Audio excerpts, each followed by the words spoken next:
Chapter 125. The smithy was bustling with activity. The elven blacksmith's eyes were bloodshot, but his face was filled with excitement. He ordered his apprentices to work and increased the temperature of the furnace from time to time. There were all kinds of rare materials on the side, but not all of them were rare-grade items. Most of them were just rare minerals. Forging wasn't something that could be done by directly embedding or simply mixing them together. It could be done with a spell. Forging in this world was a very advanced process, and it was definitely one of the most difficult skills to master. In some ways, it was even more sci-fi than forging in the interstellar era. The special materials were used as tools similar to carboizing catalysts. The rare minerals were used to add small amounts of other elements during hammering, similar to spring steel. The holy water on the side was used as a core material for secondary quenching. There were also some other rare items that Soren didn't know about. The rare grade weapons in this world were hammered out one by one. Spells were only the later enchantments. The equipment in the abyss of hell was also forged using volcanic furnaces. Soren looked at it and realized that he wasn't very good at it. The elven blacksmith hammered the metal with a strange rhythm. After hammering for 100 times, he sprinkled some ground powder and repeated the hammering process. The elements of the mineral powder would seep into the fish scale pattern steel, and the impurities would be removed during the hammering process. Only after 100 times of hammering could a rare-grade weapon be called a rare-grade weapon. Only then could a rare-grade weapon be undamaged in an intense battle. Without rare materials like adamantine and mithril, this was the only way to achieve the best results. This type of steel ingot existed in ancient times as well. It was called wrought iron in the Central Plains, wood steel in some areas, and Damascus steel ingot in some places. Its forging process was similar to the elves' fish scale pattern steel ingot and the dwarves' titan steel ingot. There were very few people in the world who could afford to use rare materials like mithril and adamantine to forge. Usually, half of the country's resources were used to do so. Therefore, most of the time, these special ingots were used to forge. But for some reason, Soren was a little excited when he saw how focused the elven blacksmith was on forging. He had a strong feeling that the weapon he was going to forge this time wouldn't just be a rare grade 1 item. It was possible that the extreme effect of ordinary iron forging would appear. There were a few blacksmiths who could forge ordinary iron with the same effect as adamantine. Soren felt that the elven blacksmith in front of him probably had more than 200 points in forging skill. Judging from his 100-fold steel forging technique and his concentration while forging, it was possible that the elven blacksmith had close to 300 points in forging skill. The other party might be a blacksmith close to the level of a master blacksmith. The only flaw was that he did not learn alchemy. He probably didn't even know that he was close to the level of a master, because it seemed that he had been forging in this village for many years. His skills had been stacked with time. Soren stayed for a while before leaving. He didn't disturb the focused elven blacksmith at all. The other party seemed to be in a state of madness. His expression was rather fanatical.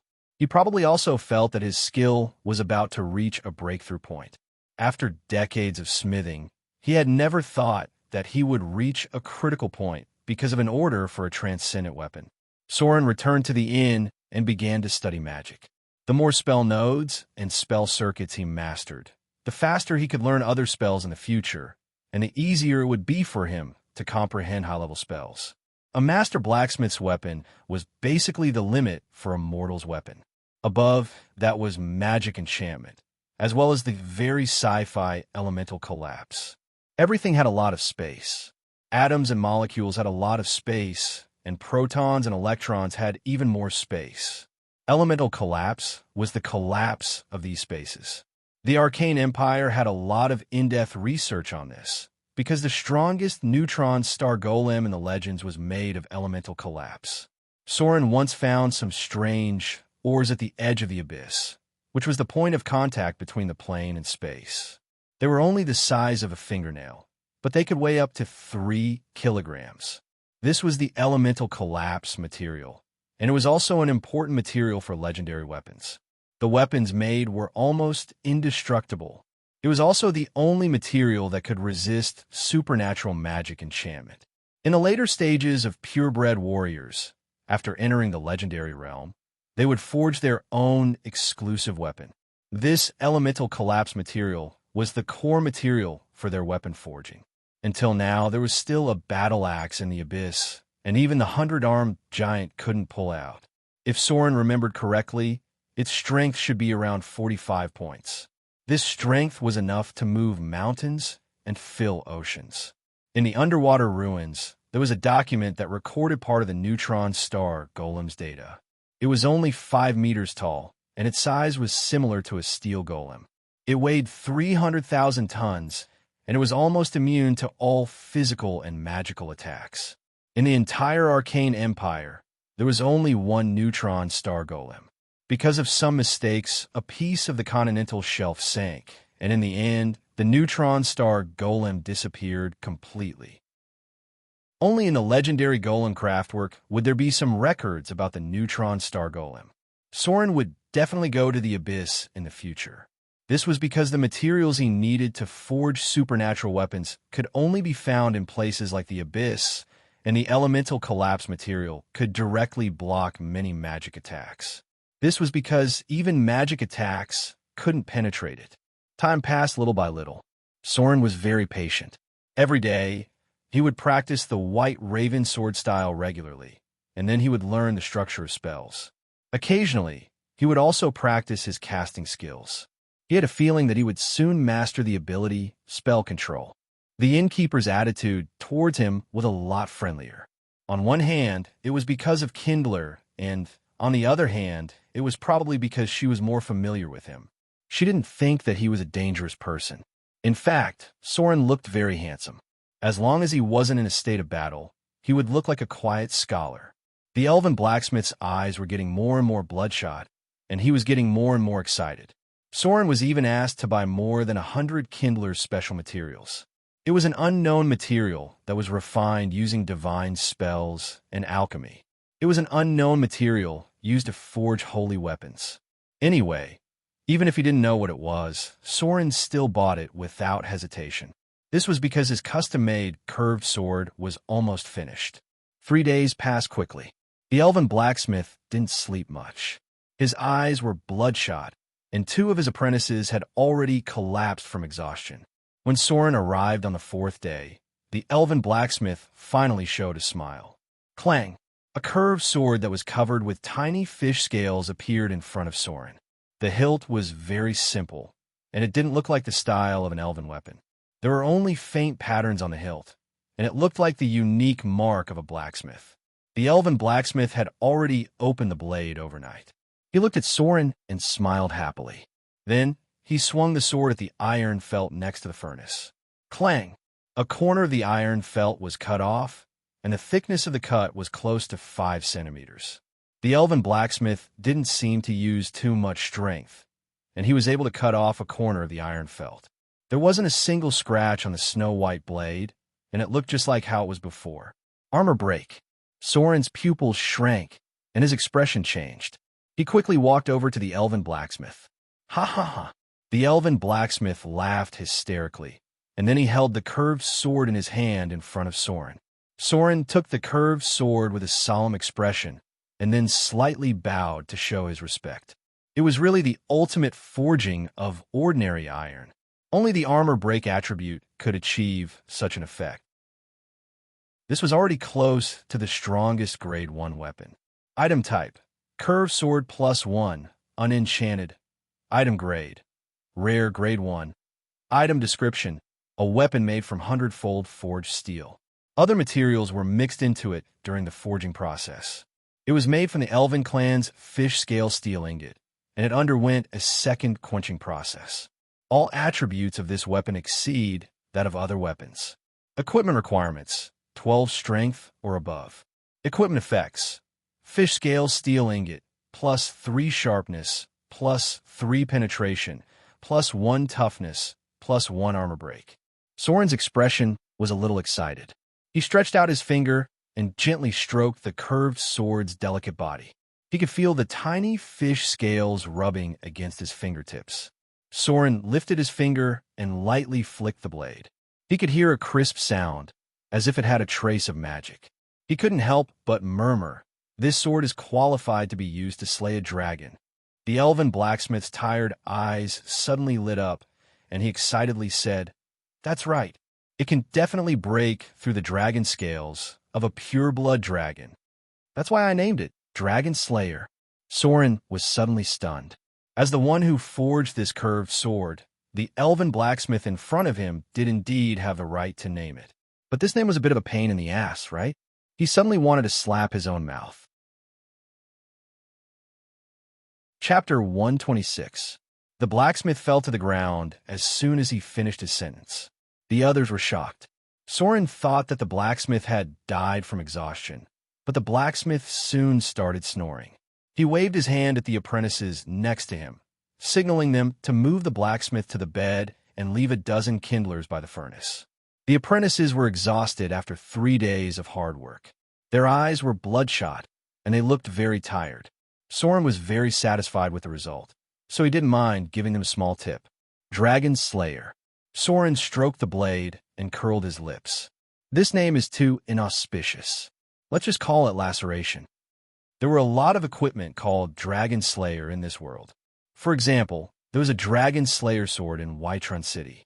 Any equipment with this name that succeeded in slaying a dragon seemed to carry a curse. Their owners would often die in the hands of dragons. Soren didn't have much of a hobby when it came to slaying dragons. Only when it was necessary to do something that involved the dragon race would he not hesitate to slay them. Laceration was a rare weapon he once got. Although it wasn't as good as the one in front of him, it was quite similar in all aspects. Although this scimitar was only a grade 1 rare weapon, its attributes were already at grade 2. It didn't have any energy damage, but its sharpness and penetration were quite high. Gloria's enchanted weapon only added 2 points, but this scimitar already had 3 points of sharpness and penetration. To put it simply, this scimitar could break through natural armor with +3 defense. The most famous example of this was the Drake. The Drake's natural defense was its dragon skin, which gave it +3 defense. The last 2 attributes were the key. Toughness was a characteristic of elven weapons, and it definitely wouldn't break easily. Armor break was usually an additional attribute added by adamantine. It was very useful against dragons, demons, and liches. As long as it was a weapon with armor break, it would be able to break through dragon scales. It was also very effective against warriors with full body armor.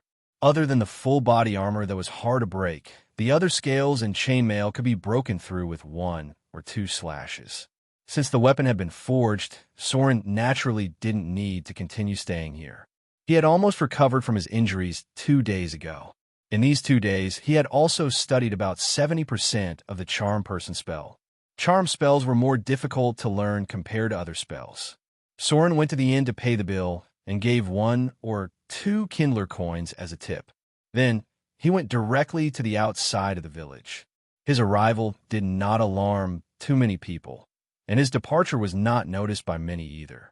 Adventurers were a group of travelers, and they would only stop when they were tired, in the lush green forest. After entering the wilderness, Soren's vigilance began to rise. He was now going all the way north along the elven forest, which might be thousands of kilometers away. There was an icebound valley on the edge of the Frost Kingdom. After passing through this valley, he would enter the Ice Kingdom. It used to be a big battlefield with many sunken underground ruins. What separated the North and the Ice Kingdom was a snow mountain range that stretched for hundreds of miles. Because of the special geography, the two had become 2 completely different worlds. Soren moved forward at a very fast speed. His extraordinary 20 points of constitution ensured that he could keep moving forward at a slow pace. As long as he didn't exceed the range of physical consumption, his recovery speed was almost the same as the speed of consumption. In just one morning, Soren had walked dozens of kilometers. The surrounding scenery had changed a lot. The trees in front of him were basically as thick as 3 people hugging together. These trees were at least hundreds of years old. This was the characteristic of the elven hinterland. The deeper he went, the older the trees were, and the more likely he would meet the legendary beautiful dryads. In other words, the spiritual embodiment of nature. Soren's footsteps suddenly stopped. He frowned and pulled out a piece of rag with his hand. The cloth was very smooth to the touch, and there were traces of blood on it. There should have been a battle in this location, and it should have happened in the last 3 days. The footprints on the ground were blurred, but he still judged the direction of the battle based on his intuition. He followed the tracks for 100 or 200 meters, and then saw the obvious traces of a battle. There were broken branches cut by swords and very dense footprints. There was indeed a battle here. Soren observed for a while and was ready to leave. He was concerned about whether there would be an ambush ahead. He had no interest in these occasional battles, because battles happen too frequently in this world. In an instant, suddenly, Suarant's figure paused for a moment. Then, he turned around and went behind a big tree. He seemed to have seen something in that split second. What appeared in front of him was a mark on a big tree. It was 5-inch deep claw marks. It was obvious that the attacker was very strong, and there was a dried blood stain on the tree trunk. Soren's expression instantly turned cold. His face was a little ferocious, and a murderous aura on his face was extremely strong.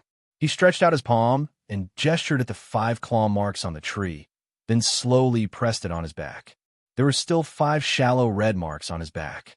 Even though the priests had used healing spells, they couldn't completely erase the scars left behind by that vicious attack.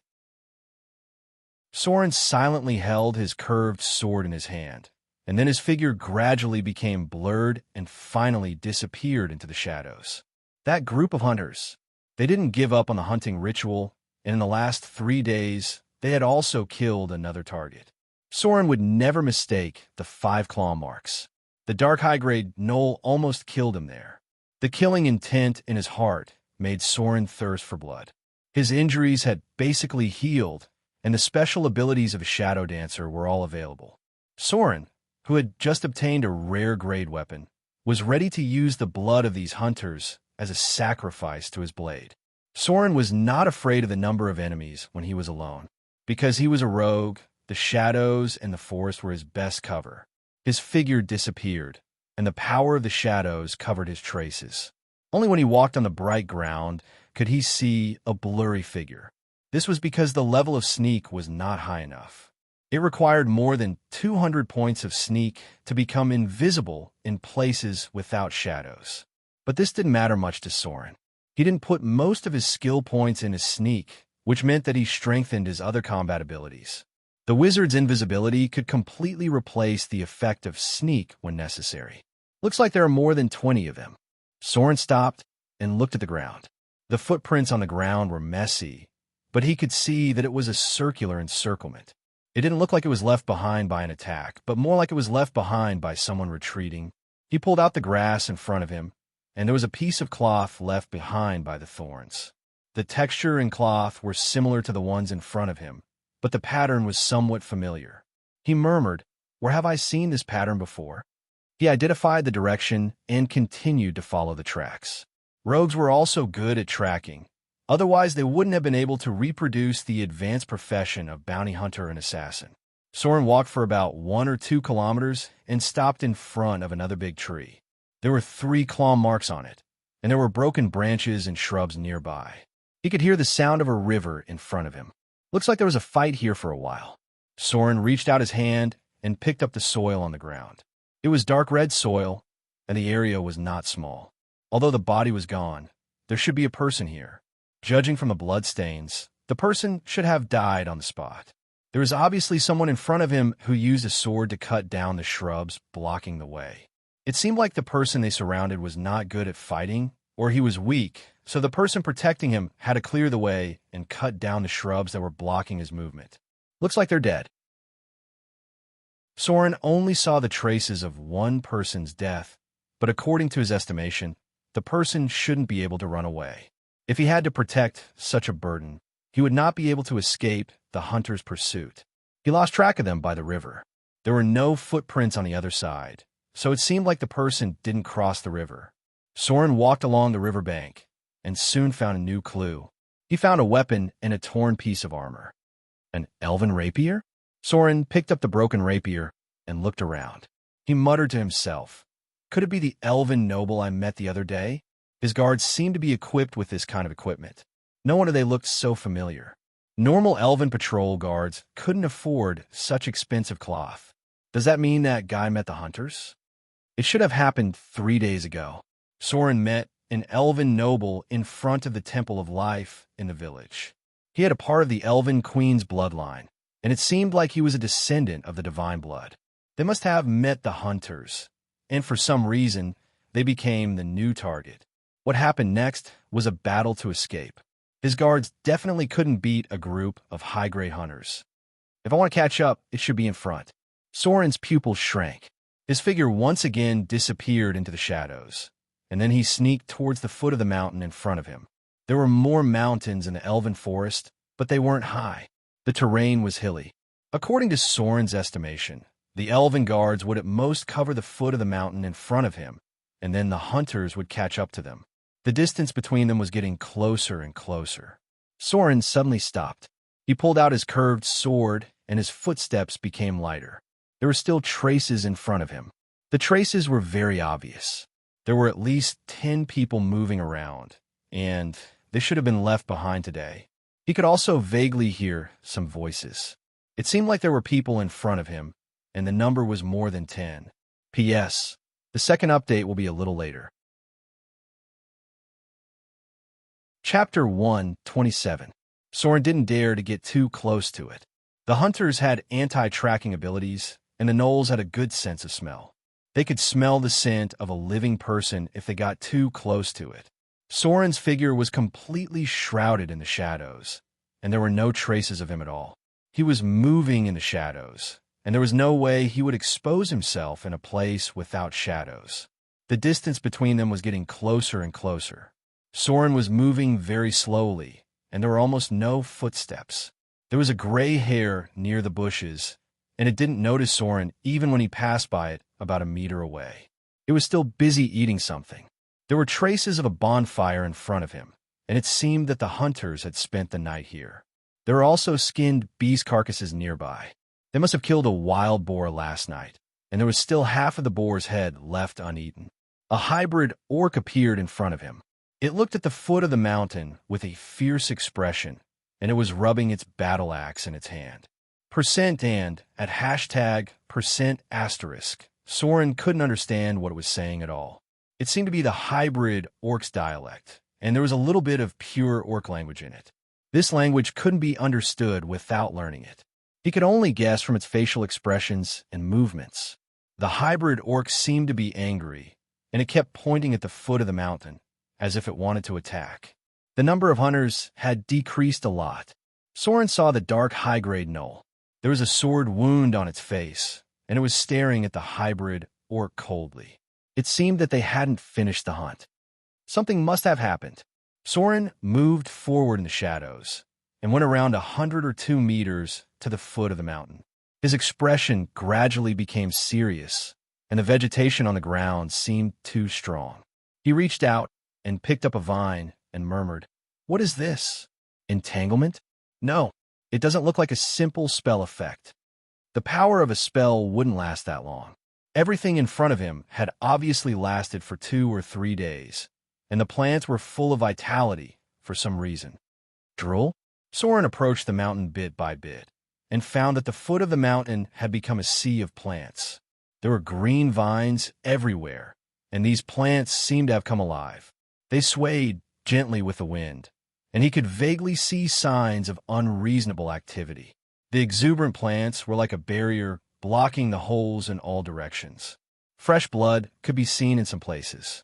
The thorns on the vines had pierced into the bodies of some creatures, using their blood to maintain their existence.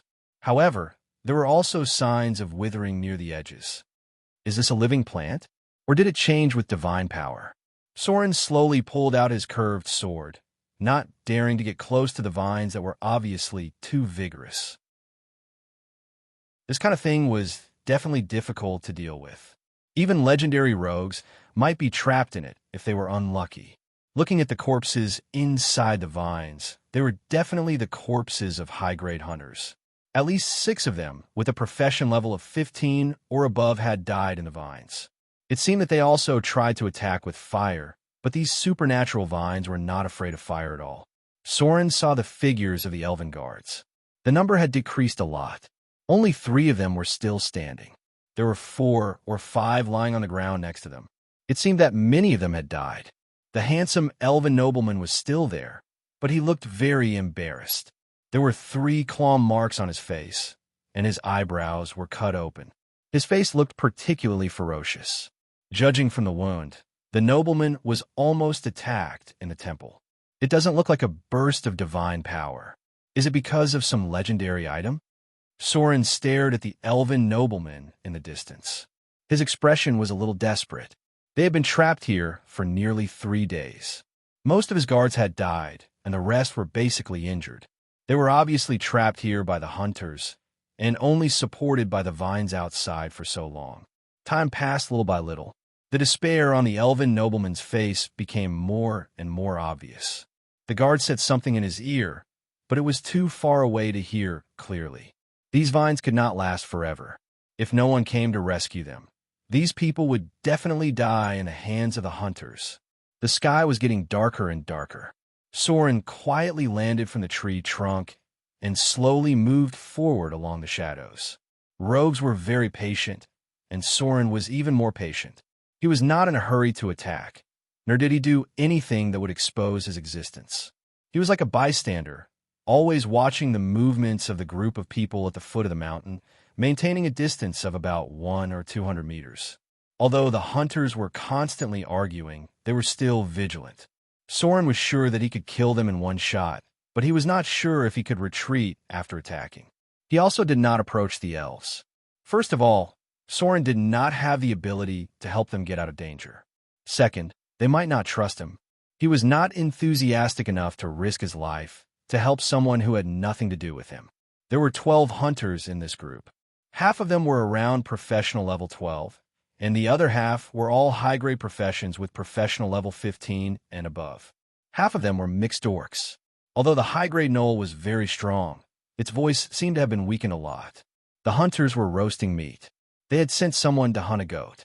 Some people tried to get close to the vines, but when they saw the dancing thorns, they immediately retreated. They seemed to be very scared. Soren sat on a tree and looked at the bonfire in the distance. He then turned to the shadows at the foot of the mountain and took out a piece of dried meat to chew. At this time, it was a competition of patience. The most important thing in hunting was patience. Night fell. The hunters basically did not sleep. They silently surrounded the bonfire. Their continuous failure to interrupt the ritual had made them frustrated and angry. The mixed orcs were picking their teeth with a dagger and looking behind them with hatred. Soren heard a slight noise from the vines, but before he could do anything, the high-grade gnoll sneered. It quietly lurked and slowly approached in the night. The other hunters looked at each other, but did not move. Instead, they slightly raised their voices. An elven guard lurked out. The vines seemed to be controlled and did not attack him. After he left the range of the vines, he quietly sneaked out. It seemed that he was a ranger. The people in the vines were obviously watching him nervously. Soren's dark vision was already in effect. That was not much different today for him. The shadow dancer was an advanced profession that was very suitable for night activities. Swoosh! Just when the elven guard thought that he had escaped and wanted to speed up to report, a black shadow suddenly rushed out from behind the bushes. With a flash of cold light, the gnoll's sharp claws directly pierced into the elven guard's abdomen. The gnoll grabbed the elven guard's neck with its palm and then lifted him up. When the gnoll pulled out its right claw, blood and intestines spilled out. A terrible scream was heard. The vines were strangely silent, and then someone's angry roar was heard. The gnoll picked up the elven guard with a grim smile and then walked towards the bonfire. 2 strong mixed-blood orcs stood up and looked at each other fiercely. Then, a cruel smile appeared on their faces. They directly skewered the elven guard, who was still alive, with wooden sticks, and then roasted him on the bonfire. An extremely miserable wail rang out. The face of the elven nobles in the vines was as white as a sheet of paper. The remaining elven guards were also pale. Soren put down the jerky. He suddenly felt that he really did not have much of an appetite. He silently put away the dry food. The faint screams were still intermittently heard. He held his curved sword tightly and stayed where he was. He looked up at the sky. It was still early. The time before dawn was the time when people were the most relaxed. Even high-grade professions would feel a little tired during this time. The screams from the bonfire were getting weaker and weaker. Soren looked over there expressionlessly. His hand holding the curved sword was a little pale because he used too much strength. There was a smell of meat in the air. But when the smell drifted out, the elven nobles and the vines suddenly vomited. He vomited until tears and snot came out. He looked very embarrassed. The hunters laughed ferociously. The mixed blood orcs picked up the corpse, tore off a leg, and threw it into the vines. They also said something loudly, which seemed to mean that the roasted meat was delicious and they could eat it now. One of the elven guards wanted to rush out as if he had gone crazy, but he was stopped by another person, because going out would be suicide. The elven nobles were completely paralyzed on the spot. His expression was a little nervous because the roasted leg was thrown in front of him. As a noble, he had probably never experienced something like this. This was the real survival in the wilderness. Soren was very quiet. His figure was invisible in the darkness. He kept paying attention to the bonfire and occasionally looked up at the sky. It was almost dawn. The elves and the vines were almost on the verge of collapse. The hunters' methods were not something these pampered fellows could withstand. Some of the mixed-blood orcs were sleeping, but some were on guard. Night. The high-ranking jackalin's eyes were green, and it had been watching the nearby movements. However, as time passed, it also gently closed its eyes. They had been surrounding this place for almost 3 days, and it also needed a little rest. The power of magic was declining. They found that some of the vines had withered. It would not take long for these damn vines to disappear. Soren watched silently. Although the high-tier jackalen had closed its eyes, it was still squatting on the ground. It could rush out in an instant. It was not asleep. It just closed its eyes and took a nap. Time passed by minute. Some of the mixed-blood orcs were already snoring. The vigilant hunters looked slightly tired. The gnoll's posture was also slightly tilted. Soren's expressionless face finally showed a trace of emotion. He narrowed his eyes slightly, pulled out his curved sword, and then slowly approached in an arc bit by bit. Bit by bit, he got closer. Chapter 128. The distance between them was getting closer and closer. Night was the best cover for a rogue. Soren couldn't see any traces under the moonlight. Even when he moved, he only left very faint footprints. Perfect stealth required a combination of spells and spell-like abilities. In addition to greater invisibility, it also required a combination of greater lighten, greater haste, and so on. Soren didn't meet such conditions for the time being, but with his strength, he wouldn't be easily discovered by the enemy. It was already the time before dawn. The vigilant hunters were a little relaxed and narrowed the range of their vigilance. 200 meters, 150 meters, 100 meters. When Soren closed the distance to about 80 or 90 meters, he slowly stopped. Then his figure strangely disappeared. He didn't hide in the shadows, but activated shadow jump and directly crossed into the shadow plane. The scenery in front of him was still gray. Even at night, the moonlight was gray. The shadow plane seemed to be unchanging and dead. A short second, but it left a very deep impression. The next moment, the shadow of the high-grade gnoll twisted. The dancing bonfire in front of it made its shadow look like an evil spirit with fangs and claws. It turned into a hazy figure. At the same time, a curved sword with a cold light pierced its back. The white scales on the blade reflected light. The moment it pierced the heart of the high-grade gnoll, it also alarmed the other hunters. A row of data appeared in front of Soren. Activated dark vision. Activated shadow jump. Activated shadow strike. Shadow jump successful. Activated shadow jump cross-plane ability. Shadow strike successful. You've received 9 shadow damage. Activated backstab. You've dealt 154 piercing damage to the target. Everything happened in an instant. The hunters who were awakened by the sword rushed over. When the high-grade gnoll opened its eyes, there was already a curved sword in its chest, directly piercing its heart. However, it didn't die immediately. On the contrary, a blood-red light appeared in its eyes. It roared crazily as all the muscles on its body swelled up. It swung its claws at Soren's throat. Soren's face was sliced open by the sharp claws, but it only left a shallow cut. Soren had already retreated the moment his claws landed on his enemy. The scimitar was pulled out on the spot. Blood gushed out like a fountain, and the figure of the high-ranking Jackallan stiffened for a moment. Then, with a roar, it rushed over. It looked like it wanted to die together with him. Soren didn't stop at all. Even if he couldn't kill the enemy in one hit, he quickly disappeared into the shadows and activated Evade Sight. Soren entered stealth. The high-grade gnoll seemed to have gone crazy. It attacked everything in front of it. A mixed-blood orc who rushed too close was directly cut open by its claws. There was a slight commotion around the campfire. The other hunters looked at the blood gushing out of the gnoll's chest and couldn't do anything. No one even dared to get too close to it. It was obvious that the gnoll had gone crazy. The nearby bushes and trees were cut down by its claws. The high-grade gnoll's blood-red eyes searched for its enemy's target. Its chest was completely covered in blood. Rewind time to 1 second ago. When Soren's sword hit the gnoll, there was no kill notification in front of his eyes. His heart skipped a beat. He immediately gave up on the idea of killing it and quickly retreated. High fortitude or legendary fortitude? Soren felt a slight pain on the side of his face. He knew that the enemy's claws had scratched his face. After distancing himself for about 10 meters, he immediately activated Evade Sight and disappeared into the shadows. As a veteran adventurer, Soren was sure that he had stabbed the gnoll's heart. If the gnoll's heart didn't trigger the test of lethal damage, then there could only be one result. The gnoll had high fortitude or even legendary fortitude. It was a purebred melee profession that was close to level 18.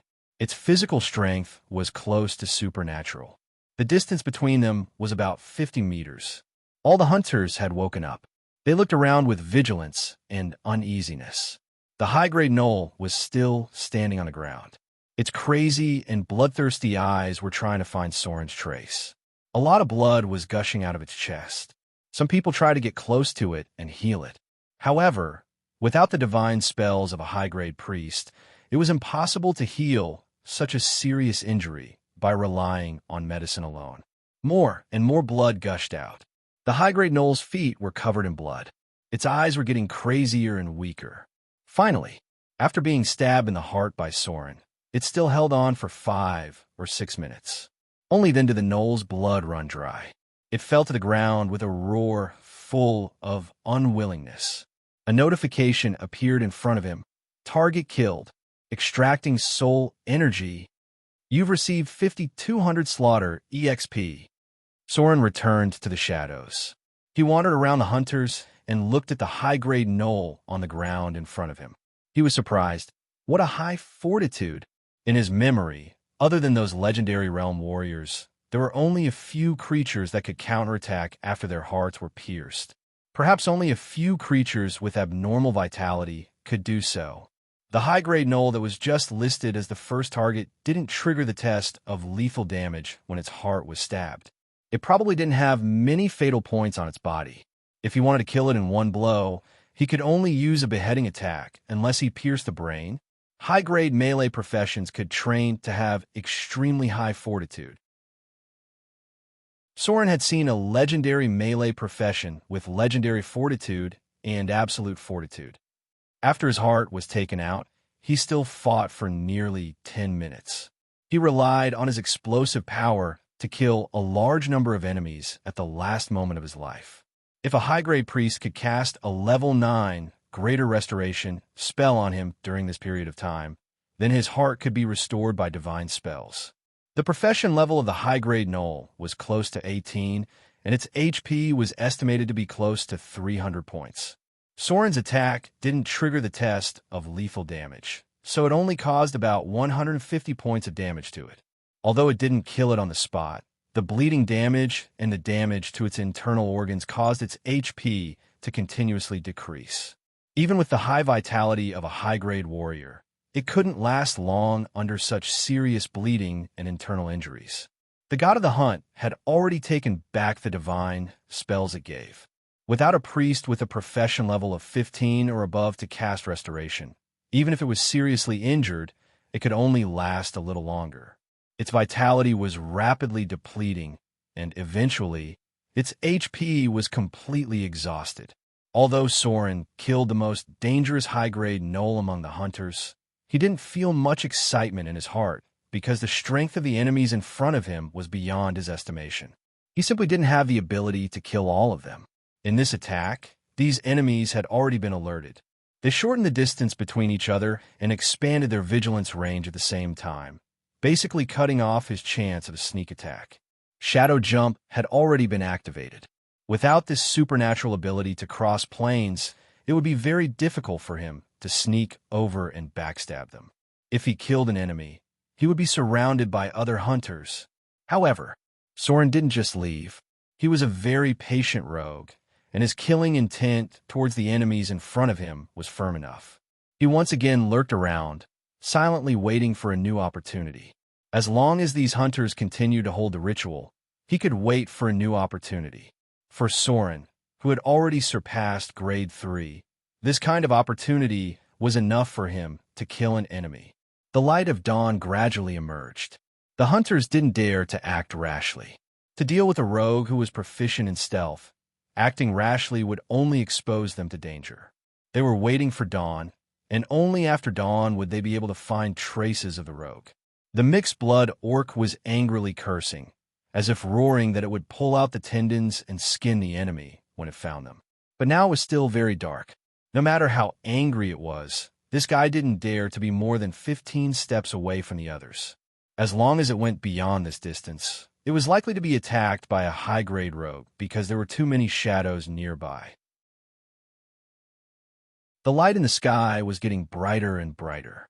Soren increased the distance to more than 200 meters. Because with the arrival of the day, his stealth ability was also weakened, and this group of hunters was likely to disperse into small groups to find his trace. A rogue absolutely couldn't fight against more than 3 enemies with a similar profession level. Suddenly, just as Soren was about to continue to increase the distance, the hunters in front of him let out an excited roar, and then saw them rushing to the foot of the mountain. There were a lot of vines growing there, but now they began to wither in large patches. The power contained in them had been exhausted, and these vines, which were born from the mysterious power, quickly died. A loud eagle cry sounded. The hunter's movements were a little slower. Soren also looked up at the sky, and he saw the figure of Droll. There were cries of joy coming from the vines. After 3 days, finally Droll found them. The mixed-blood orc roared, and then, without hesitation, they rushed to the vines. They wanted to kill the target before Droll got close. Swoosh! A sharp arrow shot at the mixed-blood orc at the front, and then a vigorous figure jumped directly from a height of hundreds of meters. It was a very beautiful and tall female elf. There was a crescent moon emblem on her exquisite armor. This emblem made everyone's face change. Soren also stopped. His expression was a little hesitant, and then he took a deep breath and suddenly rushed into the vines in stealth. A shadow flew out. He knocked out the elven nobleman in the vines with a swing of his hand, and then quickly searched around. Chapter 129. The Knight in Silver. When he saw the figure falling from the sky, Soren realized that the identity of the elven noble was more complicated than he thought. To be able to make a quasi-legendary profession who served the Lady of the Silver Moon come to save him, he probably had the blood of the elven royal family. So Soren made a very bold decision in an instant, and that was to rob the other party. The elven noble must have a legendary item on him. Otherwise, the mutated vines would not have been able to stop the hunters for 3 days. Soren's speed was extremely fast. As an experienced thief, after knocking the elven noble unconscious, he quickly took out a multi-dimensional bag from the noble's body, as well as a leaf that looked green and lustrous. However, it seemed to be something extraordinary that was kept close to the noble's body. After Soren got these 2 things, he wanted to escape, but suddenly a cold light flew from a distance. Swoosh! Soren let out a scream. The hand holding the multidimensional bag was shot by a sharp arrow, and half of the arrow penetrated his palm. The multidimensional bag fell directly to the ground. The arrow's angle was very tricky, and at the moment he was shot, he was unable to hold on to the bag. In the distance, the knight in silver dodged the attack of the mixed-blood orc, and then, with a cold expression, she put an arrow on her bow and aimed at Soren again. As a quasi-legendary profession, the knight in silver had the combat ability of a ranger and could also use the high-level divine spells of a priest. It was an advanced profession that was naturally close to the legendary level. A drool's figure fell from the sky. At the moment when the elven longbow was aimed at him, Soren's back also had goosebumps. He did not hesitate to pick up the unconscious elven noble and then directly put him in front of himself.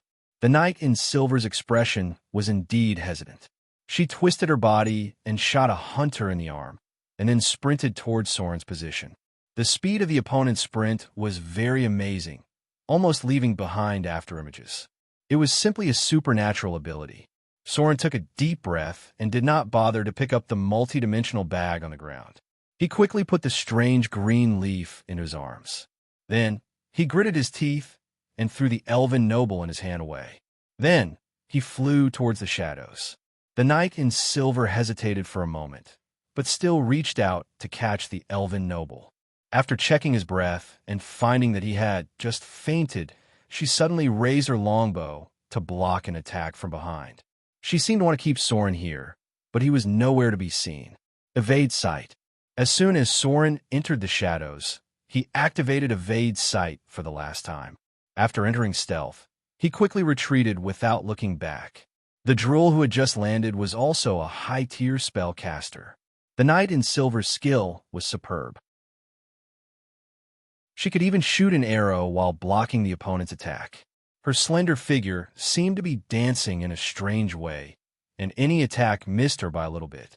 This was a very clever dodging skill, which was close to the legendary dodge ability. She alone blocked 5 or 6 hunters. The roar of a wild beast resounded. After the drool landed, the weeds on the ground began to grow wildly, blocking the hunters who rushed in front of him for more than 10 seconds. Then, a huge brown bear appeared out of thin air. It roared and pounced forward, raising its bear claws. A mixed-blood orc with more than 20 points of strength was slapped until he spat out blood. There was a hideous claw mark on his chest, and all his ribs were caved in. The ferocious brown bear let out a low roar. It weighed more than a ton, and under its tough fur was a thick layer of fat and muscle. After being scratched by the hunters, it seemed to be completely fine. This was a brown bear with a monster level of more than 15. It might be an animal companion cultivated by the wild drool. Whoosh, whoosh, whoosh. Soren's figure leaped in the dense forest. After more than a kilometer away, he stopped for a moment. He gritted his teeth and broke the arrow in his palm, then pulled out the arrowhead that penetrated his palm little by little. A hole was directly shot in his palm. If he was shot in other parts, he was afraid that it would have gone through his body. The knights in silver who served the Lady of the Silver Moon were very difficult to deal with. They were similar to the existence of the low-grade chosen and had additional power given by the gods. The Lady of the Silver Moon's faith was spread across many races, and the elves were also one of her main sources of believers. His palm trembled slightly. Soren gritted his teeth and applied some potions, then sneaked forward again. A knight in silver and a high-grade drool. It would not be easy for the hunters to kill the elven noble. The strength of the two sides was not much different, because most of the people who could advance into the knights in silver were professions with a total level of 18 or above. Even if they had not entered the realm of legends, they would not be too far away. Soren must take advantage of the time to open up enough distance, and then find a way to completely get rid of the other party. The knights in silver had the ability of a ranger, and they were not much worse than a rogue in tracking. Soren fled all the way. After opening up a distance of more than 20 kilometers, he took a little rest and took out the strange green leaf. If this was not a legendary equipment, it would not be worth it for him to take such a big risk to grab it. The knights in silver were famous for being vengeful. Most of them were female elves with a long lifespan and a good memory. Offending them was easy to get revenge and be hunted down for a long time. Soren tried to identify the item, but a row of data unexpectedly appeared. Appraisal failed. Do you want to use soul energy to identify the item? Appraisal will cost 3,000 soul energy. How is this possible? There was a hint of shock on Soren's face, followed by a pleasantly surprised expression. He had successfully appraised the legendary item, elemental stone, earth, in an instant, but the green leaf in front of him actually failed. Moreover, it required a full 3,000 slaughter EXP to appraise. This was something that had never happened before in his memory. Could it be that the leaf he had grabbed had exceeded the level of a legendary item? That was impossible. Above the legendary level was a divine artifact. A divine artifact could not be carried around by an elven noble, and the restrictions of a divine artifact were great.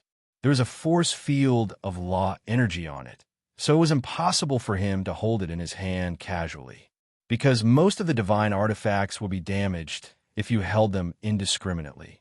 It was possible that you would be seriously injured to the point of near death. Even a legendary thief would have to activate omnipotent hands before he dared to touch them. Pay slaughter EXP.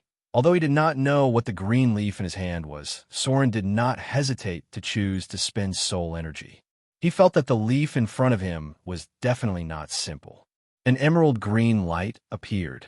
As if a strong burst of vitality, the wound on Soren's palm healed at an amazing speed.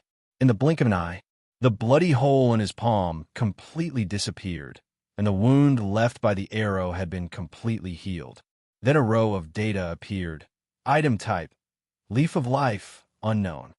Item grade, Elven Holy Object. Item description, a leaf inherited from the mythological era. It came from an unknown ancient existence. It contains a strong vitality, but a part of its power has been used. Requirements, none. Effects, heal heavy wounds 1 time per day. Bark spell, 3 times per day. Elven plant revival, 0 to 1. Effect, permanently increases physique by 1 point, HP by 10 points, and gains the ability of regeneration. Note, this item cannot increase physique to 25 points or more. Elven Holy Object, when Soren saw the first part of the divine artifact, his expression was still calm, but when he saw the final effects, he was very surprised, because he had a very rare item in his hand that could permanently increase attributes. There were too few items in this world that could increase one's attributes, and even fewer items that could continue to increase one's extraordinary attributes. Although there were some extremely rare items that could increase one's attributes to around 20 points, the number of items that could increase one's extraordinary attributes beyond 20 points could be counted on one's fingers. A faint light of magic appeared. Soren's expression suddenly changed. After putting away the Leaf of Life, he quickly ran forward. Someone had used a spell to locate this item, but all items above the legendary level would have some special energy. Their past owners could use spells to locate the target. Among them, artifacts and high-grade legendary items had special marks on them. Artifacts were the easiest to locate with spells, and sometimes even the gods were interested in them. Soren hesitated for a moment. Then he took out the Leaf of Life again, stuffed it into his mouth without saying a word, and swallowed it directly. I don't believe you can use spells to locate me after eating it. At the foot of the mountain, Drool looked at the elven nobleman in front of him with a gloomy face. The hunters had retreated. They were not sure if they could kill a powerful knight in silver and a high-grade Drool. Slap! The light of the magic in Drool's hand dissipated. With a cold expression, he slapped the elven nobleman in the face and said in a deep voice, "The Leaf of Life has been used. You dare to sneak it out. Come back with me to see His Excellency Drool." The tall figure of the knight in silver walked to a pool of blood. She picked up the blood-stained soil and smelled it. Then she turned around and said, "Do you want me to track that guy?" Drool bowed slightly to show his respect and said slowly, "If you can, please bring him back. The energy of the Leaf of Life is still in his body." Chapter 130. A strong burst of vitality. Soren's mouth was slightly bitter, as if he had just chewed a leaf. But he did eat a leaf, and it was accompanied by a very strong vitality. It was difficult to describe the feeling in words, but the effect was very powerful. His constitution was increased to 21 points, and he permanently gained an additional 10 points of HP. Now his HP was 146 points, and his vitality was not much different from a level 12 purebred warrior. After all, a warrior's basic HP was 10 points, and a rogue only had 6 points. A row of data appeared in front of him. Use Leaf of Life. You have permanently increased your constitution by 1 point. You have permanently increased your HP by 10 points. Regeneration Beginner has been upgraded to Intermediate. Even the regeneration ability has been upgraded. Soren looked at his ability data in surprise. He found that the regeneration ability, which originally required 25 constitution to upgrade, had been upgraded once. Regeneration Intermediate. Gifted ability. Your strong constitution has exceeded the scope of mortals. Many injuries are no longer fatal to you. Your strong vitality has allowed you to regenerate like a troll. You can gradually recover from any serious injury and below over time. Some of the limb injuries can also be self-recovered. Although you can't regrow an arm or a head like a troll, as your constitution gradually increases, you will be able to do this one day. Regeneration speed per hour plus 2. Powerful regeneration ability. Soren looked at his ability data, and his expression was a little excited. He murmured, "According to the current regeneration effect, I can regenerate 48 HP in 24 hours, which is close to 1/3 of my HP. That is to say, I can recover from serious injury to a light injury in a day. If it wasn't for the near-death state of a limb injury, I could also recover in 3 days." Regeneration was the most powerful survival ability. Soren had dealt with an enemy with advanced regeneration in the past. This guy just needed to find a place to hide for a day, and when he reappeared the next day, he was fully recovered. If he couldn't kill him in one breath, there was no way to deal with him. Even a heavily wounded healer could only recover around 50 HP. It took time for priests to memorize divine spells, and the number of divine spells they could memorize in a day was actually not that many. If you were to face enemies with strong regenerative abilities, especially creatures like vampires, you would find that they were like priests. The most perverted ones were vampires who were born with a higher grade. They had the advanced regeneration ability and could even restore their HP by sucking blood. A challenge rating of 15 was no joke. The dark creatures of this world were hard to deal with, and supernatural abilities were nothing out of the ordinary for them. Soren continued heading north. Although he had eaten the Leaf of Life, he couldn't rule out the possibility that the other party would continue to track him down. This kind of extremely rare item had not been used by anyone until now. It either had a very special religious significance, or it might have other special uses. It could increase one's constitution by 1 point, increase one's HP by 10, and obtain an additional regeneration ability. It was very tempting even for legendary professions. That elven nobleman definitely had royal blood in him. If Soren ate this thing, it would be a small matter if he was hung up and beaten. A day passed quickly. Soren didn't know how far he had walked. Anyway, he ran at high speed all the way and tried to sneak in places with shadows. This was a very good ability for rogues. Invisibility had a duration, but a rogue stealth ability was always effective. If they were bored, they could stay in stealth for a whole day.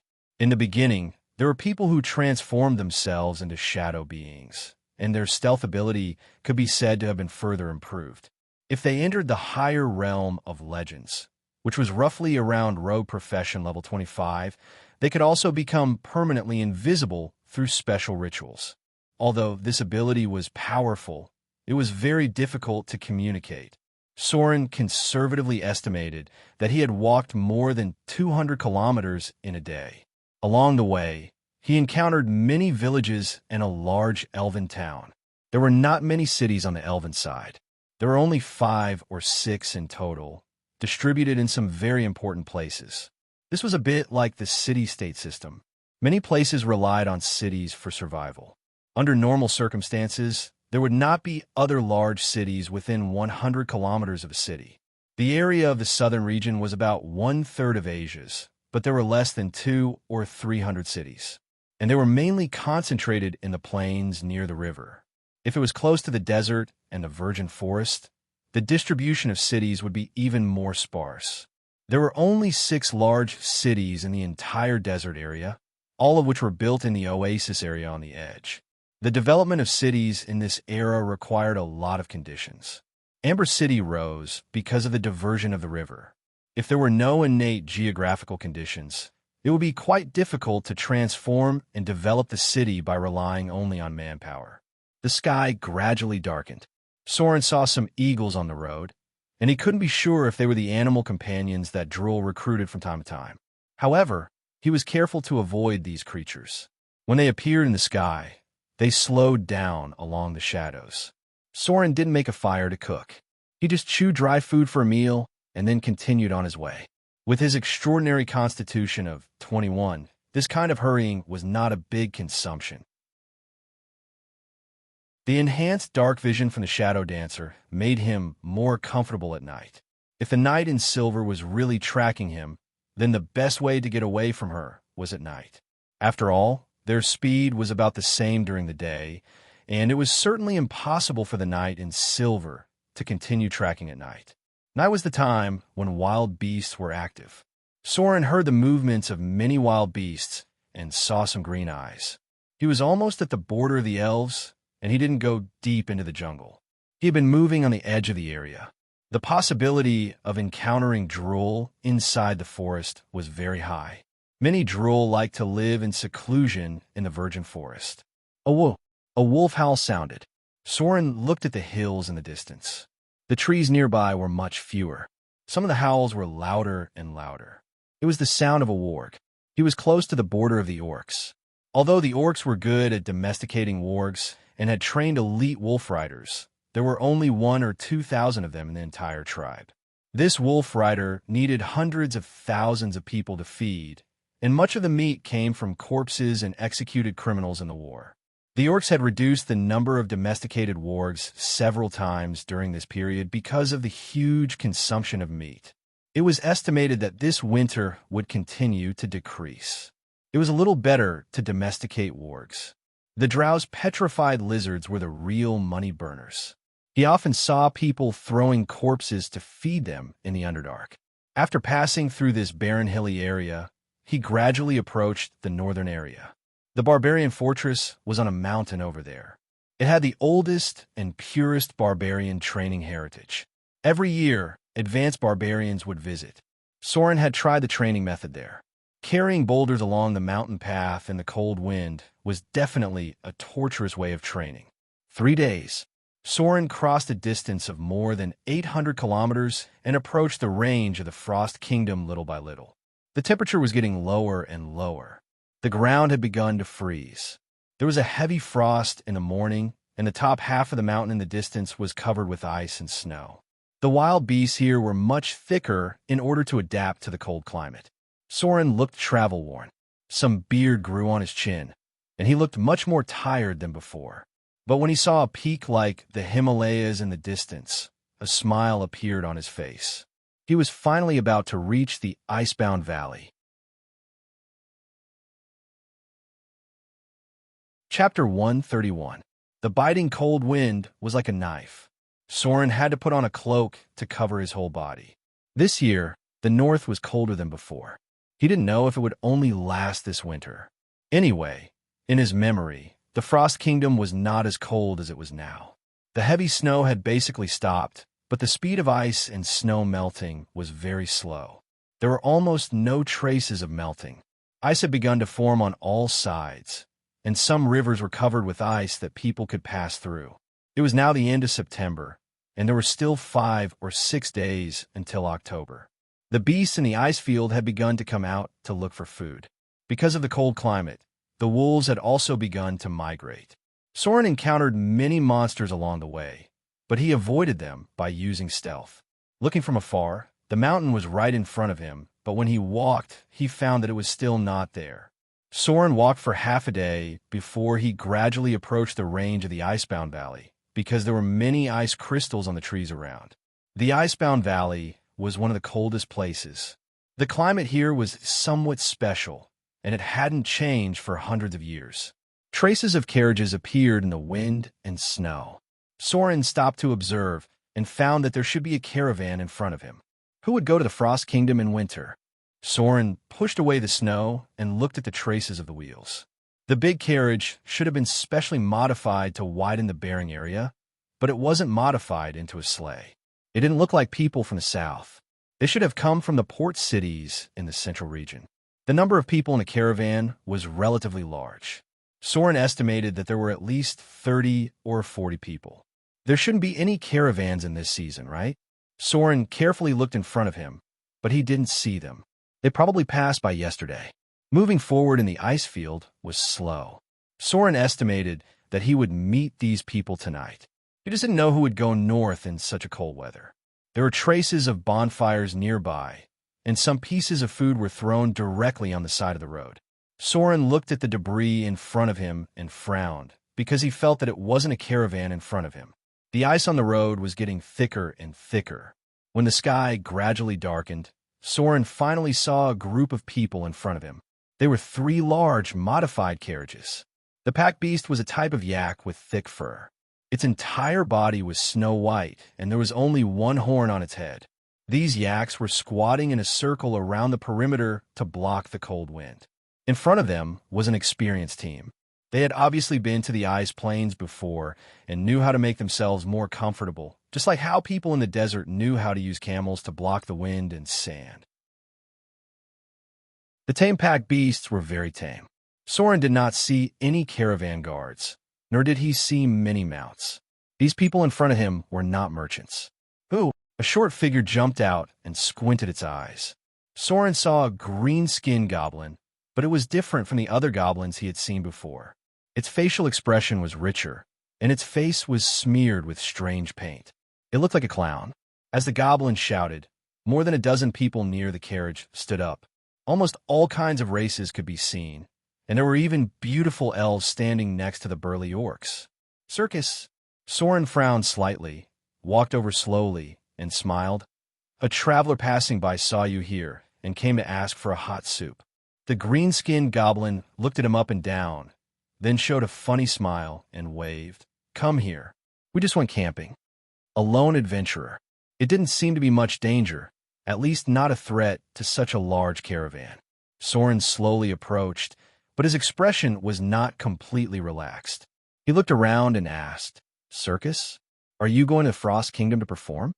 There were 3 big carriages. 2 of them were loaded with a lot of sundries, many of which were tools for the performance. The other one was not very clear, but it looked quite gorgeous from the outside. Of course, a beautiful elf stood up.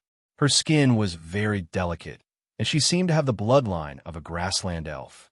She was wearing an exquisite dress, which was a bit like the dress of a lady performing a dance. However, the neckline was quite wide, revealing a white and smooth chest. There was a split on the side of the dress, and there should be a button inside. If it was unbuttoned, it would reveal her white thighs. She tilted her head and looked at Soren. After thinking that he didn't look like a bad guy, she complained, If it's not for the performance, who would want to come to this cold place? Soren narrowed his eyes slightly, not because of the beauty of the other party, nor because of the white chest, but because of the clothes on her body. In such cold weather, she still wore so little. Although it was cold, she still looked normal. She should be an advanced professional. Don't underestimate the performers in this world, because many of them were part-time bards, especially such circuses, opera troupes, and performance troupes. The number of professionals in them could reach up to half, and most of them were quite expensive. These professionals were like celebrities in his previous life. They would be welcomed everywhere they went, and a formal performance might earn them more than adventurers risking their lives for them. Just like the Green Goblin just now, it should be a special profession that was advanced from a bard to a clown dancer. That was why I could find Soren so quickly. The distance between them was a little closer. Soren saw an emblem with a slim shadow on it. There were barriers on all sides and colorful gauze. He looked at these people in surprise and wondered, the Phantom Circus? Huh. The elf girl looked at him with a smile and said, "You've heard of us." "I've heard of you." Soren nodded and said slowly, "You're very famous in Port Arthur. It is said that there are some very special and wonderful performances." The elf girl giggled and looked at him playfully. "Not everyone is qualified to watch those performances." Soren shrugged slightly. He didn't have much expectation for those performances. "Come here." The green goblin gestured for him to sit next to the bonfire. It looked completely different from the goblins in the wilderness. It should be the goblins near the sandport. The goblins there used to be servants of the great arcanists. After the destruction of the Arcane Empire, they still kept part of their heritage. Their skin color was lighter than other goblins, and they didn't have a sense of identity with the goblins in the wilderness. The way they looked at the goblins in the wilderness was like how Africans looked at cannibals. When it was time to kill, they would never show mercy. "My name is Coppercoin. I'm a clown." The goblin showed a funny smile and waved the food in its hand. "Do you want to try?" "Barbecue ice frog. Only here can you eat good food. It tastes much better than other bullfrogs." "Ice frog?" Soren looked at the food in its hand and frowned. "This seems to be poisonous, right? It will cause diarrhea after eating it." "It's okay." Coppercoin shrugged and said, "Goblins dare to eat anything." Coppercoin likes to eat frogs. He's not afraid of being poisoned. Next to the bonfire, a group of people were sitting around. There were orcs, dwarves, elves, humans, and so on. There were more than 20 of them, and almost half of them were women. Soren glanced at them and found that most of them were advanced professionals. Among them, there was a high proportion of bards. The Phantom Circus was an organization that was active near the port. Of course, the members in front of him weren't the only ones. They should only be a part of it. Except for the two people who were talking, the others were very indifferent to Soren. They were just busy with their own things. There was a human girl wearing a doll mask with dozens of throwing knives on her waist. She looked at him provocatively from time to time. The elf girl should be one of the people in charge, if the woman who didn't show up in the carriage was not. "What's your name? Why did you come to this cold place alone?" The elf girl came over and sat down directly next to Soren. She had a special fragrance on her body. Soren was familiar with this smell. The priests in charge of the goddess of lust often had this smell. Soren smiled and looked at her. "Soren, I'm a lone adventurer who wants to go to the Frost Kingdom. Where is your destination?" The elf girl glanced at his curved sword and smiled. "To Arendelle. Their princess royal is about to ascend the throne. The court steward invited us to perform." Both sides were tentatively communicating. The others didn't seem to care much, but their attention was actually on Soren. After all, he was a stranger. Arendelle. Soren's expression was a little surprised. Then he seemed to remember something and said, "That place seems to be a bit special. Didn't you hear anything before you went?" The elf girl smiled slyly and said playfully, "Heard what? We haven't heard anything. Have you heard anything about it?" Soren glanced at her, shrugged gently, and said, "Isn't there a legend that the incarnation of the goddess of ice has descended there?" The elf girl blinked and smiled. "Is that so? Then I haven't seen the incarnation of the goddess." There was a crisp sound of bells in the carriage. The elf girl's expression froze. Then she quickly got up and walked over. The curtain was very thick and nothing could be seen outside. After a while, the elf girl came out again and looked at the others. "The leader said to let you have a good rest and try to get out of the frozen valley tomorrow morning. By the way, your name is Soren, right? You can also camp here. If you don't have anything, I'll ask them to prepare one for you." Solon smiled and shook his head, indicating that there was no need. As the woman in the carriage spoke, the other's attitude towards him was slightly better. A group of people began to get busy, and Soren also made a simple arrangement. The cold wind outside was still very strong, and the bonfire would dim from time to time. The human girl with a mask was watching over the bonfire. As they passed by the gorgeous carriage, Soren glanced at it. He seemed to notice some special wet marks because a thin layer of ice had formed because of the cold weather. The marks were a bit like those left by snakes. Chapter 132. The night passed quietly. If you met other travelers in the wilderness, you could at least get along if you could communicate with them without any obvious hostility. Just like how Soren was willing to accept Aladdin on the road, the performers of the Phantom Circus also temporarily accepted him for a night after they felt that he wasn't dangerous. In this world, beliefs were more effective than moral constraints. Of course, the one who really spoke was the woman in the carriage who didn't show her face. She was the real core of the circus. As for why Soren was sure that it was a woman, it was mainly because of the decoration of the carriage, the faint fragrance, and a legend that he had heard before. It was said that there was a sea witch in the Phantom Circus, but no one knew what this sea witch was. Some guessed that she was a sea demon, while others guessed that she was an undersea witch. Anyway, there were a lot of random guesses, and very few people knew the real answer. The Phantom Circus's performance fee was very high. The people in front of him had to spend at least 5,000 to 6,000 Kindler coins. Among most circuses, singing and dancing troupes, and performing troupes, the Phantom Circus had a relatively good reputation. Basically, it was rare to hear of any illegal activities. Soren didn't know much about them. In the past, he paid the most attention to the most famous Dark Moon Circus. In this world, there was a powerful deity called the Lady of Silver Moon. The knight in silver that Soren met was her believer. The Dark Moon Circus was also an organization that served her, but the latter was a hidden assassin organization. They would assassinate targets that they thought were evil. They represented the dark side of the moon. They were an organization that believed in a kind deity, but their methods were cruel and merciless. Soren had fought with them before he became a legend. He lost 2 fingers to a terrifying clown dancer. Until now, he still didn't believe that those people who killed without batting an eyelid really believed in the Lady of Silver Moon. In the circus, there were often special professions that advanced. The green-skinned goblin called Copper Coin wasn't difficult for Soren to recognize his profession, but it wasn't so easy to judge the others. The only thing that could be confirmed was that many of them were part-time bards. Their acting skills were not low, and their acting skills were also quite good. When interacting with them, it was difficult to determine whether they were telling the truth or just acting in front of you. For example, that beautiful elf girl. Performance, deception, and intimidation were the 3 basic skills of the circus. Soren had trained his deception ability in the past. The drow who trained Soren had also given him a saying, "Life is like a play. It all depends on your acting skills." Even if he had 200 to 300 points in his acting skill, that was still a real power.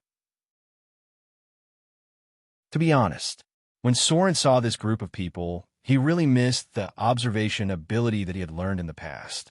The circus had people taking turns to keep watch. In the entire group, only the green-skinned goblin didn't sleep. It didn't stand guard outside the circle. It just squatted by the bonfire and roasted frogs. It didn't know how much it ate that night. Anyway, it didn't seem to be full. There was a small pile of bones the next day. It was the real core of the group. It was able to detect Soren from a distance. This clown dancer that evolved from a goblin wasn't simple. Soren didn't have much confidence in defeating it. Even a mediocre race would give birth to some outstanding talents. Soren wouldn't underestimate anyone. Under the morning sun, the circus people began to prepare breakfast. They directly melted ice and snow in a pot. The elf girl even carried a basin of hot water into the carriage. This should have been a very normal action. However, Soren still carefully looked at it. He didn't expect to find something unexpected. The water was hot when it was brought in. It was so hot that it emitted white steam. However, when the elf girl carried it out, the water in the basin was cold. He could vaguely see a strand of floating ice. In less than 5 minutes, the basin of hot water turned into ice water. Interesting. Soren's expression didn't change. He pulled out his curved sword to shave his beard. He had been rushing through the night, so his beard had grown a little. Copper came over with a bowl of hot soup. He glanced at Soren's blade. The tiny fish scales reflected the light and looked very exquisite. "Good sword," he praised and handed the hot soup to Soren. The circus soon began to move. The people in the big carriage still didn't show up. The others were busy with their own things. They seemed very well trained. The burly orc carried a whip to drive the pack beast and put the other two carriages on it. He should be the circus's beast tamer. However, there were no other beasts. Perhaps it was because the weather was too cold to bring them here. A good beast tamer could tame a beast in 1 or 2 days. It was guaranteed that they would be more obedient than Drool's animal companions. The group soon began to move forward. Soren slowed down a little and prepared to follow them through the frozen valley. That place was a little strange. It would be safer with more people. It was quiet along the way. No one would be in a good mood to travel in this world of ice and snow. The elven girl was still wearing a slightly revealing dress.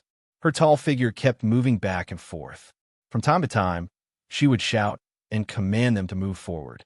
Looking at her footsteps on the snow, Soren estimated that her agility was more than 20 points. Because there were only shallow footprints on the ground, he didn't know what kind of special class she had advanced. From the rhythm and movements of her body, Soren judged that her reflexes and dodges were very strong. Her advanced class might be similar to the Shadow Dancer, but she should be a bard. The ice on the ground was getting thicker and thicker. The others gradually became nervous. After a valley appeared in front of them, they took a little rest and began to speed up.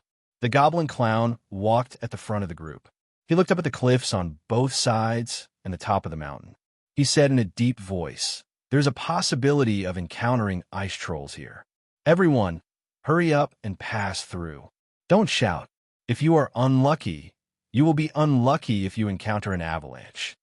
There were cliffs on all sides, and the cliffs were covered with ice. The elven girl stood on the carriage and looked up at the sky. Of course, it could also be the steep top of the mountain. She seemed to have found something.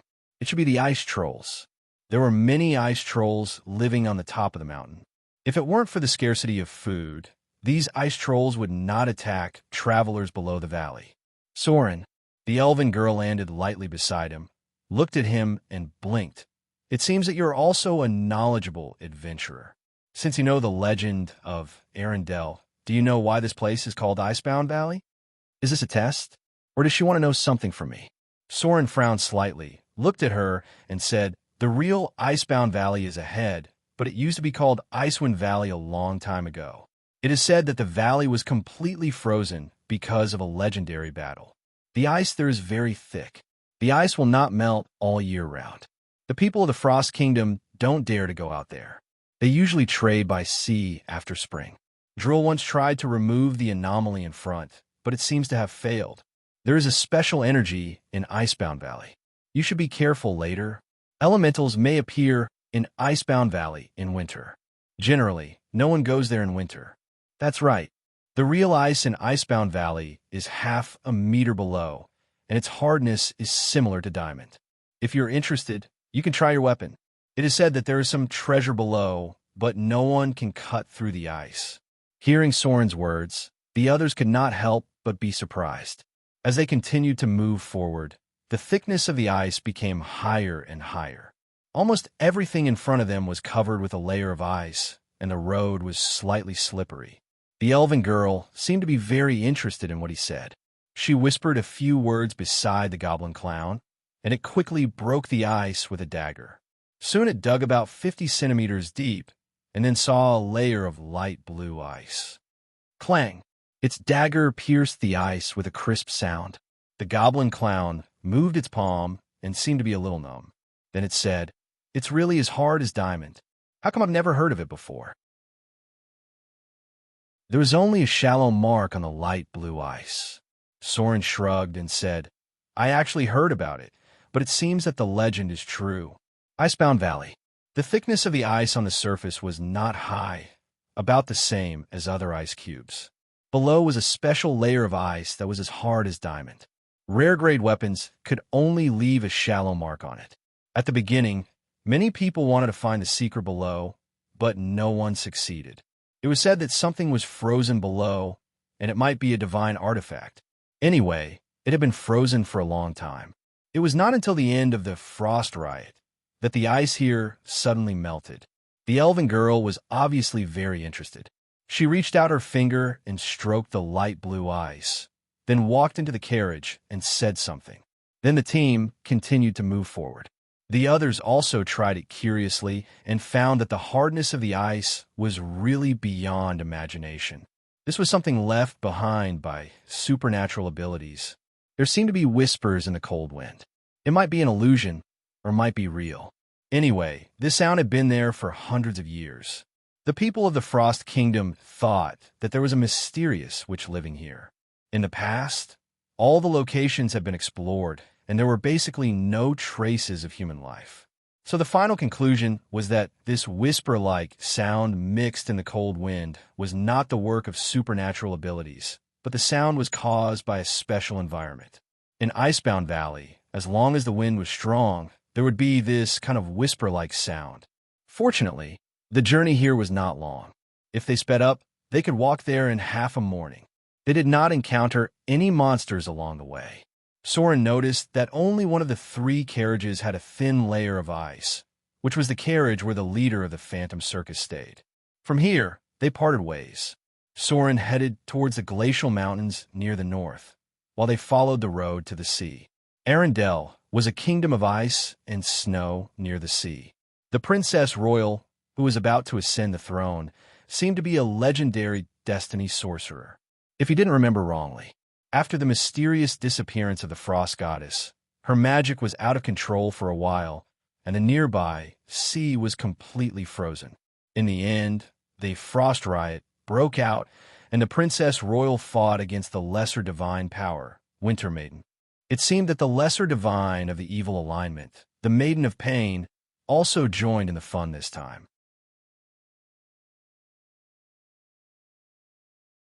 Chapter 133. Soren moved forward in the cold wind. Although he was sure that the Phantom Circus he encountered had some secrets, he had little interest in getting involved. Most of the time, trouble came to him, so he had to learn to restrain his excessive curiosity. The rest of the people in the Phantom Circus were easier to deal with. The only thing that Soren couldn't see through was the elven girl and the woman in the carriage who never showed up.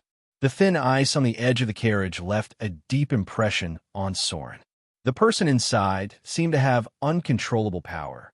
Among all the spellcasting professions, wizards were the ones who had the best control over the power of magic. Then there was the priest and the droll. Although their power came from the gods and faith, they could control it with ease. The most uncontrollable power was the talent of the warlock. This was also the reason why Gloria was worried that Vivian would cause great damage. They were going to the kingdom of Arendelle, where the Princess Royal was about to ascend the throne, was also a dangerous warlock. The more powerful and talented the warlock was, the more dangerous it would be. It would take a long time for them to learn to control their power.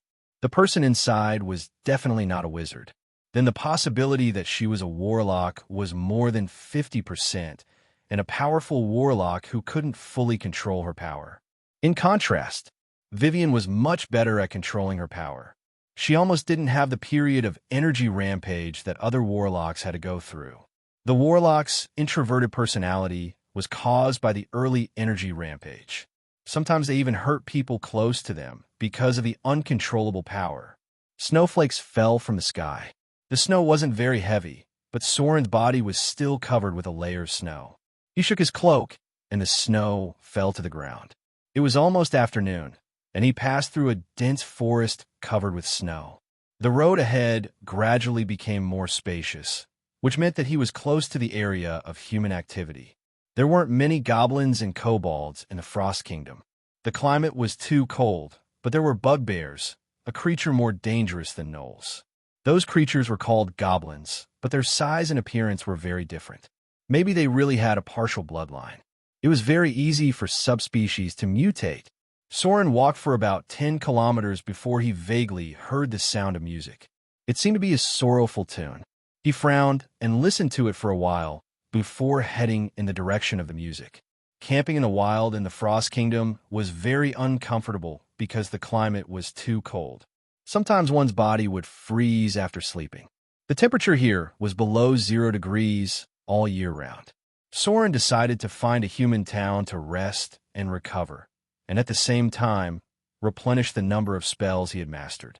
A group of people appeared in front of him. Most of them wore fur coats, which are the most important property of the Frost Kingdom's human families. Their hair was more exuberant, and their faces were a bit like Nordic people. They were not as diverse as the southern region. In this world, people with black eyes and black hair were very common. There were also elves. Some of the incarnations of the gods looked like this, but the people in the northern part of the continental shelf tended to have European characteristics. If it was near the desert, the characteristics of the people were more obvious. Experienced people could rely on this to judge where the other party came from. Soren had obvious southern characteristics. His hair was black and flaxen, and his pupils were close to black-brown. Part of it was the human bloodline, and the other part was the characteristics of the elven bloodline. So when the group saw Soren, they recognized that he was not a native of the Frost Kingdom, but an adventurer from outside. An old northerner came out. He looked at Soren and said slowly, "Outsider, where are you going?" Recently, outsiders are not very welcome here. Soren leaned over slightly and glanced at the bodies in the crowd. They were holding a funeral and replied, "I'm a traveling adventurer. I want to stay in a nearby town for a while." He glanced at the center. There were 3 bodies on the ground, all of which were adult men. He could not help but frown slightly and said slowly, "May their souls rest in peace. I would like to ask what exactly happened. Why do you not welcome outsiders?" Something must have happened. 3 adult men would not die suddenly. Looking at the scale of their funeral, the dead people had some status. The old man hesitated for a moment, then looked at the others and said slowly, "Recently, a group of evil fallen people have entered the Frost Kingdom. There is a terrible witch among them. She used magic to confuse many people. Many people have been killed. Our town is also threatened. The sheriff has closed the town, and now outsiders are not allowed to come close. Maybe you can try somewhere else." Soren frowned and took a step forward. A strong man stepped forward and put his hand on his weapon. The old man waved his hand to stop them. His rich experience told him that solo adventurers were not easy to deal with, so there was no need to provoke them directly. That was why he politely refused. Otherwise, he could have just asked someone to expel him. There had been a series of deaths in the town, and outsiders had been rejected. Soren seemed to see something. He turned his head and said, "Can I see these bodies? Perhaps I can be of help." The old man hesitated for a moment, then nodded gently. Some of the others obviously wanted to say something. They did not seem to agree with such a desecration of the dead. The funeral had already begun, but they were stopped by the old man. "Excuse me." Soren pushed through the crowd in front of him and saw a woman with red eyes. She was holding 2 children and standing next to her.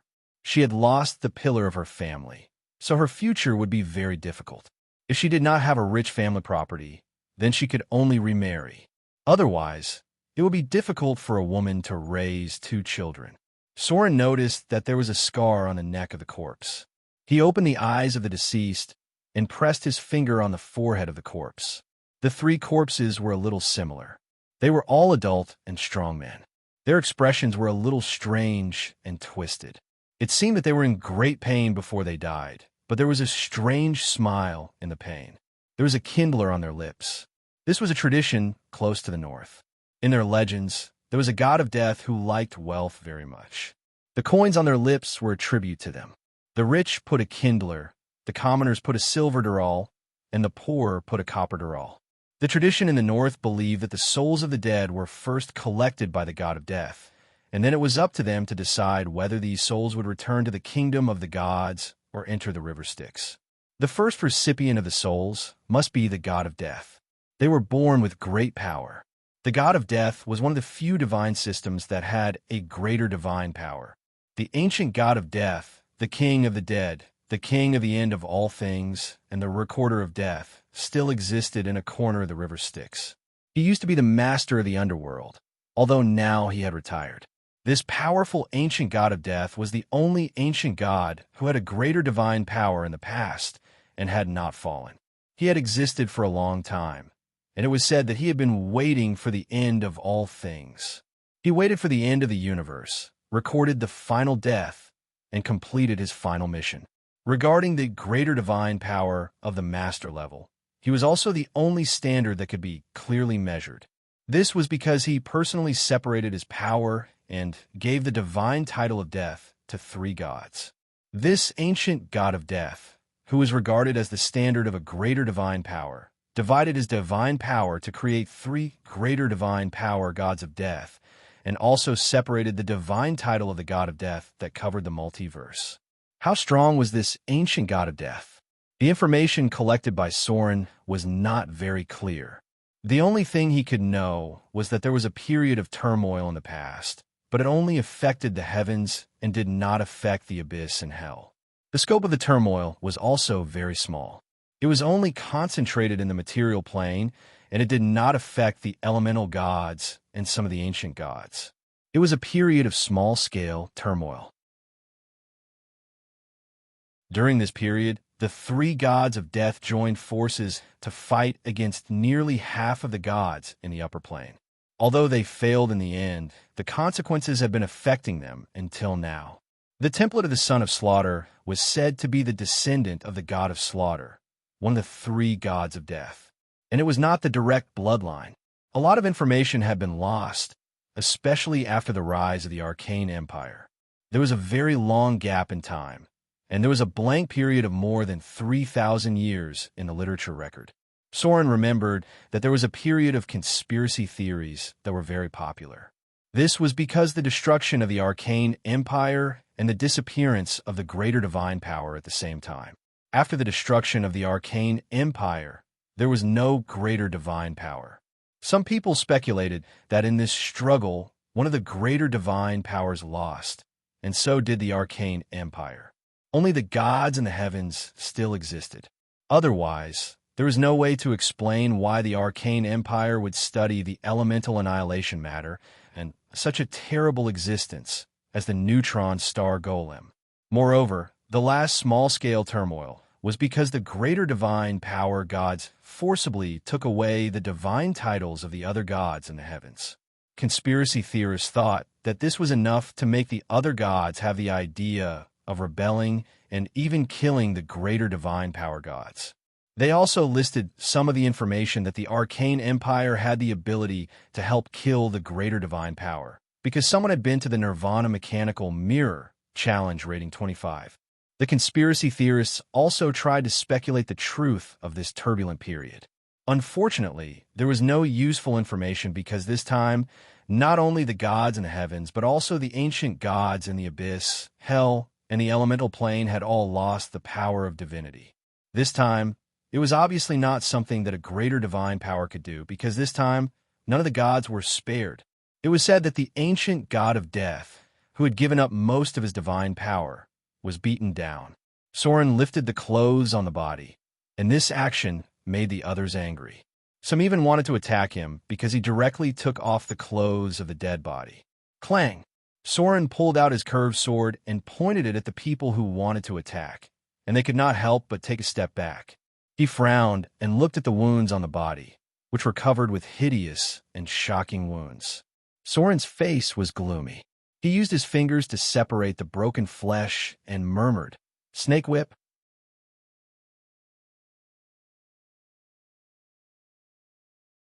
Chapter 134. Snakehead Whip. The most vicious special weapon in the Underdark could only be used by those who had trained in special abilities. Most of them were priests of the Queen of Spiders. They used this weapon to torture the enemy and make the enemy feel extreme physical pain. The only other person who could use this weapon was the Maiden of Pain, who was in charge of torture, pain, torture, and so on. In the past 100 or 200 years, she had been involved in the pleasure of abuse and wanted to use it to extend the divine domain of pleasure, lust, taboo, and so on.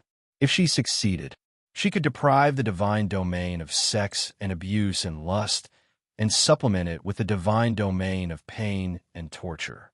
Eventually, it would become a springboard for seizing the divine domains of lust, pleasure, reproduction, sex, and so on. She didn't necessarily need to be the main god of the whole world. Even if it was just the sex and abuse god that the Drows believed in, she could use it to touch the divine domain of lust. It was impossible for the gods to expand their divine domain for no reason.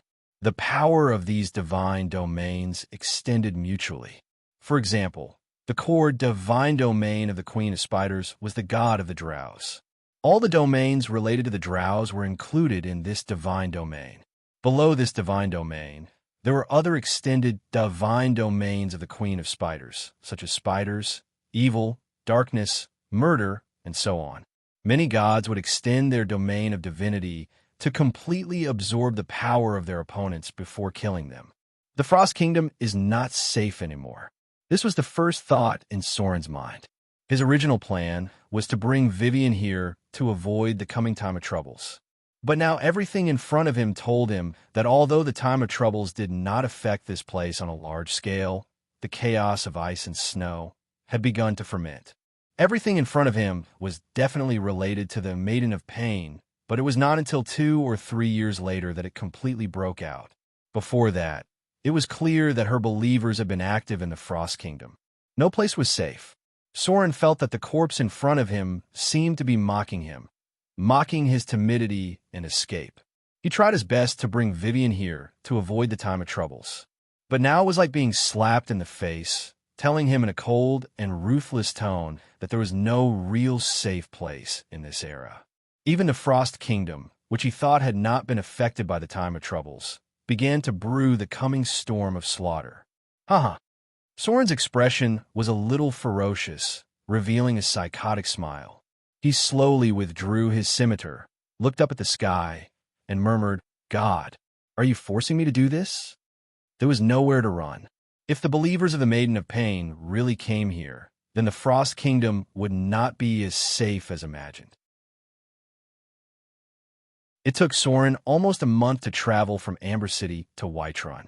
He cleared out all the monsters in his way, crossed the plains, and arrived at Autumnfall. From there, he entered the Elven Kingdom, crossed the Forest of Dreams, and fought against the hunters. After that, he crossed the barren plains and entered the frigid north. How much blood had he lost along the way? How many times had he fought? However, everything in front of him was like a loud slap to his face, telling him that his actions over the past month were laughable. He ran away like a clown, but in the end, he couldn't escape anything. Soren's back was covered with scars, left by the gnolls and the ogres. He only wanted to take Vivian away from danger and find a relatively safe place to avoid the time of troubles. However, the scene in front of him seemed to have whipped his heart with a snakehead whip. While the pain penetrated his bone marrow, it also suddenly woke him up. He couldn't escape, no matter where he went. Even the most peaceful Frost Kingdom had begun to brew a storm. There was no real safe place in the world. There was only battle. There was only battle left. Soren's palm clenched the scimitar, and his fingers turned white because of excessive force. He glanced coldly at the others around him. His cold gaze was like a blade, making the others retreat far away at once. It was a kind of killing intent that made them feel cold all over when they were stared at by Soren. Since they couldn't escape, then let's fight. For Vivian, and for himself, he had to fight his way out of this world. He had already fled for thousands of kilometers, almost across half of the continent, but the bloody reality woke him up. There were some things that he had to face no matter how hard he tried. As long as he was still alive in this world, he couldn't escape. Stop! A steady female voice suddenly sounded, and then a middle-aged woman with an amiable face walked over accompanied by 2 young girls. She frowned and glanced at Soren, then glanced at the others and slowly said, "What are you doing? All of you put away your weapons." This middle-aged woman seemed to have a very high status. After seeing her, the others couldn't help but bow slightly. Those who pulled out their weapons because of Soren's actions also hesitated for a moment and put them away. This was the town's priest, and a priest of the goddess of agriculture. Any gods that were closely related to their lives would be respected by the people. The priest of the goddess of agriculture had a very high status in society. This was because anything related to food would be taken more seriously. Soren's emotional fluctuations only lasted for a moment. Then he bowed slightly to apologize and said slowly, "I'm sorry. I was a little emotional." The middle-aged woman looked at him deeply. Her face was quite graceful and amiable, full of a maternal aura. This was the power of the god she served. The goddess of agriculture was the daughter of Mother Gaia. After Mother Gaia retired, the goddess of agriculture took over the divine position of Mother Gaia. She was also the only god who didn't have a divine position of battle, but had the peak of great divine power. The goddess of agriculture's divine power level was similar to that of the elven main god. Under her were the river goddess, the mountain goddess, the lake goddess, and other gods. It was a special divine system independent of nature, and it was the connection point between the natural divine system and the human divine system. This was because the goddess of agriculture's father was the god of light. The god of light was the previous light of dawn, the god that the young priest in Amber City worshipped. He was the partner of Mother Gaia and had a very close relationship with her. Although Mother Gaia had many interactions with gods in her long life, the light of dawn was her most important partner. Everything grew because of the sun, and Mother Gaia gave birth to the goddess of agriculture. She gave the divine position of agriculture to her daughter and helped her become a new god. The god of light was her most reliable ally, and the power of light protected the field of agriculture. In just a few thousand years, the goddess of agriculture did not kill any gods, nor did she start any wars. She relied on the expansion of faith all the way from a weak divine power to a great divine power, and became one of the most powerful gods in the whole world. The believers of the goddess of agriculture were all over the farming races, and her temples could be seen almost everywhere. Even some evil species would hold a sacrificial ceremony at a fixed time every year. The divine position of agriculture produced too many fields, and the power it possessed was very strong. It was almost the foundation of the whole world's development. Therefore, the priests of the goddess of agriculture were respected in human society, especially among the lower-class civilians. This was because agriculture was what they relied on to survive, and whether they lived well depended on the harvest in the fields. Relax, child. The middle-aged woman reached out and touched Soren's forehead. Although he was a little resistant, he did not avoid it. A gentle force flowed into his body and gradually calmed his emotions. This was the mother power of the earth, and the goddess of agriculture inherited part of the mother power of the earth. This force calmed Soren down a little, and his hand that was holding the curved sword gently loosened. The goddess of agriculture advocated better development of agriculture and more food harvest to reduce conflicts and wars between races. This was a neutral and kind god, and he was also the god who had the least desire to fight. Evil species rarely sacrificed to good gods, but the goddess of agriculture was an exception. She still had some believers in the evil camp. It seemed that she also tolerated these believers. She was different from the god of light, who could not tolerate sand in his eyes. The goddess of agriculture strictly adhered to the rules of neutrality and kindness, but she tried her best to tolerate everything. Very good. The middle-aged woman smiled and said slowly, "Can you tell me what you know? This group of evil guys has caused a lot of panic recently, and we all hope to find them."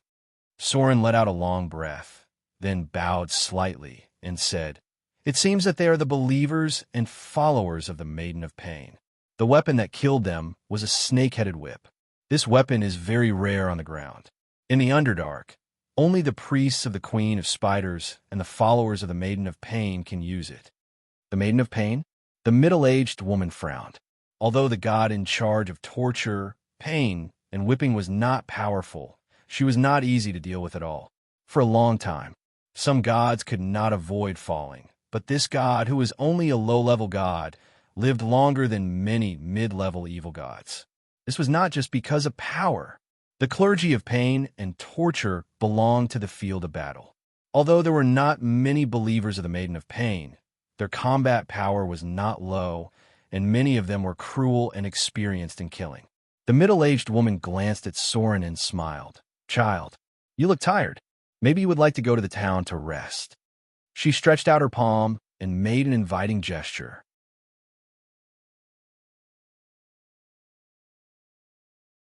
Chapter 135. After listening to Soren's words, a middle-aged man next to him frowned and looked at the body. There were very few drows in the Frost Kingdom, and there was no passage connecting to the Underdark.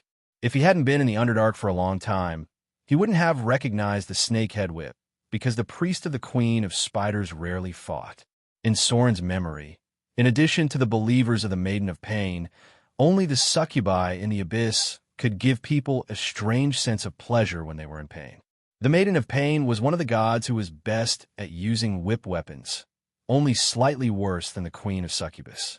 The Queen of Spiders used the snakehead whip to torture the enemy. The others were still holding funerals. The middle-aged woman invited Soren to the location of the Temple of Agriculture. There was a small town in front of them, but it was closed on all sides, and there were many guards nearby. A burly man who looked like a sheriff came over, glanced at Soren in front of him, and then bowed slightly to the priest of the goddess of agriculture and said, "Priest Tina, who is he?" The middle-aged woman glanced at him and said slowly, "A traveling adventurer. Maybe he can help us." The evil degenerates have become more and more rampant recently. Now the number of people killed has reached more than a dozen. The residents of the town are a little panicked. We must stop this madness. The sheriff obviously wanted to say something, but he swallowed it back. Since this happened more than half a month ago, the security team had not had the slightest clue, and the number of people killed increased again and again. At first, it was only one person. They could quietly cover it up and blame it on the ferocious bandits. But later, the number of people killed became 2, and recently, 3 people were killed at the same time. Now, even an idiot knew that this was definitely not a simple murder case. Looking at their injuries, they didn't look like crazy murderers, but more like victims of some evil ritual. Soren's eyes swept over him, and then stopped on a young man not far behind him. The other party noticed his gaze and avoided it. Although he didn't know why, he looked a little guilty. It was a skinny young man with brown hair and brown eyes. His legs seemed to be somewhat inconvenient, as if he was disabled. Soren stopped, looked at the young man, and asked, "Who is he?" Hearing Soren's question, the young man subconsciously took half a step back. His eyes were slightly flustered. The middle-aged woman seemed to have noticed something. She frowned and said, "He is a blacksmith's apprentice. One of the victims outside is a blacksmith." Soren suddenly reached out and grabbed the young man's arm. With a twist of his hand, he pinned the young man to the ground. This sudden turn of events caught everyone off guard. Before they could ask, Soren said in a deep voice, "Get someone to take off his clothes." Everyone was stunned for a moment, but then the middle-aged woman gave the order with a serious expression. "What are you doing? He was just an outsider. You actually allowed him to attack me." The young man was obviously flustered. He struggled desperately and shouted at the same time, "I didn't kill anyone. Everyone knows that my legs are inconvenient. How could I kill Master Kent? Not to mention killing the others. I'm not the murderer." The sheriff frowned and said in a deep voice, "Let him go. Koro is just a poor child. He never received any combat training. He can't even beat a wolf. There were trained guards among the victims. He can't be the murderer." Soren looked at him indifferently. He directly took off the young man's arm and said slowly, "I didn't say he was the murderer. Take off his clothes." The 2 guards looked at each other and took off the young man's clothes. Immediately, the scars on his back were exposed. The others couldn't help but feel sorry for him because there were many scars on the young man's body. It seemed that he was beaten a lot in the past. The status of an apprentice in this era was very low. Soren looked at the scars on his shoulder. They seemed to be left behind by someone in the past. The sheriff said that he was a poor child. It was probably because he knew what happened to him in the past. But that wasn't what Soren was looking for. He directly tore off the young man's clothes and saw a hideous scar. The other scars were left a long time ago, but this scar was very fresh. It should have been left in the past month. Soren directly pressed the young man down, stepped on his neck with his foot, and said in a deep voice, "Has he been whipped recently?" Whipping. It was a very common punishment used to punish people who committed crimes. No, it was the middle-aged woman who answered Soren. She looked at the wound and frowned. "No one has been whipped recently." Our laws here rarely use whipping. Soren retracted his foot, looked down at the silent young man on the ground, and said slowly, "Don't tell me you whip yourself for no reason, and with a barbed whip. He's a follower of the Maiden of Pain. It should be a ceremony that was held in the past month. The Maiden of Pain's followers have a whipping ceremony. They let people whip themselves with a barbed metal whip so that they can feel the power of pain and torture. I don't think I need to teach you what to do next, right? Find a way to pry open his mouth and make him tell you who the other followers are? The Maiden of Pain should have developed her religion here." Soren's expression was cold, and he didn't care about the sheriff's pale face. He had found a clue as soon as he arrived, but they had been busy for half a month without any results. This was a slap in the face. "Take him away." The middle-aged woman's face was very ugly. When it came to matters of faith, the priest would also become very cruel. She said in a deep voice, "Torture him. Make him tell us who else has fallen to the evil side." The young man was lifted up by 2 guards. He stared at Soren and the others nearby with vicious eyes. Finally, he looked at the middle-aged woman with a ferocious expression and said, "You will all die. After the goddess of pain comes, she will torture you severely. In the end, she will kill you all. You bunch of hypocrites. What a hypocritical demon. You hypocritical bitch. You watched my mother die of illness, but you didn't want to save her. You watched me being beaten by the blacksmith, but you didn't do anything. You hypocrites. I curse you all. I curse you all to hell." He had fallen to become a follower of the goddess of pain. This young man must have experienced something bad. Unfortunately, Soren had no interest in knowing. He also didn't have such strong sympathy. He just said in a deep voice, "The followers of the goddess of pain have a high tolerance for pain. I think you'd better use some clever means when you torture him." The middle-aged woman's face was pale. She gave a look to a person next to her, then nodded slightly to Soren and said, "Thank you, adventurer. If it weren't for you, we wouldn't have found someone who had fallen to this point so quickly." She led Soren to the temple, and the guard next to her dragged the young man away. The sheriff's face was gloomy for a while. Then he followed them and kicked the young man hard. Since someone had fallen to the evil god's side, there must be more than one. There were actually followers of evil gods here, but as the sheriff, he didn't know anything about it. This would definitely cause his prestige to plummet. The Temple of Agriculture. There was a fountain in front of the shrine, and there were pools on all 4 sides. There were also plants planted there, and many pictures were carved on the walls. In the center was the statue of a beautiful and refined goddess. She had a gentle smile on her face, and her arms were spread out as if she was hugging something. There was a faint light inside the shrine. This was a place that was enveloped by divine power. It seemed that people often held sacrificial ceremonies here.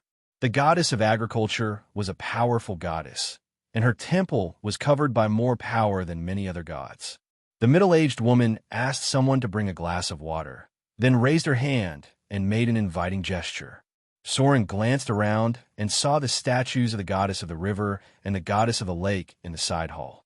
The fields needed water to irrigate, and these 2 weak gods were the most important gods of the goddess of agriculture. The middle-aged woman looked at him and smiled. "There should be news coming soon. I'm very grateful for your help. If you need, I can arrange for your accommodation. You look like you've been traveling for a long time. Maybe you need a good rest here." Soren nodded slightly and took a sip of the water. The water had a hint of sweetness. This was the raw material of the temple's holy water. The water was purified by divine power when it passed through the temple. The foundation of a temple was the accumulation of hundreds of years. The sheriff didn't let them wait too long, but the news he brought was not good. He walked in with a gloomy face, bowed slightly, and said, "Pastor Tina." No matter how we interrogated him, he wouldn't speak. He just kept cursing us. I think his mind has been controlled by the evil god. The middle-aged pastor's face instantly turned gloomy. She glanced coldly at the sheriff in front of her and said slowly, "I only care about the results. I don't want to hear your incompetent excuses." The sheriff's face suddenly turned pale. He wanted to refute, but didn't dare to speak. The sheriff was not a noble. He was just an elected administrator. His status was not higher than a knight, let alone an abbot of a temple. Soren frowned and stood up. He said slowly, "Let me do it." The Maiden of Pain is also the goddess of torture. Her believers have some special abilities after the ceremony. Many cruel tortures can't destroy their minds. If there is no special means, there is no way to make them speak through normal torture. The middle-aged woman nodded and immediately said, "Thank you, sir. When we get rid of this group of fallen, the temple will definitely reward you."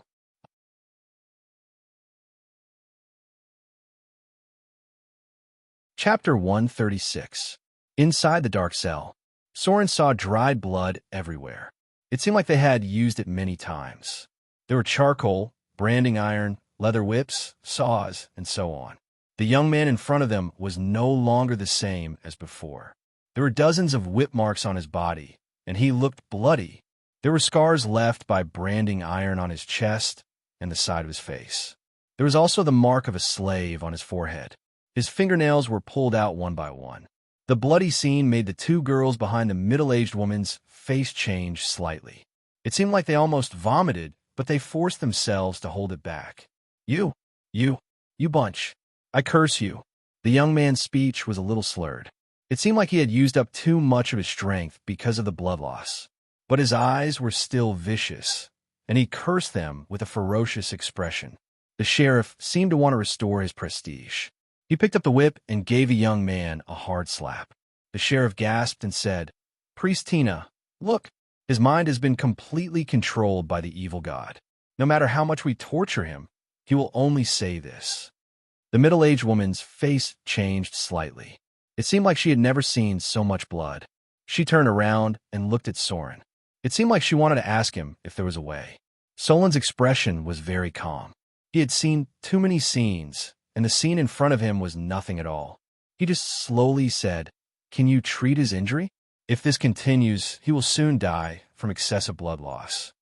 The middle-aged woman hesitated for a moment. Then she raised her hand and cast a healing spell. The power of the divine spell began to take effect. The young man's blood quickly recovered, and he seemed to have recovered a lot. He opened his mouth and wanted to curse, but Soren stuffed a rag into his mouth, blocking the evil words that he wanted to blurt out. He turned around and looked at the others. He said softly, "The next scene might be a little unsuitable for children. I think it's better if you all leave." The people present were obviously hesitant. The middle-aged woman frowned. Then she turned around and walked outside. Her instincts told her that the adventurer in front of her might be telling the truth. She didn't want to see something that was too difficult to accept. The sheriff's expression was ugly, but he didn't walk out. He wanted to see what Soren was going to do. The young man in front of them had withstood almost all the torture and torture without saying a word.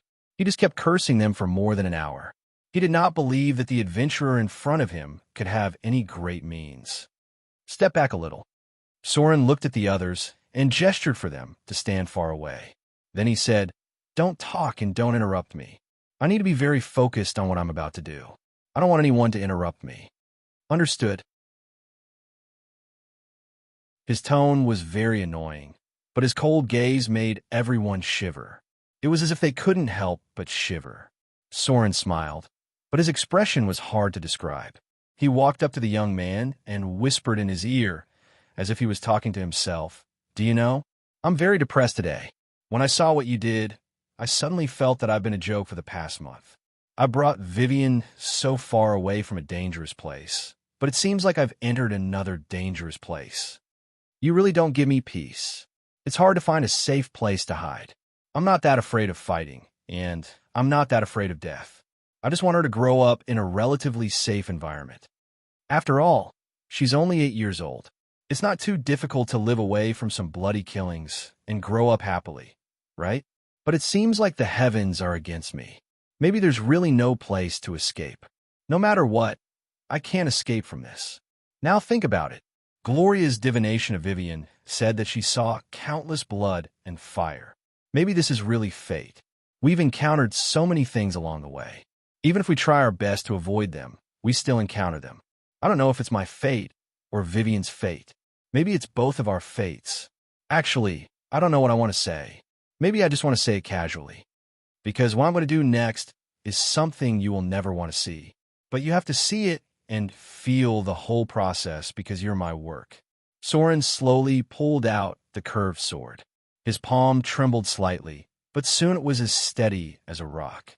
But his fingers were white, probably because he used too much force. He looked into the eyes of the young man in front of him and whispered, "The believers of the Maiden of Pain are actually very annoying. Because you have a specialty that resists pain and torture, normal torture is basically useless to you. When I was in the Underdark, I saw many priests of the Queen of Spiders being helpless against you. However, I know of a method that is quite useful for you guys. It just so happens that I once learned this method from someone. Do you know what it is?" Soren approached the other party's ear. This strange whisper increased the psychological pressure on the other party, making him feel uneasy. His whole body twisted, desperately trying to stay away from him. Soren smiled, but he looked like a demon. He whispered, "Skinning. My skills are actually not very good. The best skills are in the Abyss and Hell, and then the Underdark. But I think my skills will be better than the executioners in the mortal world. After all, I have received professional training. Do you know the Underdark? It's the territory of the Drows. They are masters of torture, and some of their methods are even crueler than the demons. Skinning is a delicate job. Only when you can peel off a complete human skin can you be considered a beginner. When I was a bitch, the drow who trained me was a master of torture. Do you know what he was wearing? It was a very powerful legendary equipment, stronger than many knight armor. That thing was called human skin magic armor. Only the most evil people, who were destined to fall into the abyss of hell after death, would wear this thing. He told me, for qualified skinner, after you peel off a complete set of human skin, your work still needs to be alive. That's the real standard.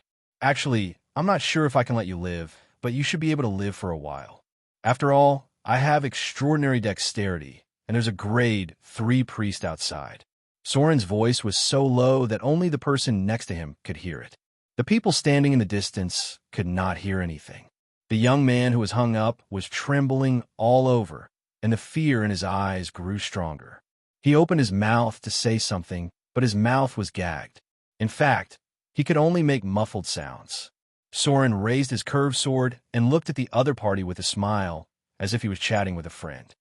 "Actually, I would never do this kind of thing in the past. Unfortunately, you made me lower my bottom line a little today, because I'm really angry. Very, very angry. It's said that the followers of the goddess of torture enjoy pain. I don't know if you'll be able to enjoy the process. I know that you have good endurance, and I don't think you'll tell me what I want to know. But it's okay. I'm an honest person. I think it's better to let you experience my skills first, and then decide whether to tell me or not. Right?" Soren raised his curved sword expressionlessly, and then slowly but steadily cut along the top of the person's head. He did not use much strength, but his hand was very steady. He steadily cut from the scalp all the way to the back of the neck, and then from the skin on the spine all the way to the end of the spine. He steadily cut the first line. The victim's body was trembling, and the fear in his eyes almost completely covered the pain. He struggled with all his might, but he still felt the skin on his back being cut open. It was no longer just pain, and the pain was not as terrible as he imagined. The real horror was not the pain that was inflicted on him. The other people present seemed to have realized something. The sheriff's face changed slightly, and he turned his head away, not daring to look at Soren again. "Don't move." Soren gently choked his neck and said slowly, "If you move, the work will not be complete. This is just the back. Next will be the arms and thighs. It is said that a skilled skinner can peel off the scalp first, and then deal with the other parts. I don't have such skills, so I can only deal with the other parts first and let you see the other parts of your body." Blood dripped down drop by drop. Some of the guards could not stand it anymore, and they turned around and ran outside, as if they would have nightmares if they looked at it any longer. Soren carefully cut along the victim's arm, and then looked up at him. The victim's mouth was making muffled sounds, and his eyes were full of fear and begging. He said lightly, "It seems like you want to say something?" The victim nodded desperately, and he used a lot of strength. "Very good." Soren slowly put away his curved sword, and then said, "This work is actually very tiring, so it's good that you are willing to talk." Snap! Soren snapped his fingers and removed the rag from the victim's mouth and said to the back, "Ask the priest to come in. He is willing to talk." The sheriff's body stiffened, and then he walked outside. He did not know why his legs were trembling, and he almost fell to the ground.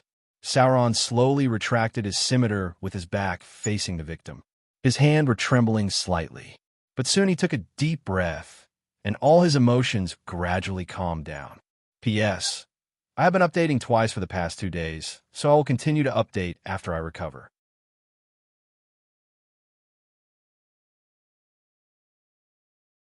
Chapter 137.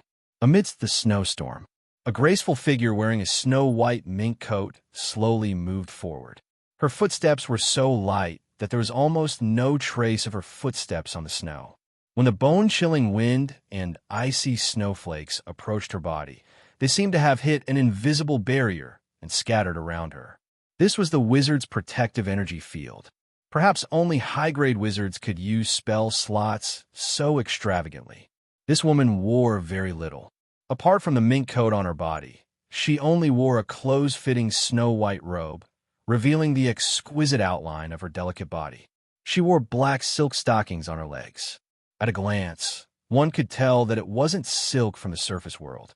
The protective energy field could block the cold wind and ice, but it could not block the cold weather of the entire natural world. If she was not a professional with a strong physique, then she must have cast a spell to resist it. Damn drool. The woman's appearance was quite coquettish. If Soren was here, he would feel that she was vaguely familiar, but he might not be able to recognize her because her hair had turned lavender and her pupils had turned blue. Her whole person was very different from before. However, some characteristics were still retained, such as the tone of voice, the fragrance on her body, and the stockings on her legs. Even high-grade wizards would not have too many enchanted stockings made of spider silk from the Underdark. This was Gloria's mother, the coquettish and vicious woman. She walked on the cold snowfield, wiped the sweat on her forehead, and then looked up at the sky. It seemed that she wanted to cast a spell to fly. This damn weather. The coquettish woman cursed angrily and then continued to move forward. The weather was too cold, and the wind was too cold. Casting a spell to fly required a protective spell. The higher she flew, the more piercing the wind would be. Even a high grade which like her couldn't use spells without any scruples. She had to reserve a spell slot to protect her life in battle. There seemed to be a sound coming from afar. The coquettish woman looked back and said with hatred, "These guys are like ghosts that won't go away. You don't care about the disciples of fear, but you chased me for half of the world. Didn't I already say that I won't continue the forbidden experiment? Wait till I get back my experimental subject. I'll definitely teach you a lesson." The light of a spell appeared. The coquettish woman's speed suddenly increased. Even though she was merely taking ordinary steps, it was as if she was running at full speed. Her speed was almost comparable to a professional athlete's 100-meter dash. The cold wind grew stronger and stronger. An eagle was forced to fall from the sky. In the face of nature, professionals were not fearless. The eagle that drool transformed and it could not fly as he wished in this kingdom of ice and snow. In the face of nature's might, even legends would be helpless. The druid landed and paused for a moment. Then, he frowned and looked into the distance, muttering, "Where did that destroyer of nature run off to? We can't let her go. Her existence is a disaster to the natural world." The 3 legendary droll legends working together could not repair the damage she had left behind. She was now at the top of the drool's blacklist. As long as it was a place where she had conducted magic experiments, there would be terrible energy radiation left behind.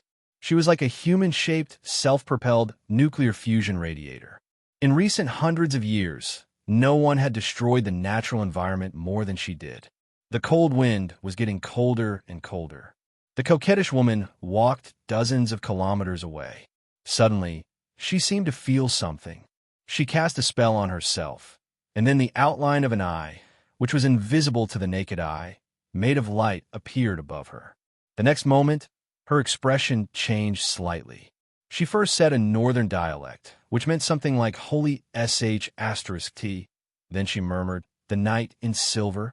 This group of stubborn people don't really hate me that much, do they?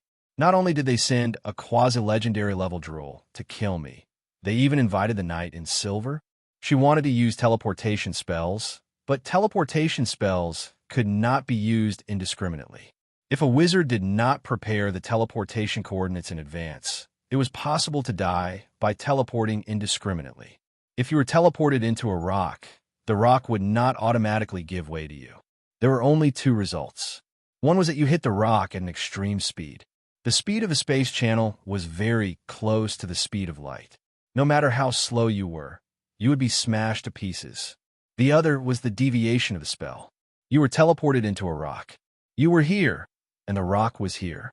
Your body was merged with the rock. There had always been a lack of wizards who had just learned teleportation spells and lost their lives. Short-distance teleportation was still possible, but the longer the distance, the higher the requirement for the teleportation mark. This was something that even gods could not avoid. On a towering mountain, the proud figure of the knight in silver stood in front of the steep mountain wall. Her face was not very good. Presumably, no one would be in a good mood if they let a grade 3 rogue escape when they had the strength close to the legendary realm. At first, the tracking was relatively smooth, but after entering the ice area, it was completely broken. The other party seemed to have no rest at all. No matter how she tracked, she could only barely keep up. These days had made her a little tired, and the traces of the target were almost completely covered by the wind and snow. The longer the time dragged on, the more the energy of the leaf of life would be consumed. Even if the rogue was found, it would be impossible to retrieve the precious sacred object. This was a great loss for the drool, and it was the same for the Elven Kingdom. The leaf of life had the most ancient energy. Although this energy was not powerful, it was very rare. It was also the only way to make their divine tree have divinity. The existence of the elven main god had become more and more inactive over the years, and many people had a trace of dissatisfaction in their hearts. Many high-grade drool and elven elders thought that the most ancient faith should be restored and their divine tree should become a real god. The High Elven Divine Tree Faith. This plan had been stalled for thousands of years. The progress had been very slow because of the interference of the Elven Divine System. But recently, all the gods had fallen into a deep sleep, and the Elven main god could not connect with the priests. This was tantamount to a sudden opportunity. Many drool thought that this was the best time to resurrect the divine tree. Although the divine tree did not die, its spirituality had long disappeared in the years. At this juncture, an accident happened to the remaining 3 leaves of life, and one of them was lost. Time was changing, customs were changing, and beliefs were changing. Suddenly, the knight in silver seemed to have discovered something. Her sharp eyes looked down at her feet like an eagle, and then there was a strange expression on her face. She seemed to have seen a very notorious witch among the elves. Northern Tower. Gloria stood at the top of the wizard tower, hundreds of meters high. The cold wind blew her long hair, and there were strands of silver in her silky long hair. It inexplicably gave her a sense of beauty that had settled down over the years. She looked down at the land under her feet like a queen, and the area within 120 kilometers was her territory. As a high-grade member of the Witch Council, the Northern, which was most likely to advance to the legendary realm, she had touched the edge of the quasi-legendary realm before the age of 30. It was not impossible for her to reach the peak of the legendary realm in the future. In the distance, busy fishermen could be seen. It was the migration of the winter scale fish. Their habits were special. They would only lay eggs in spring. October was the harvest season. The fishermen would catch them with the size of a net, and then let go of the small fish that had not yet grown up. For them, Gloria was a superior existence, and they were more in awe than the city lord of Moon River City. Gloria looked down at the people under her feet, opened her palm to catch a snowflake, and then sighed faintly. The weather was getting colder and colder. She tightened the wizard robe on her body and turned to walk into the tower. The heavy iron statue stood in front of the door and said with a voice of metal friction, "Master." The observation target is still sleeping, but the energy is also very stable. The things that were destroyed at the beginning have been repaired. On the 12th floor of the Wizard Tower, Vivian's small figure was lying on a platform covered with soft velvet. There was an oval protective cover outside. Gloria walked to a magic circle, and her figure appeared directly outside the door. She then glanced at the little girl who was breathing evenly on the platform and frowned. She had been sleeping for a long time. She did not need to eat, but she did not wake up. Occasionally, there would be unconscious energy spreading, and it even almost alarmed the Witch Council. The place where she was first placed had been destroyed. The violent divine power almost shattered her wizard tower into two pieces. If she had not activated the protective spell in time, Vivian could have destroyed half of the wall. The little girl's power was amazing. Gloria estimated that she had surpassed the level of a high-grade legend, profession level 25. Unless there was a way to separate these energies, she would need to sleep for a long time. Her body was too small and too young. But the power in her body was already stronger than an adult dragon. Unless she changed from a mortal to a demon, she could not integrate this power. The Son of God could transform his form. If Vivian changed into a high-grade demon or a descendant of a demon, she should be able to integrate this power. But the little girl seemed to have been resisting and fighting against this power. She was still a mortal, without any characteristics of a high-grade demon or a demon of the abyss. Gloria did not know how to let a mortal absorb such a huge amount of divine power. She was at her wit's end. As a northern witch close to the legendary level, Gloria was not a legendary wizard after all. She had not touched such a mysterious field. Unless she advanced to the legendary level, she could not even analyze the structure of divine power. The Frost Kingdom. Soren came out with a gloomy expression, and the middle-aged female priest also came out with a stiff face. The others looked very dignified, and no one spoke for a long time. The news they got was terrible, because not only did the believers of the goddess of torture come here, but even her chosen came to the Frost Kingdom. The chosen of the gods.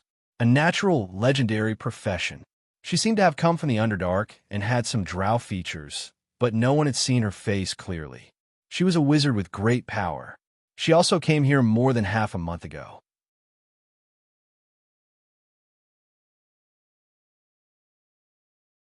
Chapter 138. Legends were as common as dogs, and liches were everywhere. Soren inexplicably remembered a sentence that he often heard before. This sentence was used by many people to mock themselves, especially before they reached the realm of legends. Many people liked to use this sentence to mock themselves after they were seriously injured or died. Although he hadn't seen any liches yet, Soren had encountered a lot of quasi-legendary level characters. As a grade 3 professional, Soren felt a lot of pressure in his heart. However, he couldn't just find a dragon and say, "Just lie down and let me stab you to death." That way, he could level up quickly. A month had passed. He had grown from a low-level thief to a grade 3 professional. Other than the children of gods with extraordinary bloodlines, no one could grow faster than him. However, he still felt that it wasn't enough. His strength was far from enough to fight against some existences. The information he got from the interrogation was actually very vague. Other than the name of the fallen in the town, everything else was very vague. No one had seen the appearance of the Chosen. Soren asked for some details and found out that the Chosen had always been wearing a black cloak. There were obvious traces near her ears, and the skin color of her palms wasn't that of an ordinary elf. Only then was he able to confirm her race. The time of her arrival was more than half a month ago. At that time, Soren should still be in Whiterun. According to the fallen believers, she was the incarnation of the goddess of torture. This saying couldn't be used casually. Otherwise, it would be blasphemy. Those who could claim to be incarnations of gods were basically chosen who were bestowed with power by the gods. They played an important role in the gods' churches. The power of a chosen was equivalent to a divine priest with a profession level of 20 or so. They could use the divine power bestowed upon them to cast holy word or blasphemy which were very close to level 9 divine spells. They could make people commit suicide, control people's minds, and even gain a group of zealots in one go. As long as there was a hole in their mind, they could use their divine power to guide it. The guards of the town began to move out to capture the fallen believers. The middle-aged woman's expression was gloomy as she gave the order. Immediately, someone called the guardian knights of the Temple of Agriculture. The power of the temple was composed of 3 parts: the priests, the believers, and the temple guards. 3 temple guards appeared. They were all wearing heavy full-body armor.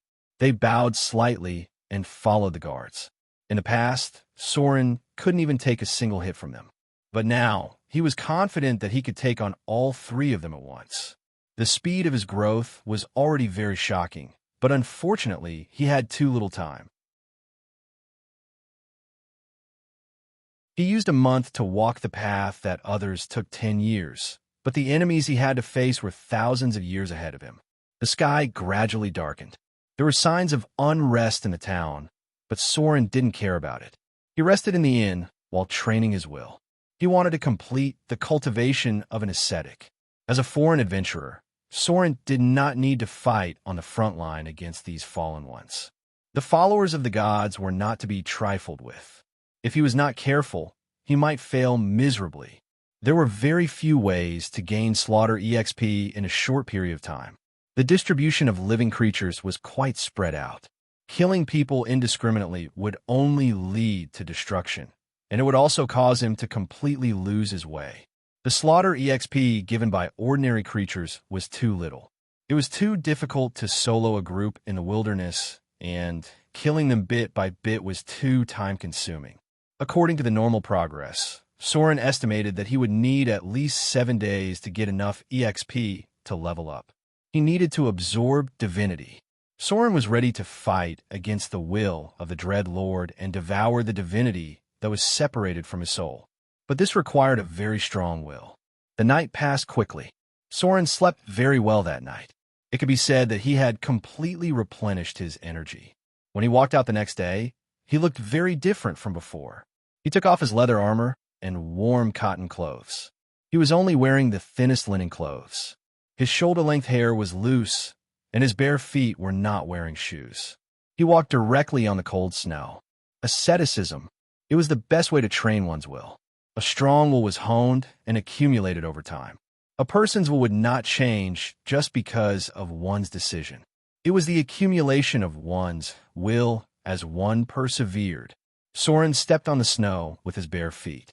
The cold wind blew through his clothes, but the thin linen was useless. Even with his 21 constitution, he could not resist the cold from all directions. The other people in the town looked at him with strange eyes. Their expressions were as if they were looking at a madman or a fool. Even if the northerners were naturally resistant to cold, it would not take long for them to get sick wearing such thin clothes outside. Soren came to the Temple of Agriculture. His appearance surprised the priest, and she bowed slightly. She knew what Soren was going to do because other priests would do the same. The only thing that surprised her was that she could not understand why rogues would use such an extreme way to train their will. They did not need to rely on will to stabilize their faith like priests did. Most of the rogues were believers, and they would at most talk about the gods. Soren received the reward he deserved. It was only a small amount of gold coins, about 30 gold coins. Then there was a part of the holy water, and the most important 2 bottles of greater healing potion. It was worth more than 500 kindler, and its effect was equivalent to healing moderate injuries to severe injuries. The priest was an expert in this field. Soren continued his journey. He wore thin linen clothes and stepped on the cold snow barefoot. He moved forward step by step without using any supernatural abilities or spells. He just walked forward step by step. The pervasive cold penetrated his body. His arms, cheeks, and feet soon began to turn slightly blue. Because he did not have shoes to protect him, there were also slight scars on the soles of his feet. The ground was very rough.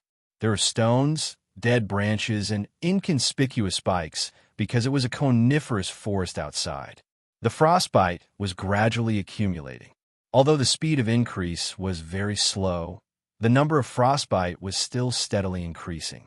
Because of the scars on his feet, Soren also had slight bruises. These injuries gradually reduced his HP little by little. The first day, Soren walked barefoot for 150 kilometers. He met a hungry white bear, but it died under his sword. Night fell. He did not drink a drop of water for the whole day. He only drank a little water at this time, and then slowly ate dry food. There was no meat at all, only the coarsest black bread. The frostbite all over his body was very obvious. His HP had already decreased by more than 10 points. If it wasn't for his regeneration talent, as well as his extraordinary vitality of over 20 points, he would have frozen to death in just one day. Even the weak cold resistance could not offset all the frostbite in this environment. Soren did not make a bonfire. He sat on a rock, held his curved sword with both hands, and then slowly closed his eyes. This was the training method of a sword saint. He was meditating, but he was not training his mind like a wizard. Instead, he was training his will. The howling cold wind did not stop for a moment. Occasionally, snowflakes would fall on Soren's body. The snow melted little by little, and then froze into ice due to the cold temperature. Soren sat on the rock without moving. His whole body looked like an ice sculpture. Only the heart in his chest was still beating slowly and steadily. The night slowly passed. When Soren opened his eyes the next day, his body was already covered in white frost. His whole body was bruised. When he retracted his curved sword, some of his flesh was even cut off. His hand that was in contact with the blade was already frozen. A night of meditation made his whole body stiff.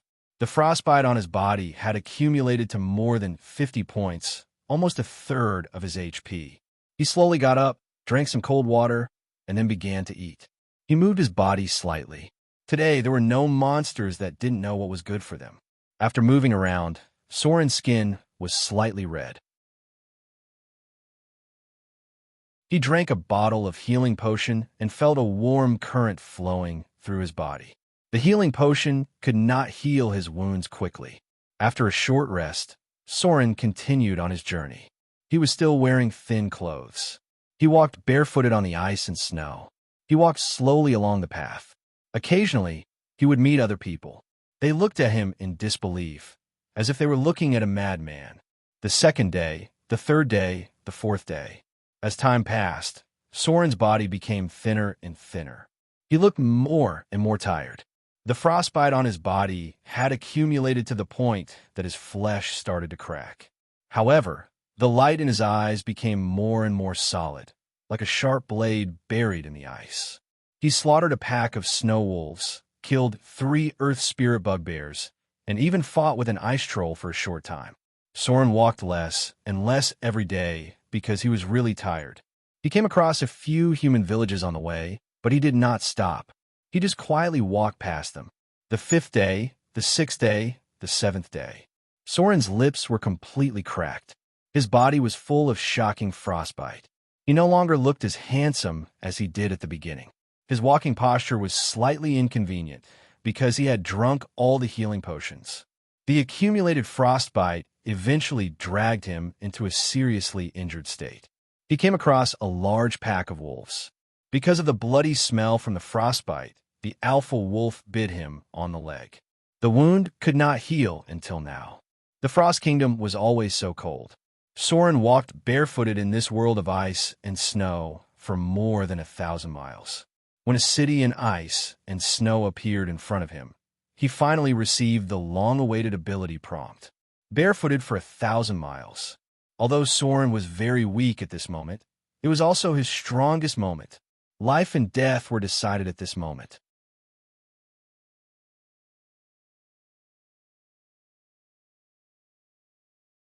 Chapter 139. The Northern Tower.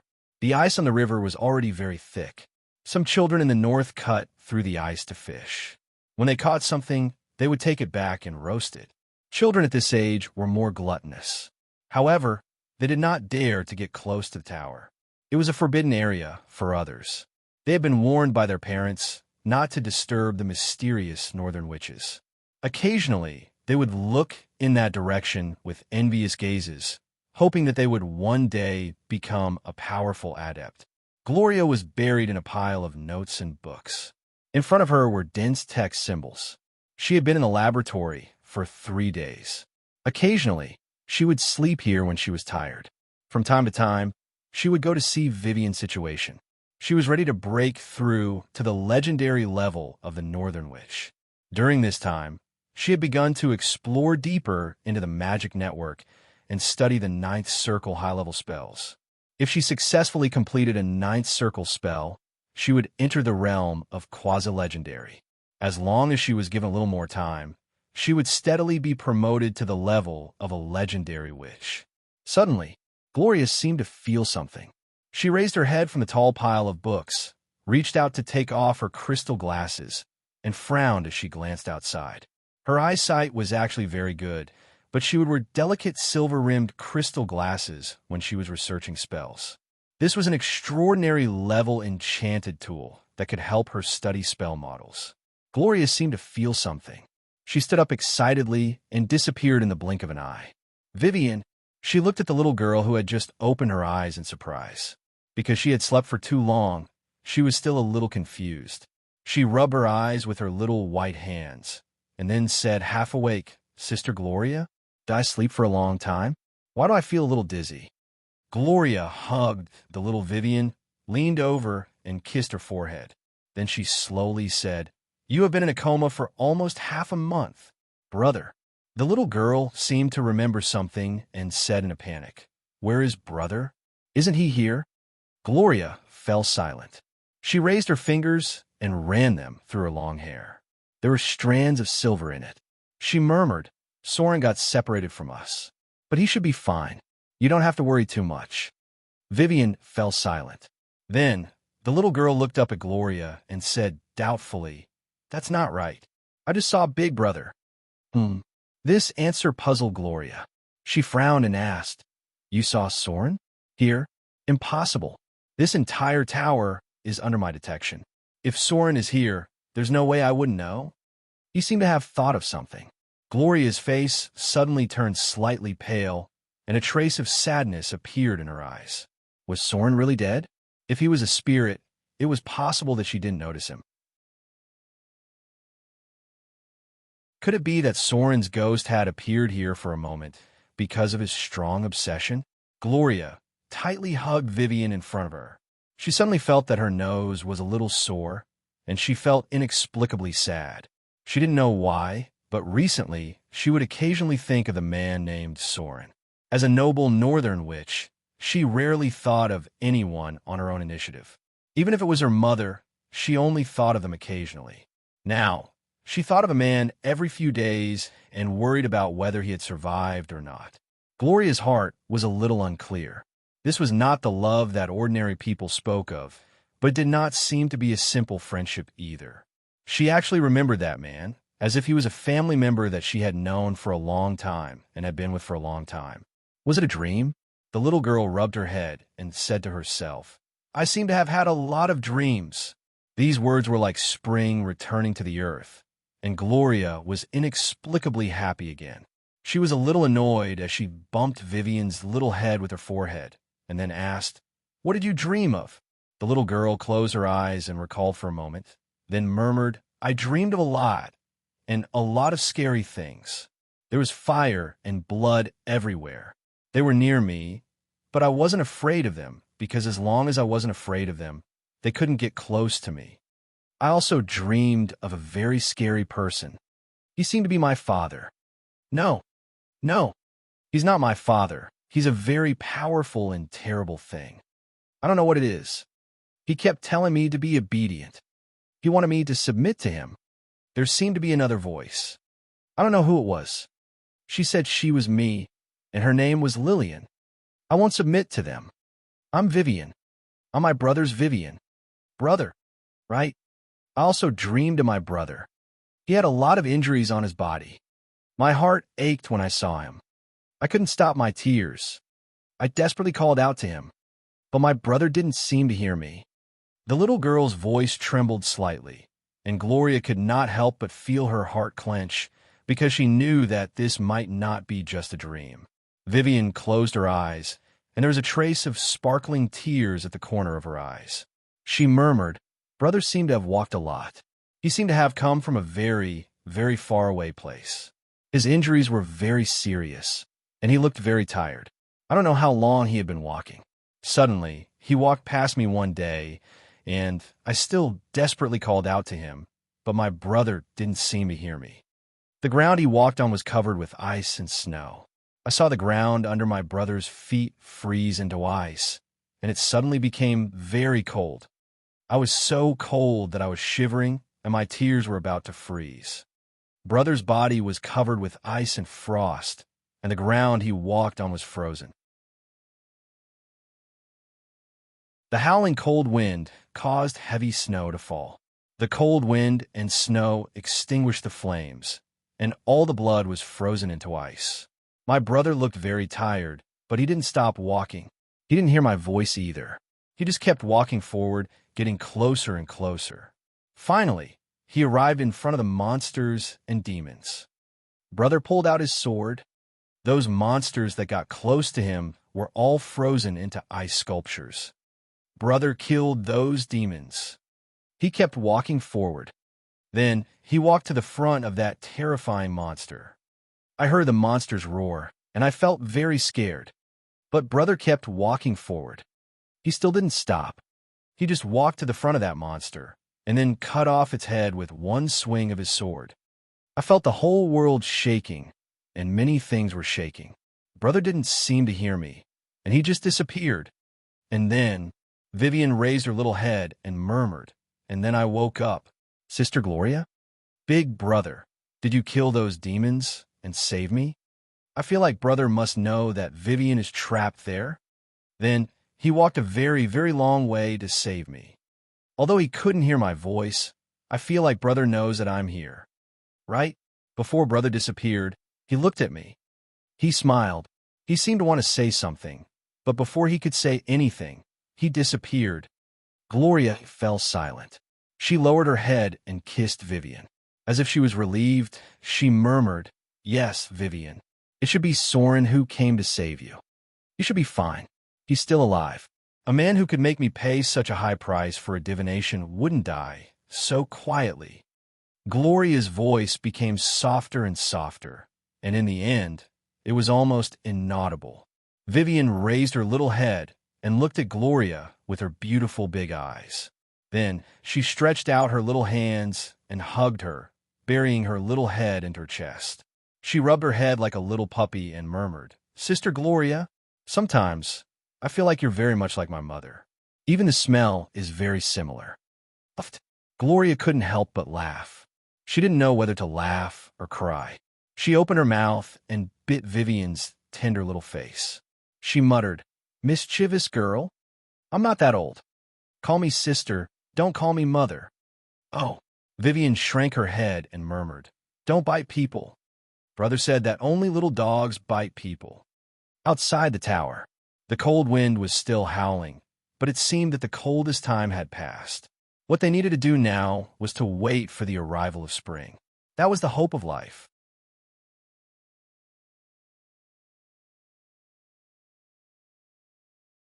Chapter 140.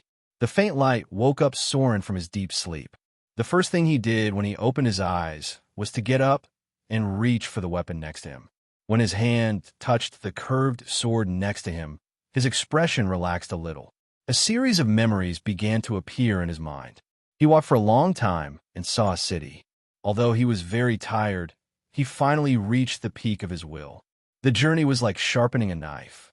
When Soren was the most tired, his will, spirit, and aura were condensed to the peak. Then he chose to fuse with the divinity without hesitation, and then he seemed to be dragged into a very realistic dream. Soren seemed to see a lot of demons, but there was only one thought in his mind, and that was to kill any creature that dared to stop him.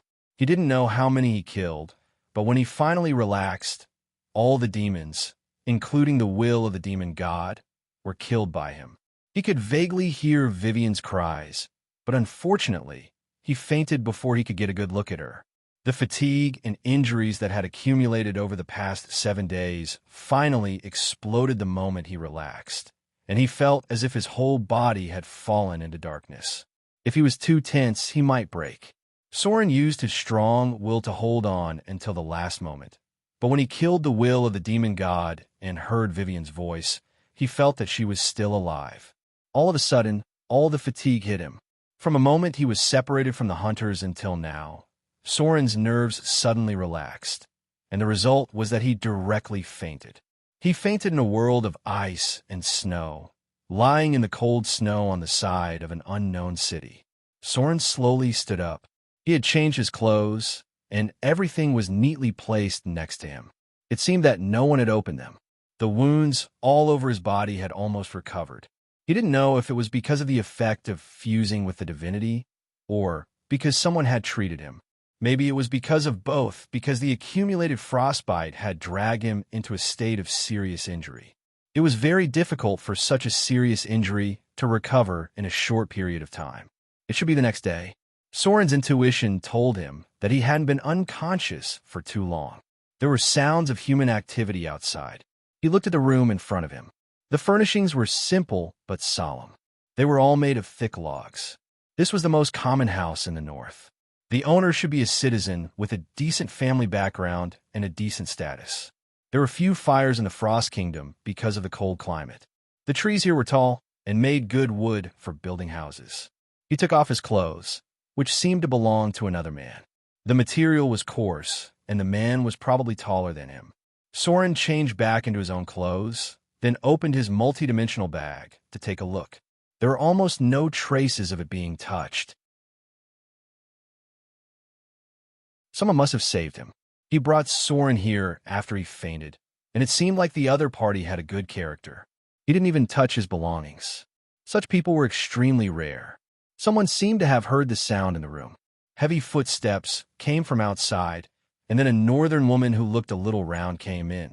She was about 30 years old, and she might be a little obese. She weighed more than 200 pounds, but her face was very kind. She seemed to be quite easy to get along with. "You're awake?" The rather fat northern woman smiled and said, "You've been unconscious for a day." Soren bowed slightly to express his gratitude and said, "Did you save me? Don't worry, I'll give you what you deserve." "No, no." The fat woman waved her hand and glanced at the curved sword in his hand. She seemed to be a little scared. Soren quickly put down the sword. The woman's expression was obviously much more natural. She smiled on her fat face and said, "It was a noble lady who saved you. She seems to be a noble of high status. Her maid asked me to take good care of you and spent money to hire a priest to treat you. She's really a kind, noble lady. I haven't seen such a kind noble for many years." "Noble?" Soren frowned slightly and then said, "Where is she? Maybe I should express my gratitude to her and then return the kindler that she spent." The fat woman smiled and replied, "She left yesterday. She didn't even leave her name. She also told me not to touch her things. She said that adventurers like you are probably more fierce. But it seems that you're quite kind, like my nephew. Everything is over there. I just put it there and didn't touch it." Speaking of this, her tone was a little heavier. It seemed that she didn't want to cause any unnecessary misunderstanding. "Left?" Soren was a little stunned and then asked, "Where did she go?" It seemed that he was really lucky to have met such a good person who didn't ask for anything in return. "Seems to have gone to Arendelle." The northern woman smiled and said, "It seems that her status is very high. There are a lot of guards around her. I feel that she is more powerful than the governor of Ice River. You should be hungry, right? Shall I get you something to eat?" Soren nodded slightly and thanked her. "Thank you." The plump woman quickly turned around and left. Soren began to tidy up his things, putting them away one by one. None of them seemed to have been touched, and he did not notice that anything was missing. The injuries on his body healed quickly, and it was possible that what the woman said was true. However, Soren really didn't remember who saved him. Someone must have passed by and found him unconscious on the side of the road and brought him here. He looked at his data display and found that there were a lot of things. Weak cold resistance, personal ability. In the process of resisting the cold, you will become more and more resistant to cold environments. You will adapt to most cold climates, and your resistance to special cold environments will also be greatly improved. From now on, you are immune to any cold damage below 3 points. When attacked by magic or spell-like attacks, any damage with cold effects will be reduced by 3 points. Soren's cold resistance had improved. After accumulating hundreds of frostbite effects, he finally mastered the ability weak cold resistance. Then, there was another very important ability. Ascetic, personal ability. You have tried to sharpen your will in an extreme environment. While resisting the cold, pain, and danger of death, your will has also been further tempered. You used your strong will to resist the extreme environment. In the process, your will gradually became as strong as steel. When facing any test of will, you will gain 3 points in your cultivation. Will plus 3, the prerequisite for the ascetic's advancement. Soren naturally wouldn't advance into an ascetic. He had come all this way to train himself. When his will was at its peak, he would be able to resist the will of the demon god in the divinity. If he gave up halfway, or even had the thought of giving up, Soren would give up the fusion. But in the end, he persevered. As the divinity was fused, Soren also had an extra line of data, 3/10, weak divinity. 10 points of divinity was needed to upgrade to weak divinity. Soren couldn't get any attribute bonus from divinity for the time being, but he had gained some special abilities. Gaze of Fear, innate ability. You have successfully fused with the divinity of fear. When you concentrate your will to exert fear, anyone who looks at you will feel a trace of fear under your gaze. They must pass a test of will with a difficulty of 10 plus divinity. Otherwise, anyone who looks at you will be affected by the effect of fear. Fear was a level 0 spell. Soren's innate ability was equivalent to casting fear on any target without limit. If the opponent's will wasn't strong enough, they might be scared to death. This ability was effective against ordinary people, but it wasn't very effective against professionals. Then, there was the second innate ability. Fear innate ability. You have successfully fused with the divinity of fear. You can cast fear once a day. Any creature within 30 feet must be forced to undergo a test of will.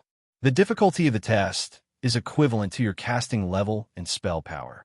Any creature that can't pass the test will feel extreme fear and will have emotional reactions such as giving up resistance, running away in panic, trembling in despair, and so on. It is possible to directly kill some weak targets. The number of times this innate ability can be used increases with divinity. Fear was the most important ability of the divinity. Soren looked at the additional instant spells and finally showed a trace of satisfaction on his face. There were quite a few magic skills that could determine the target's willpower from level 0 fear, level 1 panic, level 2 group panic, level 3 fear, all the way to the higher level robe of fear command, fear, holy word, fear, and so on. These types of spells had very powerful control abilities. If one couldn't pass the test of will, they were almost done for. What Soren cared about the most wasn't the power of the spells, but that most of the spells brought by divinity were instant. What was instant? It was when Soren raised his hand and pointed. He didn't even need to point and cast fear, and then the opponent would be forced to undergo a test of will. How would one's body react when one's will was fighting against fear? Unless one's will was completely resistant to fear, there would be a short period of reaction time. Soren had been hit by a level 3 fear before. His heartbeat suddenly began to accelerate as if he was severely frightened. Even if he passed the test of will, he still took a while to recover. If he didn't pass the test, the target of fear would completely collapse. The most common reaction was to run away, tremble all over, or give up resistance. There was a possibility that they would be scared to death. Fear could also kill. It was normal for a level 3 spell to scare a timid person to death.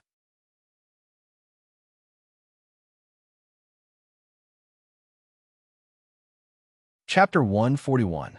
It was a very powerful instant cast spell, but this was not the most powerful ability brought by the evil divinity.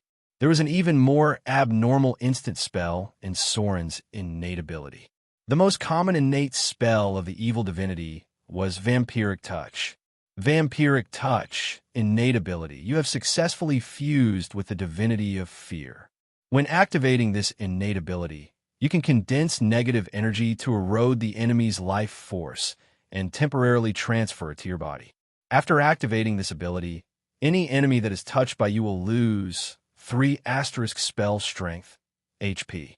A maximum of 60 HP will be absorbed. This HP will be transferred to your body and heal your injuries.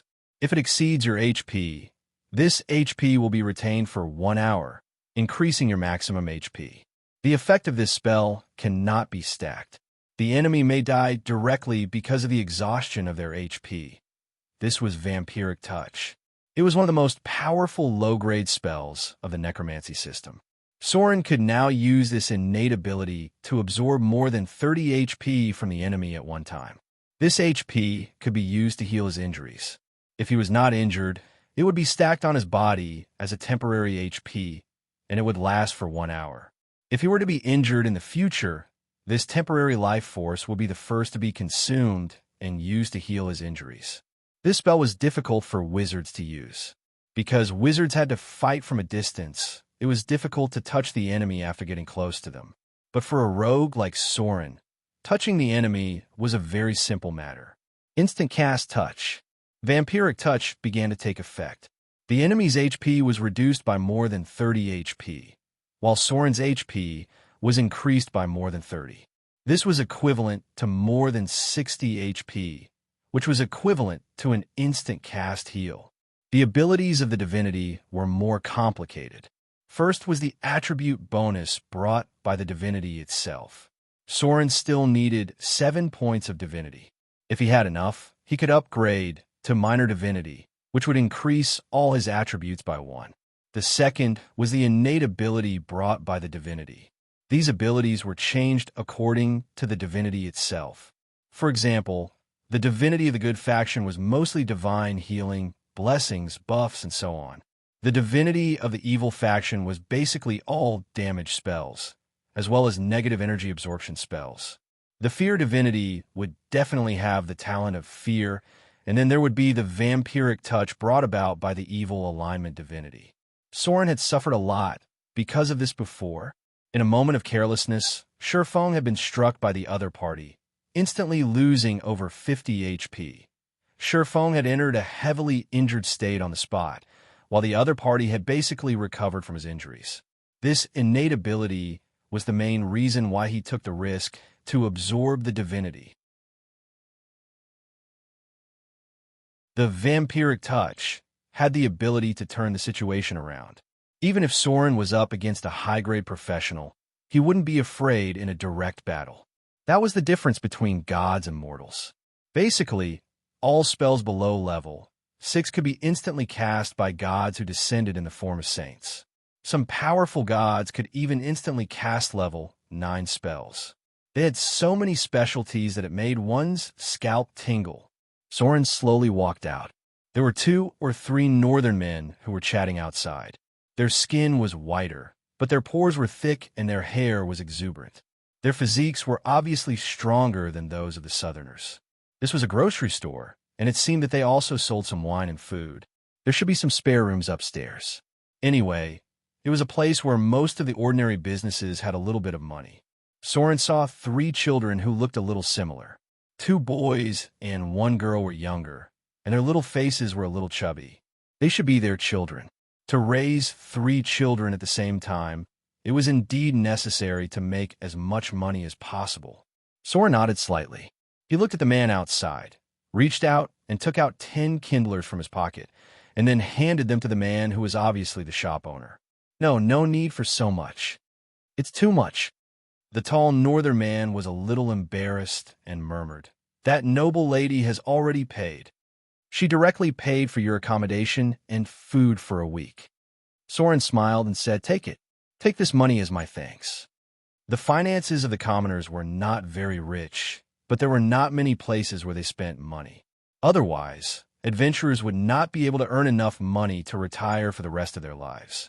10 kindlers was not a small amount of money for them. It was enough for their 3 children to pay their tuition fees and learn to read from a scholar for a year, and to master some of the most basic knowledge. The chubby shop owner's wife was obviously winking at him. The northern man hesitated for a moment, but still took the 10 kindlers. He had only earned so much in 2 or 3 months. "Thank you very much." Soren nodded slightly, then turned and walked outside. This seemed to be the edge of Glacier City. Tall city walls could be seen in the distance. There were many areas scattered around the city, and they were considered outsiders. They were not from the countryside, but they were not from the city either.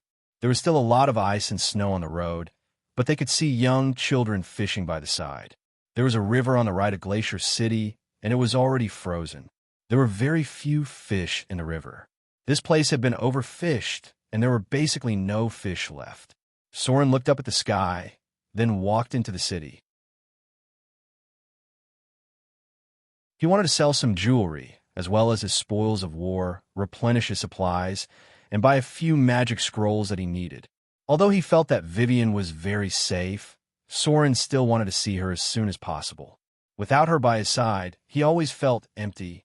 On a wide road, the coachman drove a specially made carriage forward. There were 7 or 8 fully armed knights following him. They were obviously skill guards. They were riding short northern horses. These horses were not big, and they were very hairy. They were not as strong as the southern horses, but their endurance was top-notch. The pack beasts used here had already adapted to the environment, and occasionally one could see strong reindeer. The northern horses were expensive, and they were more expensive than the southern horses. Only the wealthy nobles could use them. Granny Galena, a girl's clear voice came from the gorgeous carriage. She seemed to be complaining, "Why didn't you let me take that man with me? He looks like a very powerful adventurer. Maybe he's also a good storyteller?" The books say that there are many stories about such adventures. Then a serious female voice slowly said, "Your Highness Anna, you should watch your words. You should pay attention to your words and deeds. You are noble and represent the dignity of Arendelle. You shouldn't stay with those greedy, dirty, and murderous adventurers. If there is no law, these people are likely to become a gang of robbers. You have saved his life. If he hadn't met you, he might have frozen to death in the snow." The girl didn't seem to listen to her at all. She tilted her head and murmured, "The books always say that the princess will meet a knight in distress, and then the knight will fall in love with the princess, and then help her restore her kingdom, fight against the evil bad guys, kill the dragon, and so on. That man may not be a knight, but maybe he's a very powerful adventurer." Recently, there are often stories about adventurers replacing knights as protagonists in books. "It wasn't easy for me to pick up an adventurer, but you threw him away." The middle-aged woman named Galena seemed to be angry and said with a straight face, "First of all, Arendelle has the powerful Princess Royal, and no one can threaten Arendelle. Secondly, he's not a knight, and he may not even be a powerful adventurer.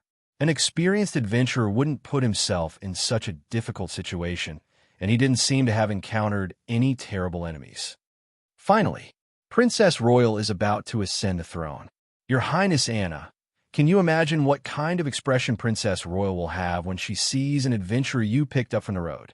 I don't think you want her to be angry, do you?" The pretty girl seemed a little dejected. She played with her ponytail with her white fingers, untied the other side of the ponytail, and tied it into a single ponytail with a delicate hairband.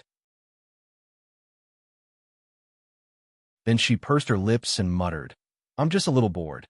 The lives of the princesses in the books are so wonderful, either fighting against terrible demons or defeating powerful dragons. At the very least, there's a fantasy adventure. Only I'm locked in my room every day, either learning court etiquette or learning how to manage the kingdom. I'm learning this and that every day. It's so annoying." The more the girl spoke, the angrier she became. She reached out and pulled off the hairband, messing up her beautiful hair. The middle-aged woman next to her also seemed a little helpless and said slowly, "You are one of the 2 most dazzling pearls of Arendelle. After Princess Royal is crowned queen, you will definitely have to manage the kingdom together. I think you should read less of those dirty books.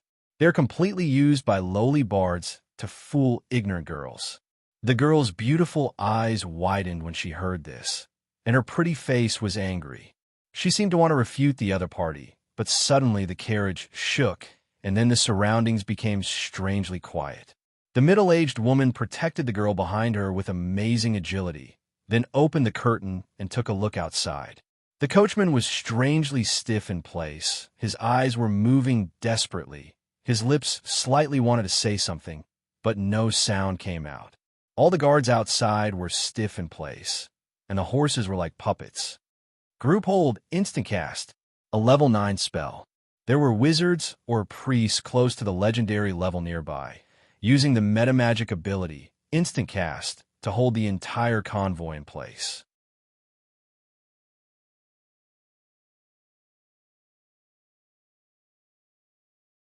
Chapter 142. Group hold spell was a level 7 spell. The guards outside were all grade 3 professions and above. To be able to make them not aware of it at all, it must have used a unique technique to perform an instant spell. Instant spell casting required an additional 3 spell levels, which meant that the difficulty of this instant group hold spell was equivalent to a legendary spell. After discovering the abnormality outside, the middle-aged woman was sure that they had encountered a legendary wizard or priest. Some priests with special abilities could also use group hold spell. The middle-aged woman didn't even have time to do anything before she saw several black shadows shoot out from both sides of the road. Then a cold light flashed past. These guards of rank 3 and above, and even rank 4, watched helplessly as their enemies slit their throats, dying with their eyes wide open on the bodies of these enemies who were usually no match for them. The legendary existence who secretly cast the spell was of a very high level. The strong will and immunity brought by the spell almost wiped out these high-grade melee professions. They stood in place and couldn't move. Just like that, the enemy pierced their hearts and cut their throats like slaughtering chickens and dogs. The bloody massacre took place outside the carriage. The middle-aged woman's reaction speed was very fast. She almost immediately retracted and opened a scroll. Then she grabbed the pretty girl next to her and prepared to teleport away with her. As the princess of Arendelle, she must have an extremely expensive teleportation scroll with her, which could be used to escape in a critical moment. The price of such a scroll was outrageous. The cost of just copying the spell could reach tens of thousands of Kindler coins. If it was a long-distance teleportation, the cost might be several times higher. But in the next moment, the middle-aged woman's expression became very unsightly because the magic on the scroll flickered and then disappeared. Dimensional Cage. The enemy had already made ample preparations and had sealed off all the nearby dimensional spaces before making a move. Your Highness Anna, the middle-aged woman's expression was a little determined. She pulled out 2 short swords from her legs and then whispered in the girl's ear, "I'll stop them later. You get out of the carriage and run to Glacier City. The Lord of Glacier City is a friend of Arendelle, and there are also legendary professions there." The girl's pretty face was slightly pale. She opened her mouth and wanted to say something, but the middle-aged woman had activated a certain item, making her figure disappear directly. Greater invisibility, greater haste, greater featherweight, advanced energy protection, greater mage armor. 5 consecutive spells appeared in an instant, and the girl's figure completely disappeared. The middle-aged woman didn't have time to say anything. She rushed out of the carriage and pounced on the enemies around her. A burst of ice exploded around her. The sharp ice blades cut an enemy into minced meat. Electric arcs that could be seen with the naked eye paralyzed all the enemies within 30 feet of her. Their skin and flesh were scorched by the electricity. The middle-aged woman's movements were abnormally agile. Her dagger instantly slit the throat of an enemy, and then she leaped forward and stabbed the second enemy to death. The curtain of the carriage moved slightly. However, no one could be seen. It was like a gentle breeze, as if something had left. However, there were no footprints on the ground. A ray of magical light suddenly shot towards the empty air. The middle-aged woman shouted, and a magic light suddenly appeared on the button on her body. She moved 3 meters away in the air and blocked the light with her body. She was strangely stiff in place. A masked killer swung a dagger and stabbed her heart, but it stopped when it was 30 centimeters away from her body. Magical energy protection field. The spell caster, who had been hiding in the dark, finally came out. Her whole body was covered by a black cloak, and one could vaguely see that her ears were sticking up. That was the characteristic of the elf tribe. Their ears were much sharper than that of humans. The spellcaster's waist was wrapped with a snake whip. She frowned and looked at the air in front of her. Then she flew directly out of thin air and blessed herself with true sight. A hazy figure appeared in front of her. At this moment, it was desperately fleeing towards a distance. "You can't escape." The spellcaster's mouth evoked a cruel arc. Then a greater dispel spell broke the middle-aged woman's energy protection field. Then she flew towards the escaping girl at an amazing speed. It was not so easy to escape from the hands of a legendary spellcaster. Even other legendary professions would find it difficult, let alone a human girl. The distance was shortened at an amazing speed. The girl who had cast many spells had just escaped more than 100 meters away when the spellcaster behind the scenes appeared in front of her in a flash. Then, he reached out a finger and broke her defensive spell. With a magnetic voice, he said, "Command, intimidate." The girl was stiff in place. She was like a delicate puppet, motionless. Only her beautiful eyes could move slightly, revealing a trace of despair in them. A scream sounded in the distance. The middle-aged woman was stabbed in the heart by a masked killer, and then her head was cut off. The head rolled 5 or 6 meters away, and the headless body fell to the ground with a thud. Although she could not move her body at all, the girl seemed to have heard something. Her lips moved slightly, but no sound came out. Drops of tears fell from her beautiful big eyes. The other party was too strong. They did not have the ability to resist at all. Mortals were so powerless in the face of a legend. Kill the others. The spellcaster in a black cloak looked at the girl in front of him and said coldly, "Take her away." More than 10 masked men appeared in the vicinity, one after another. Some of them took off their black veils, revealing ferocious faces covered with scars. These people looked around coldly, and then 2 of them reached out to grab the girl in front of them. But the moment they reached out to touch the girl, suddenly the wind and snow around them danced. In an instant, a woman who looked very similar to her, except for her hair color, appeared. She was like a queen descending from above. Her figure was strangely suspended 20 centimeters in the air. She raised her hand and pointed forward. Ice finger. The 2 masked men near Princess Anna were instantly stiff. A little ice spread from their hearts, and then covered their whole body in the blink of an eye. Soon they became 2 ice sculptures standing in place. Sister. The pretty girl seemed to have lifted the spell on her body. She cried and pounced on the woman in front of her, but she went straight through the other party's body. The figure of the woman suspended in the air blurred for a moment. The flying snow and ice surrounded her, and then reconstituted her body. She looked at the chosen of the Maiden of Pain with a stern gaze. Anna, the Princess Royal, who was full of fierce momentum, did not look back. Instead, she said in a deep voice, "Get out of here quickly. I'll come to you in a minute. Go." The other party did not appear in her true form, but an avatar made of ice and snow. The pretty girl seemed to realize this as well. She gritted her teeth and fled forward. The masked men around her immediately chased after her, but as soon as they made a move, a blue ice spread on the ground. These believers of the Maiden of Pain, who were about grade 3 in strength, were frozen into ice sculptures in an instant. There was no breath of life on their bodies. TSK, TSK. The chosen of the Maiden of Pain clapped her hands gently, and her eyes were a little surprised. She is indeed the legendary Princess Royal of Arendelle, the most powerful destiny warlock in history. Her ice and snow avatar already has the power of a legendary warlock. No wonder the Maiden of Winter asked me to deal with this little girl. So, you should have sensed something by now. Somewhere in Arendelle, the power of winter is spreading. The eldest princess's expression changed slightly. She raised her hand and a stretch of ice spread out.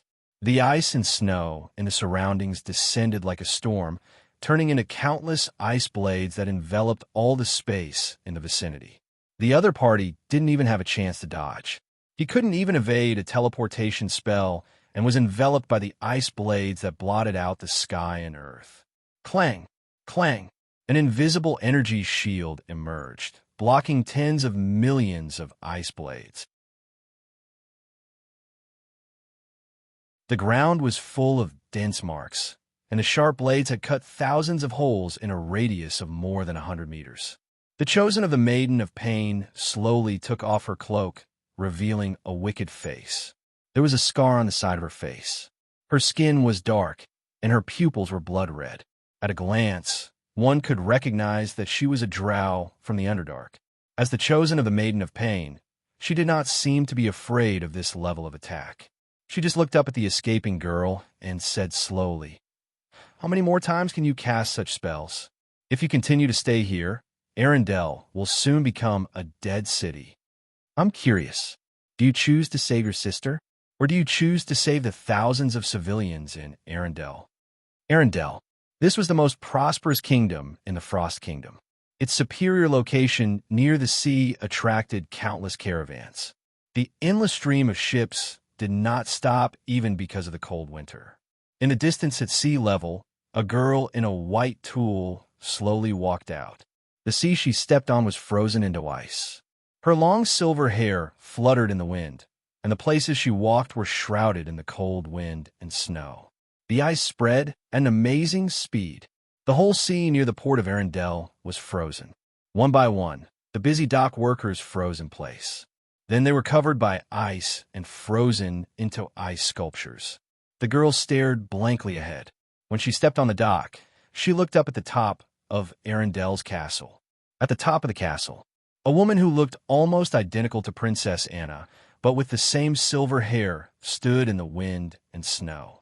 In front of her was a mirror made of ice.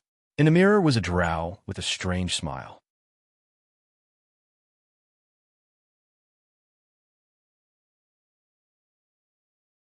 Chapter 143. Glacier City. Soren strolled through this strange northern city.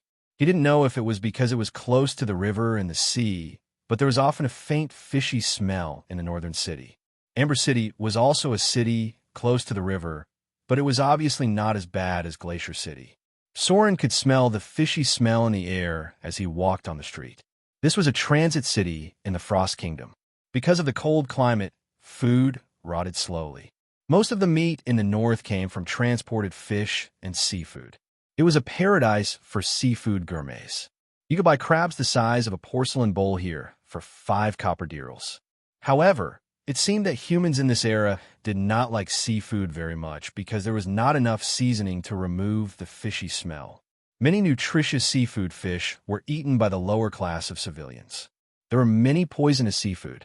Although it was not fatal, it was easy to get sick or even lose your life if you ate too much of it. The staple food of the Frost Kingdom was still more than 10 kinds of fish. Soren even bought a very ferocious king crab the size of a wash basin for 3 silver dirhams. This could be temporarily stored in a multi-dimensional bag, and a section could be cut off and roasted on the fire. Soren replenished a lot of supplies. In addition to his own weapons and equipment, he also needed to replenish some food. It was about 2 or 3 days away from Arendelle, and it was a northern city closer to the sea. Soren's figure was more conspicuous among the northerners. From time to time, some people looked at him with bad intentions, but after seeing the curved sword at his waist, they withdrew their gaze. People from all walks of life were the most sensitive. People with bad eyesight would not live long. Soren did not look like a foreigner who was easy to bully. Bows and crossbows were not often used in the north because of the climate. The cold climate would affect the bowstring, but iron product here were relatively developed. Warriors with shields and short swords equipped with spears and javelins could be seen here. The northerners were quite good at throwing javelins, and some of them could directly break the defense of heavy armored warriors. Soren's weapons also included 60-centimeter long javelins. He had prepared a total of 5 short javelins, which were good for dealing with large beasts, including subspecies of dragons. Wizards had secret spell shops all over the world.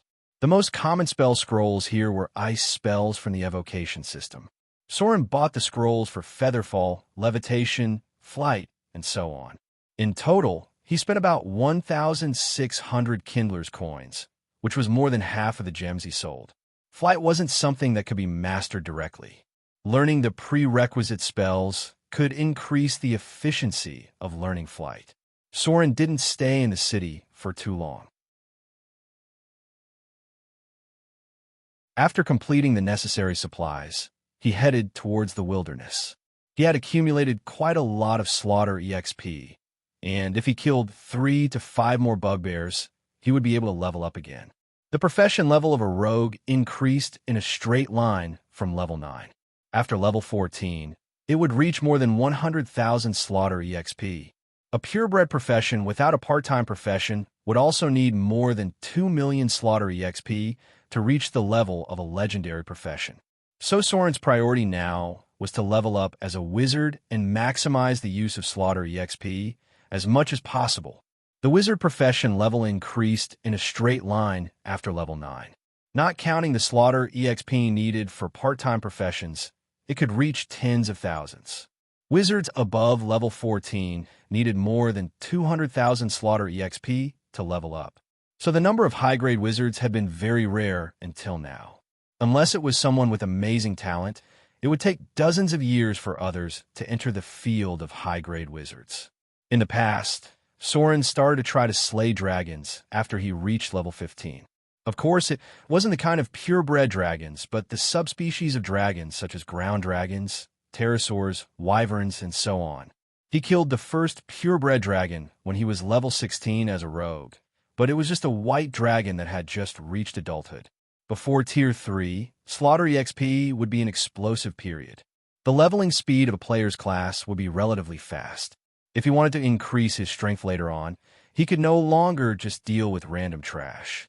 A pterosaur gave more slaughter EXP than killing a large group of goblins, and the value of the loot was also several times more.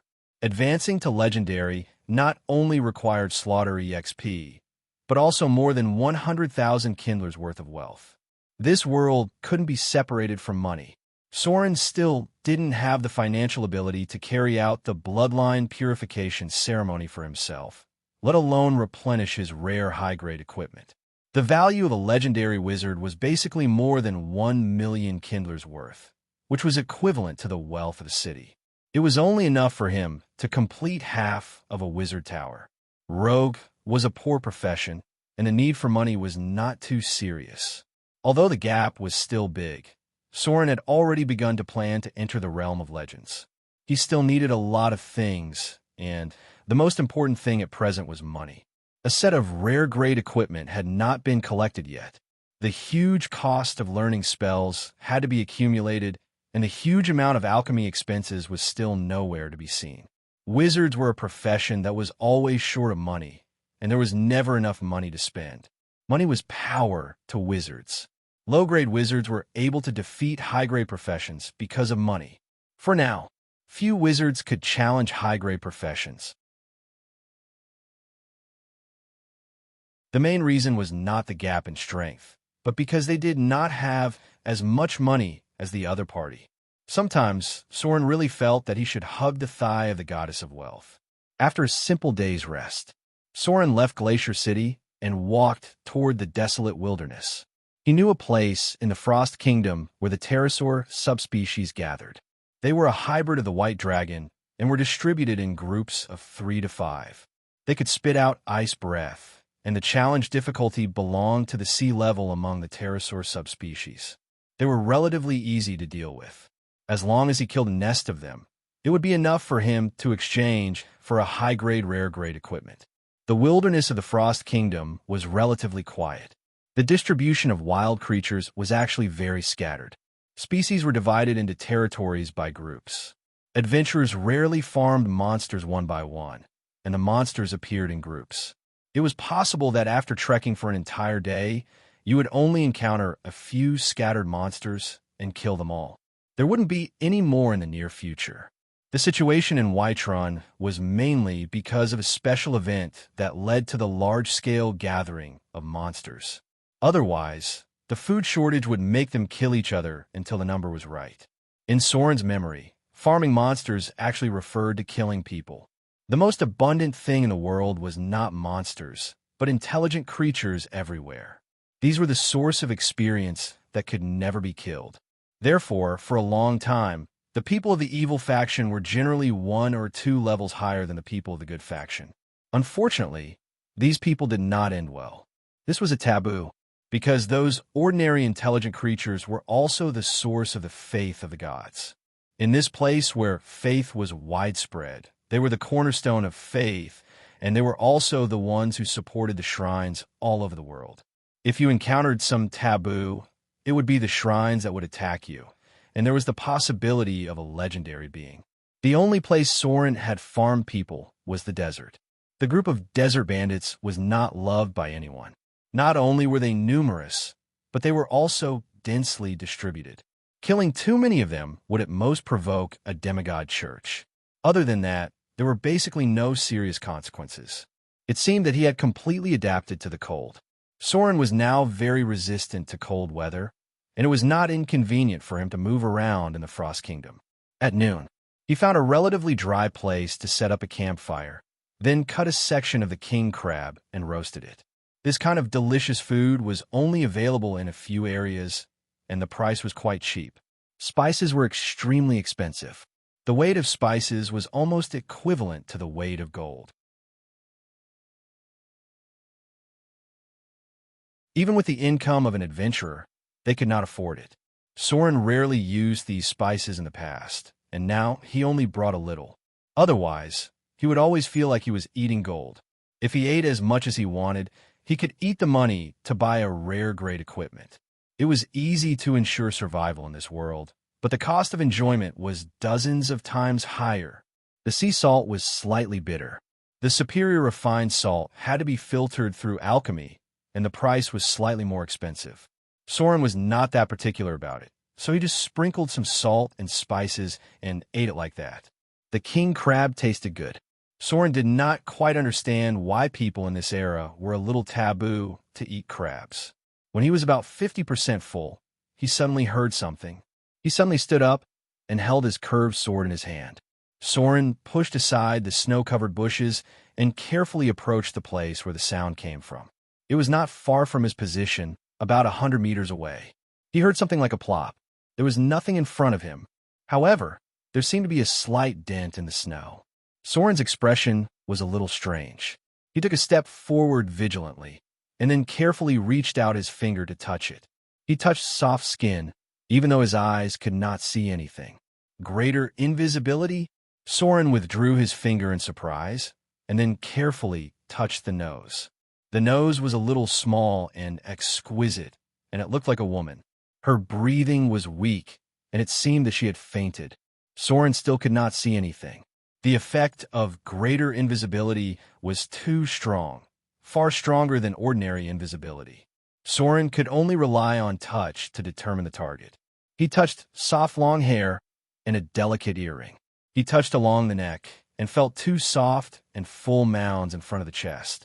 The texture was quite good, and it was very elastic when pinched. It should be a young girl. The clothes she was wearing were very exquisite, and it seemed to be made of high-quality silk.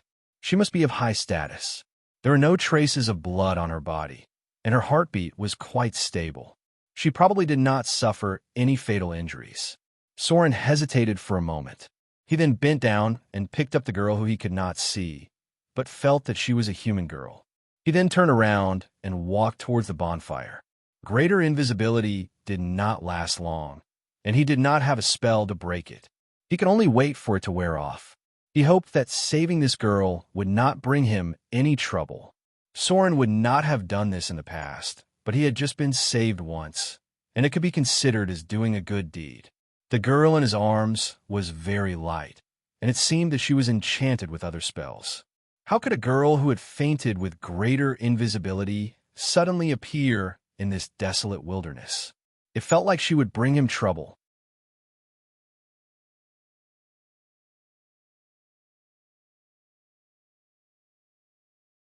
Chapter 144. Next to the bonfire. Soren put the girl next to the bonfire.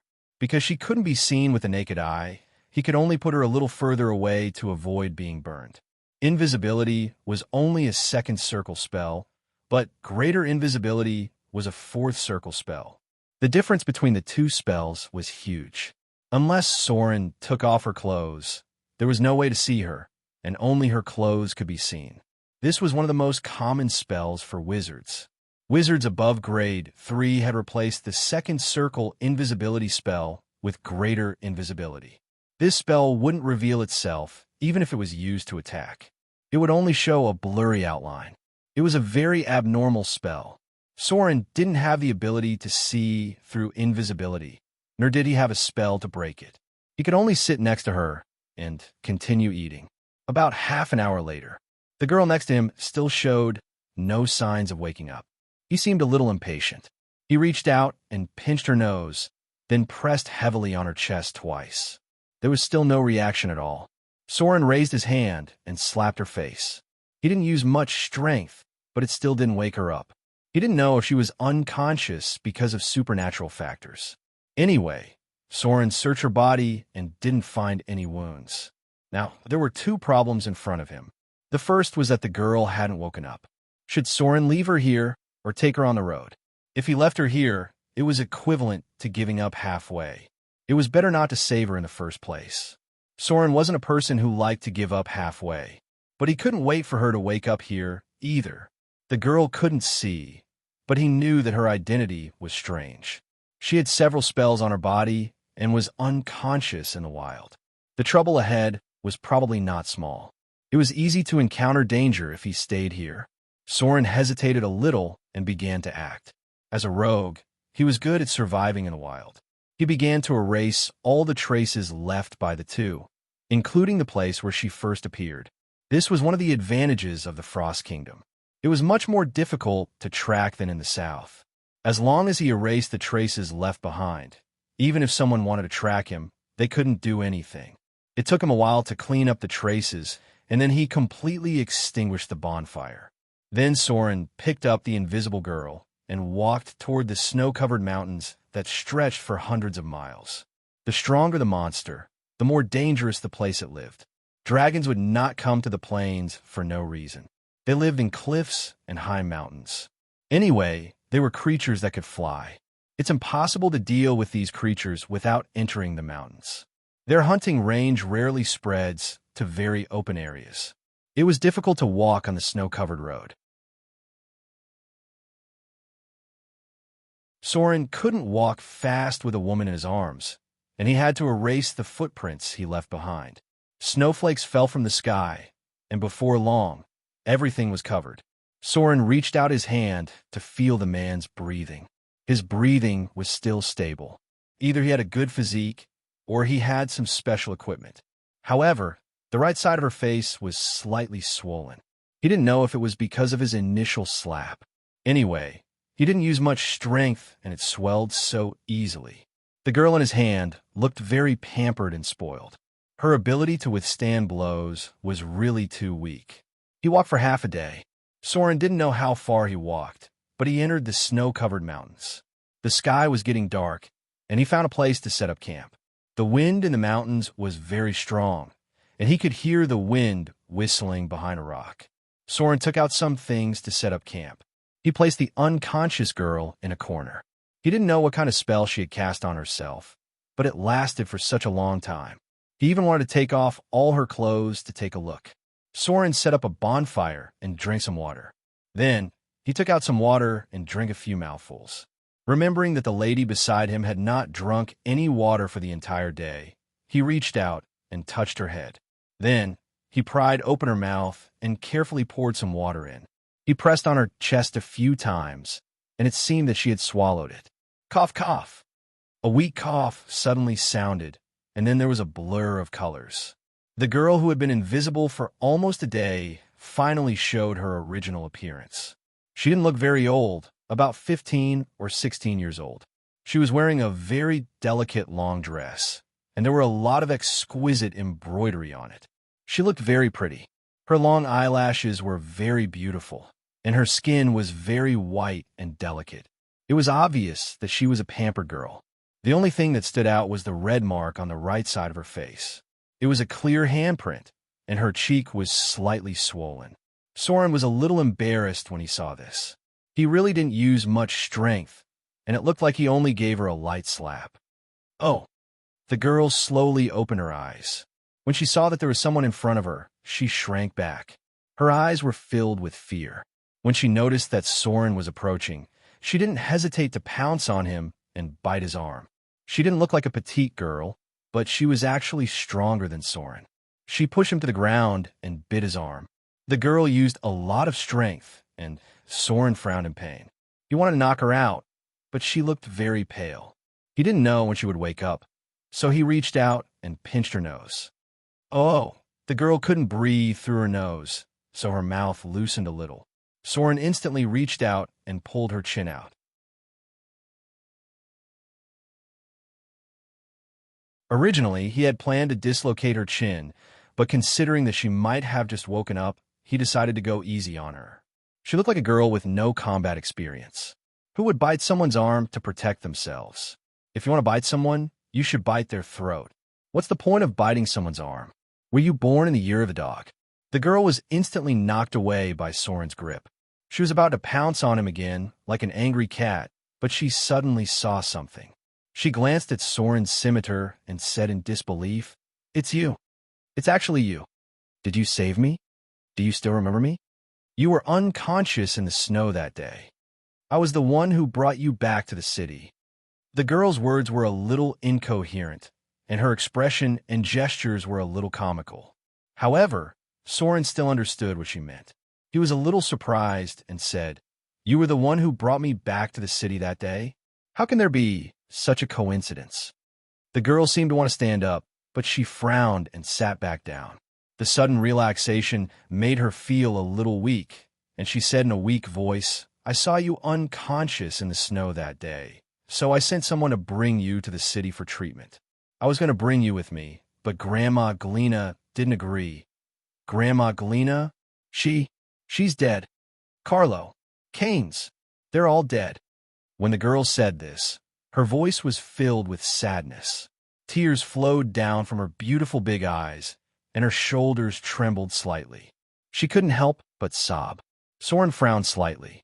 He could tell from the girl's words that there was a lot of trouble, but he still carefully walked over and patted her back. Woo-woo. This consolation seemed to be even worse. The girl threw herself into his arms and cried with tears and snot running down her face. She looked like a pitiful little kitten.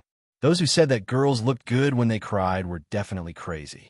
Would you believe it if they said that they would throw tears and snot all over your chest?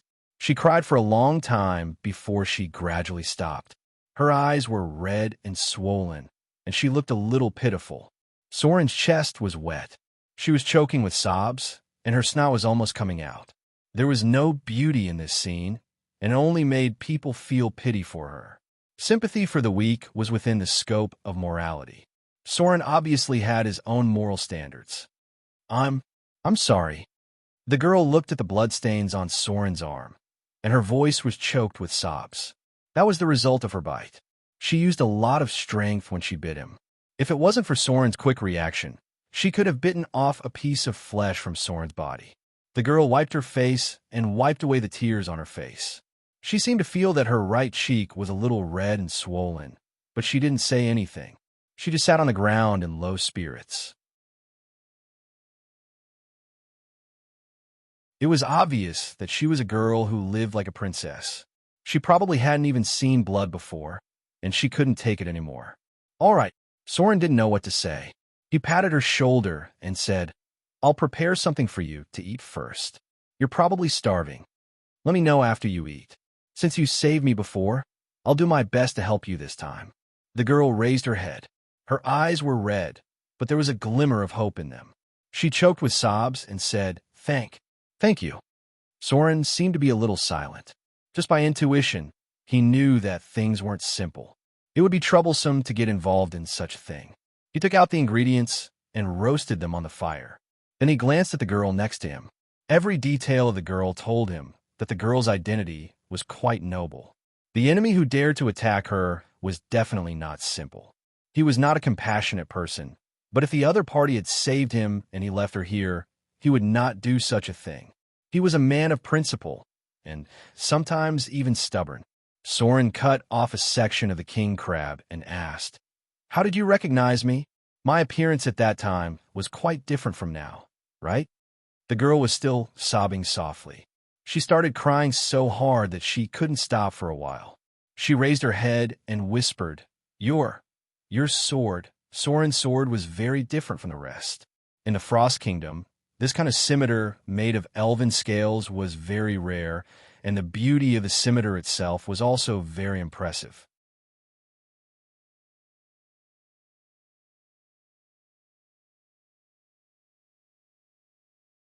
Chapter 145. The sky was getting dark. The girl seemed to be really hungry. She ate even more than Soren. She probably hadn't eaten all day. She was a bit ravenous. Soren had been grilling meat silently. When the girl was full, he slowly said, "What's your name? Who are you?" "Anna." The girl hesitated and whispered, "I'm a noble of Arendelle." Soren turned to look at her and said slowly, "Ordinary nobles can't afford to wear clothes like yours. You should be a member of the royal family of Arendelle, right? Arendelle is a special kingdom. There are almost no great nobles in it. There are only two members of the royal family. One is the Princess Royal, who is about to ascend the throne, and the other is her sister. It is said that the Princess Royal of Arendelle is a very powerful destiny sorcerer. You should be her sister, right? Princess Royal can't be forced into such a difficult situation." The girl named Anna could not help but stare at Soren with some surprise and murmured, "I knew you must be a very powerful adventurer. They also said you were a fool.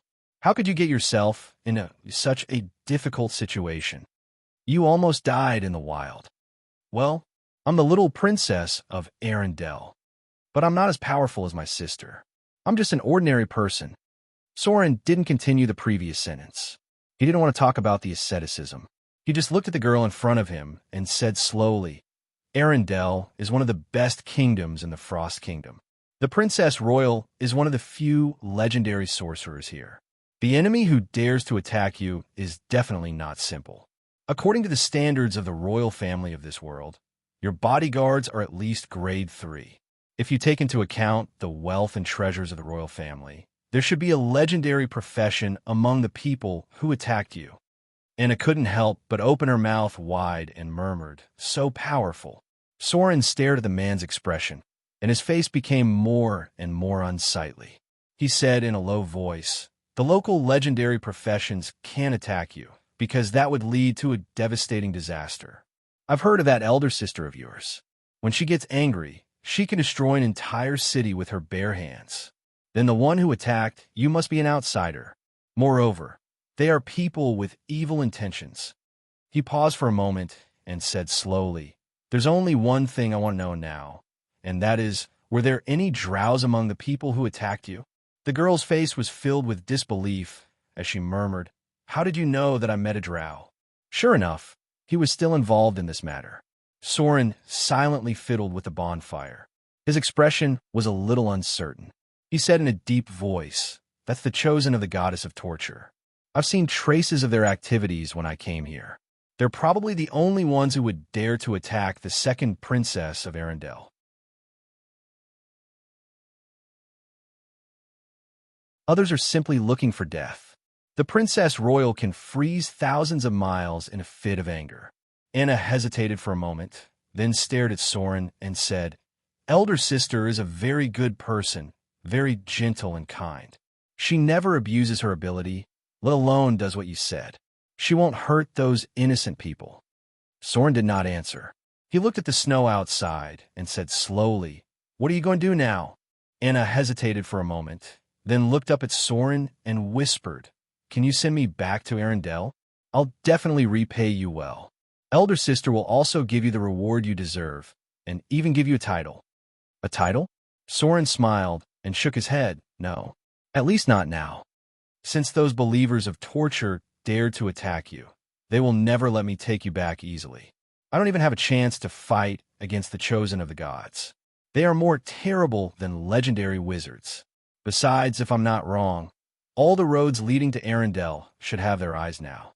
As soon as you show up, you will be attacked immediately. Unless your elder sister comes to pick you up in person.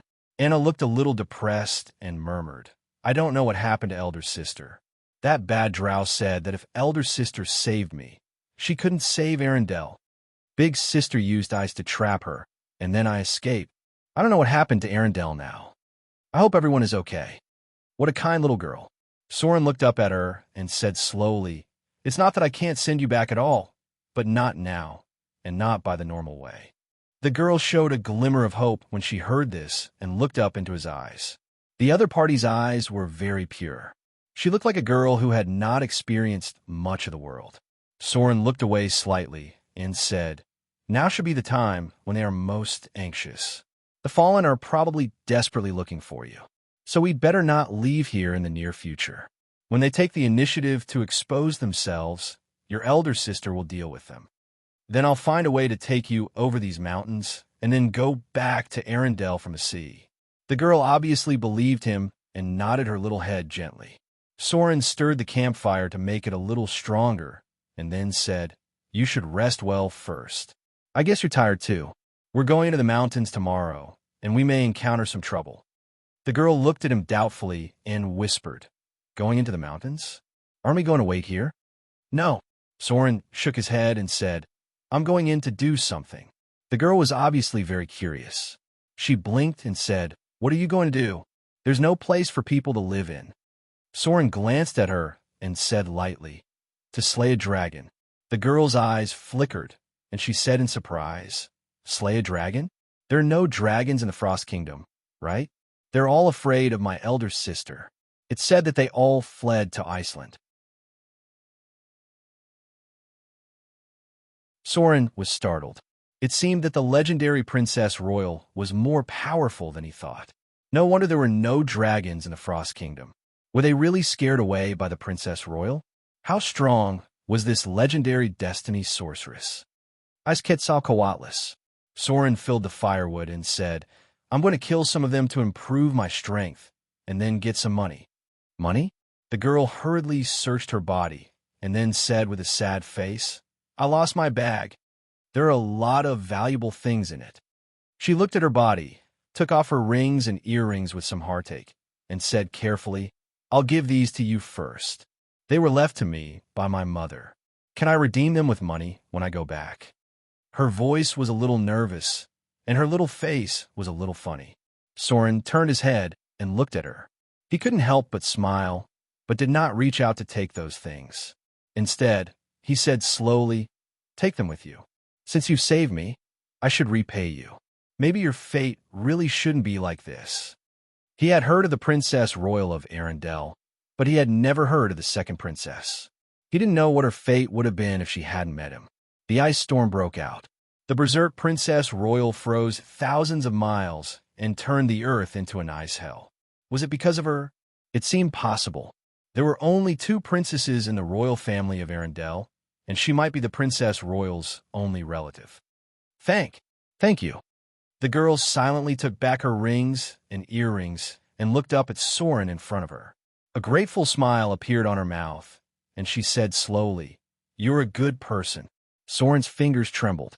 Then, he helplessly turned his head to look at her and said seriously, I'm not a good person. I've killed more people than you know. I only helped you because you saved me. Please don't say that to me again. It's not very auspicious in my hometown. Okay, you should rest. There's still a long way to go tomorrow. The girl didn't seem to understand why a word of gratitude would make Soren have such a big reaction, but she still sat down obediently and whispered, Bullshit. You're scaring me. You don't look like a bad guy who has killed a lot of people. Soren's appearance was delicate, and he looked a little like a half-elf. The girl obviously didn't believe that Soren's hands were full of blood. She just thought that he didn't seem to like hearing this sentence. It was kind of like the people in the stories who stood up for justice in the dark. Otherwise, he wouldn't have saved her, right? Did he really kill a lot of people? The girl was obviously very tired. She soon felt sleepy and fell asleep on a rock with her head tilted. Time passed little by little. Soren took out a magic scroll and began to analyze it. The cold wind was howling outside. Occasionally, he would stop to listen and then continue his research. Midnight. The sleeping girl's face was a little frightened. She was murmuring something unconsciously.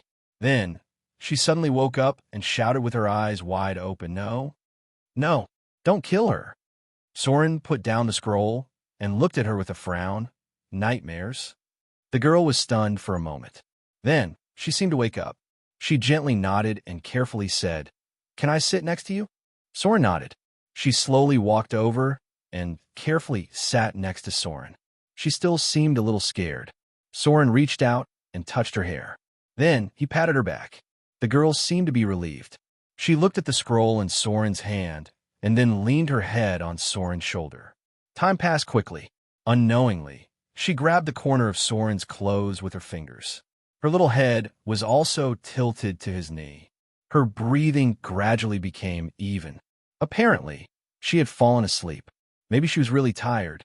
It would be hard for a princess who lived like a princess to experience so many things in one day. Soren opened the magic scroll again and occasionally looked down at her. After coming to this world, it was the first time that someone fell asleep on his knee except for little Vivian. The cold wind was still howling outside. He felt the storm brewing in the Frost Kingdom.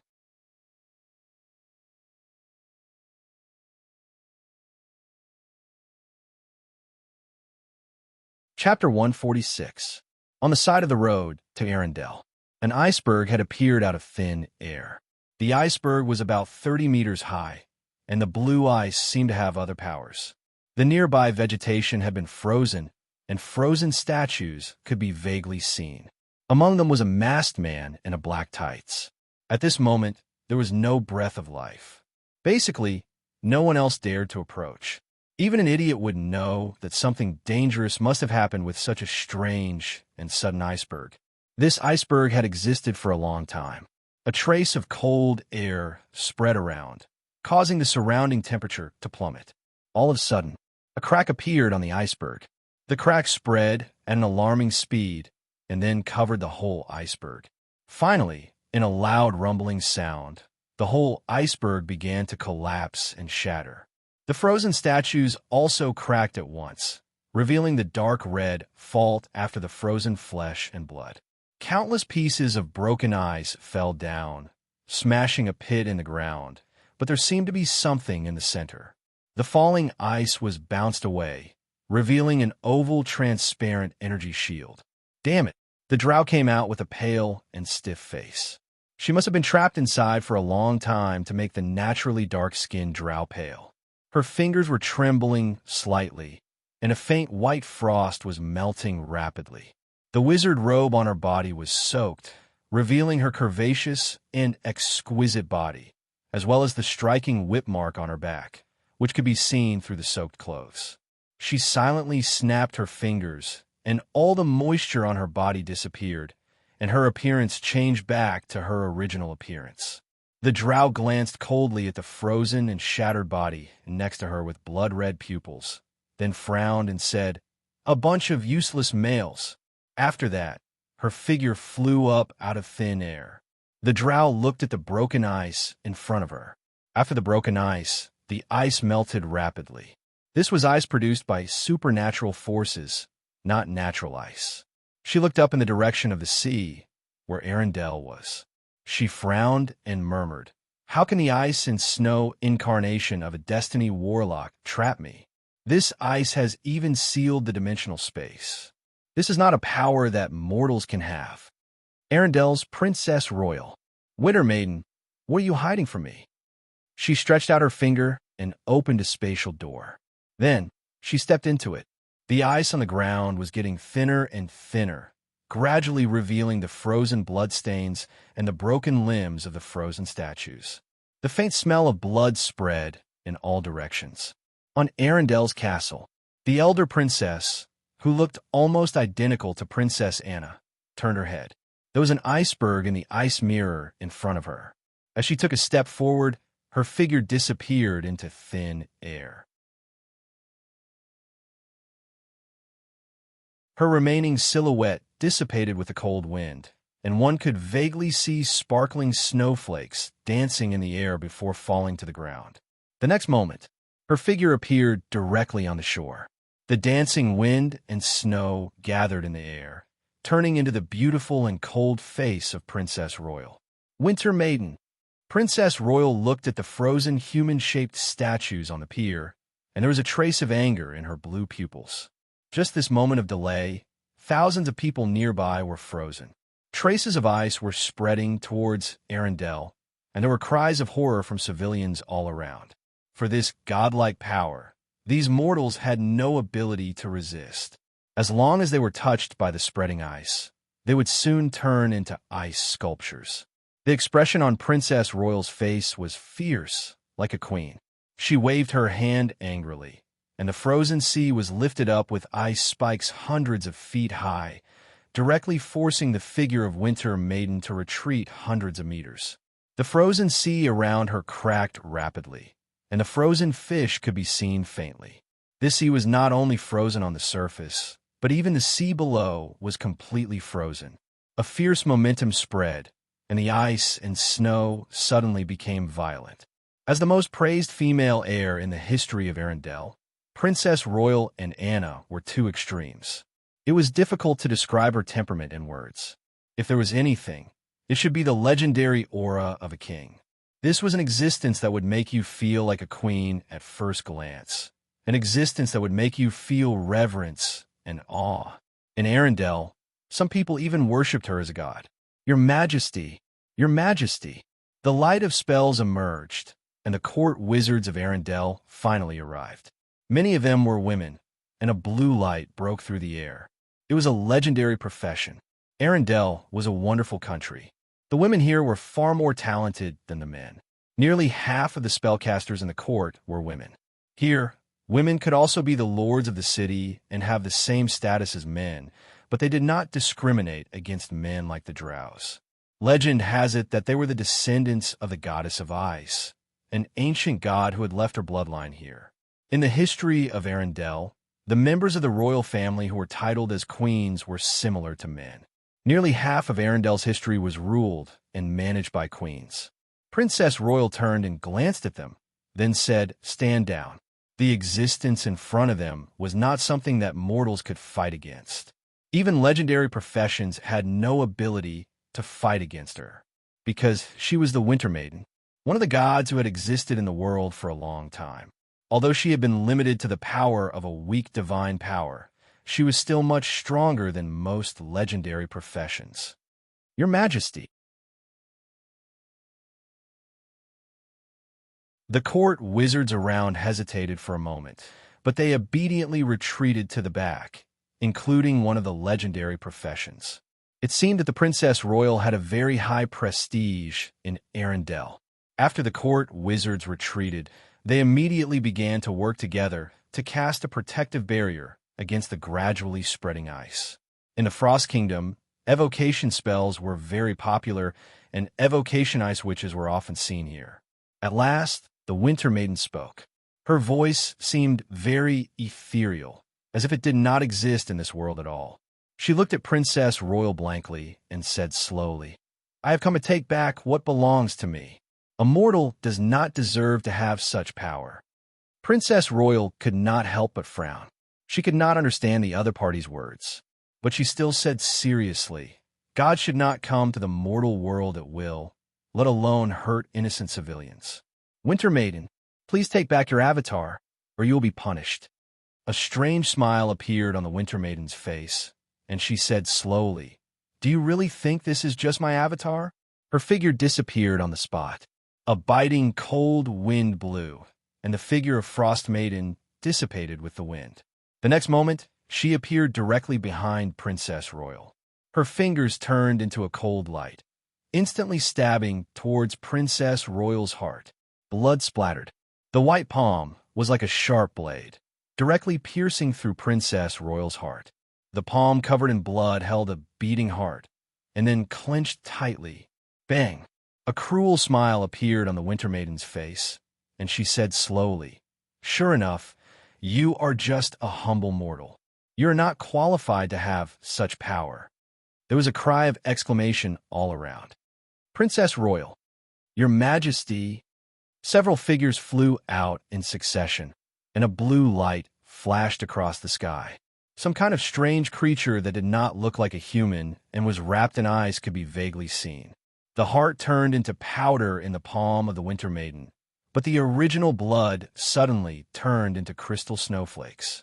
Princess Royal's stiff body disappeared with the wind and turned into ice and snow dancing in the sky. The drops of blood that fell all melted. The smile on the Winter Maiden's face stiffened, and she looked at the sea under her feet for a moment. Another Princess Royal appeared on the sea. There was a flash of light in her blue eyes, and her silver-white, long hair fluttered in the wind. The dress on her body turned into crystal blue in an instant, and the surrounding space seemed to be distorted.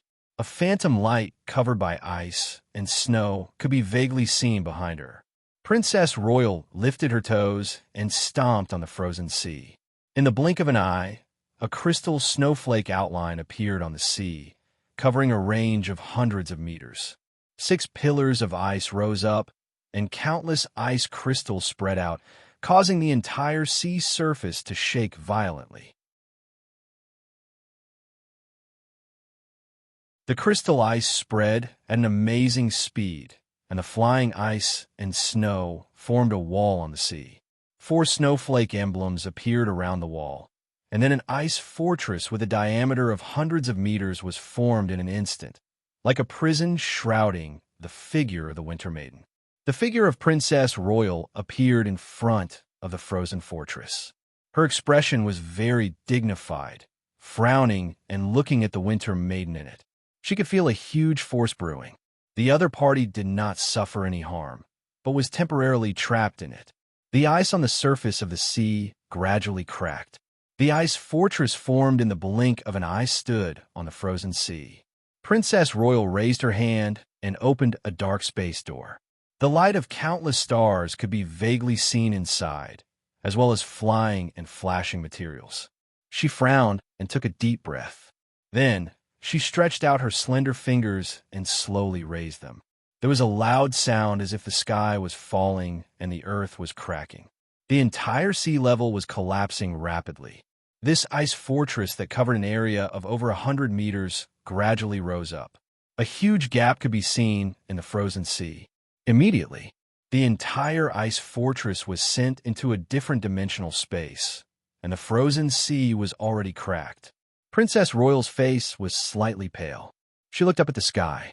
The dark dimensional space had disappeared, and a blue ice fortress could be faintly seen flying in the void. With the movement of those strange materials, it turned into a tiny dot in an instant. She waved her hand gently, and the frozen sea gradually melted. The ice that spread for dozens of miles quickly dissipated.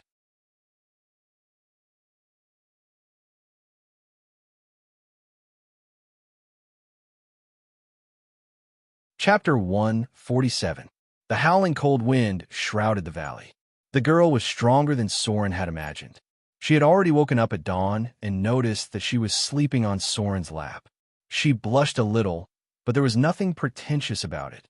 She just stood up silently and began to tear off the debris on her body. This included the lace edges of the exquisite long dress and some ribbons that restricted movement. Her hair was tied into a single ponytail and then simply coiled up. She tied the bottom of her trousers with a ribbon. Soon, she looked much more capable and experienced. This move made Soren show a trace of appreciation in his eyes. He nodded silently and handed her a long sword. Nobles had to learn 6 arts, including writing, painting, poetry, dancing, etiquette, riding, and swordsmanship. The girl in front of him, as the Princess of Arendelle, must have learned these 6 arts.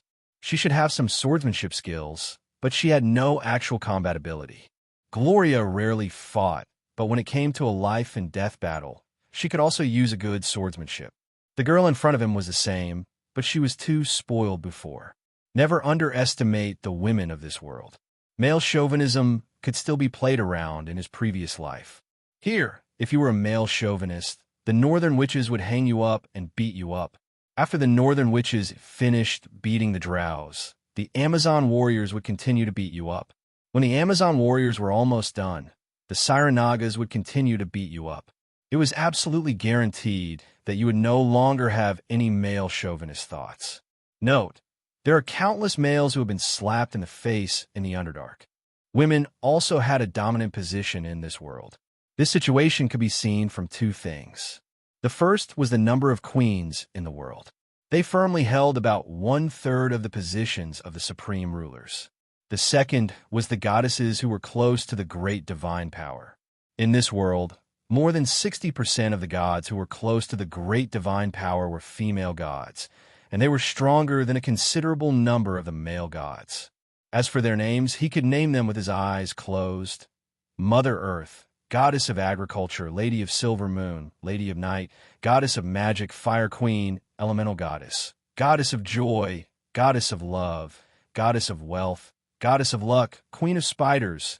If someone had read the list of gods of the pantheon in the ancient literature, they would no longer have the idea of male chauvinism. Females were stronger than you could imagine. Their soul imprint was classified as a feline, dangerous creature. Especially after mastering extraordinary powers, they could avoid the monthly bleeding buff. You might not be stronger than them, even if they were bleeding every month. Now that they could even rely on their power to avoid the bleeding buff, it would be even harder to compete with them. Especially in the domain of life, reproduction, and nurturing, female deities almost occupied the absolute dominant position. It just so happened that this was also the core strength of the race's reproduction. The highest deity of the halflings was a female guardian deity, while the highest deity of the drows was the Queen of Spiders. If it wasn't for the fall of the ancient goddess of life, the current elven main god would still be in some unknown corner. At least 75% of the elven god system was controlled by female gods, and even now, the elven main god was sometimes male and sometimes female. Women.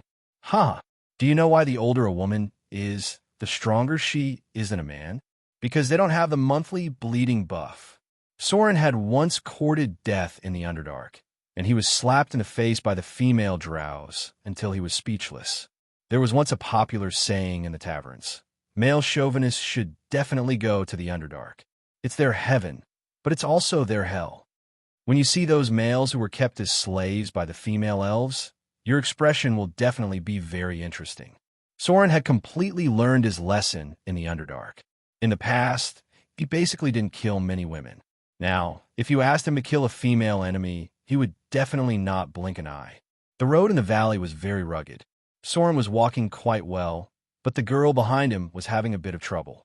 She didn't know when her foot slipped and her knee was cut open. She was in so much pain that her eyes were filled with tears. If Soren hadn't caught her arm in time, she would have rolled down dozens of meters. The girl seemed to have a bit of a stubborn temper. She was obviously in so much pain that she was limping, but she still gritted her teeth and followed behind. Soren finally couldn't stand it anymore. He found a place to stop and bent down to treat her wound. Don't move. Soren took out bandages and ointment. Maybe it was because he was often injured, but among all his basic skills, the one that leveled up the fastest was actually heal. From the beginning to the end, he didn't invest a single skill point, and now his heal skill was close to 40 to 50 points. The girl's skin was very good. It was white and delicate, like silk to the touch. But it was precisely because her skin was so good that it could be broken by the slightest touch.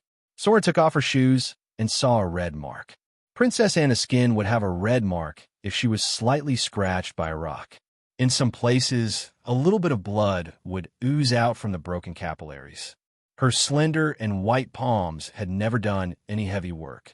The thickness of the skin on her palms was not even 1/3 of Soren's. What did this mean? It meant that her body's resistance was like a porcelain doll. The slightest touch would cause red marks and bruises to bleed. Humans had to be tempered. Newborn babies were very fragile.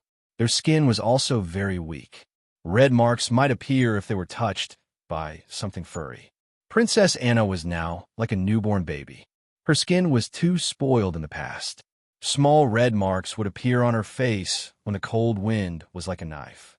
When Soren rolled up her trousers to bandage her wound, there were already 20 or 30 red marks and bruises on her white calves. Most of them were left by the rocks when she was walking, and this was still under the condition that she was wearing clothes. Soren really wondered what kind of life she had lived in the past. Her body was so well protected that she didn't even have the ability to resist damage. But fortunately, her physique was good. The red marks appeared quickly and disappeared quickly. If she didn't exercise at all in the past, and her physique was still very weak, these red marks and bruises would probably stay for a long time. As a seasoned adventurer, he naturally wouldn't ask too much of a spoiled princess. But seeing her now, Soren still hesitated. How about I find a safe place for you to stay? I will prepare enough food and supplies for you. You stay there for a few days, and then I will come back for you in 2 days. No. The girl's body stiffened when she heard this. She immediately reached out and grabbed his finger. Her voice was trembling, and her beautiful big eyes were wet. She said pitifully, "Don't leave me. I can still walk." Sauron sighed and slowly said, "All right, I'll give it to you. Take a rest first, and then we will continue later." In such a rugged terrain, it was very troublesome for him to carry a person. Some places were too steep and there was no road. He also needed to climb with his bare hands. The girl in front of him had almost no experience in the wilderness. If it wasn't for her good physique, he would have a headache. The two of them did not rest for long. It seemed that Princess Anna was worried that Soren would leave her in this deserted mountain. After a little rest, Princess Anna said that she could walk, although she still walked with a little limp. There were tears in her eyes. She had probably never suffered like this in her life. Inexplicably, she felt a little wronged and uncomfortable. Perhaps because she was distracted for a moment, she lost her balance and fell again. This time, her whole body fell onto the snowy ground, and her hair was covered with mud and snow. She probably felt wronged and uncomfortable in her heart. After falling, she didn't get up. Instead, she directly lay on the snow and cried, leaving a wet mark on the ground. "Are you okay?" Soren came over and reached out to help her up, but he didn't expect the girl to throw his hand away and cry, "Don't worry about me. Just go. I'm so useless. I'll definitely drag you down. Sister. Woo-woo. Anna is so sad. Anna is so scared."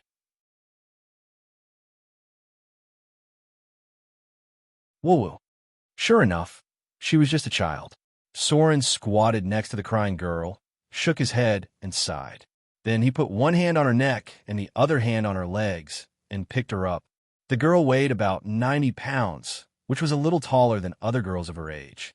This weight was barely within the range of his physical endurance, but it certainly wasn't at the level of physical exhaustion.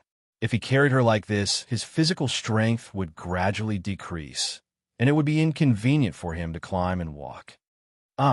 The girl was picked up by Soren, and then she was in Soren's arms for a while.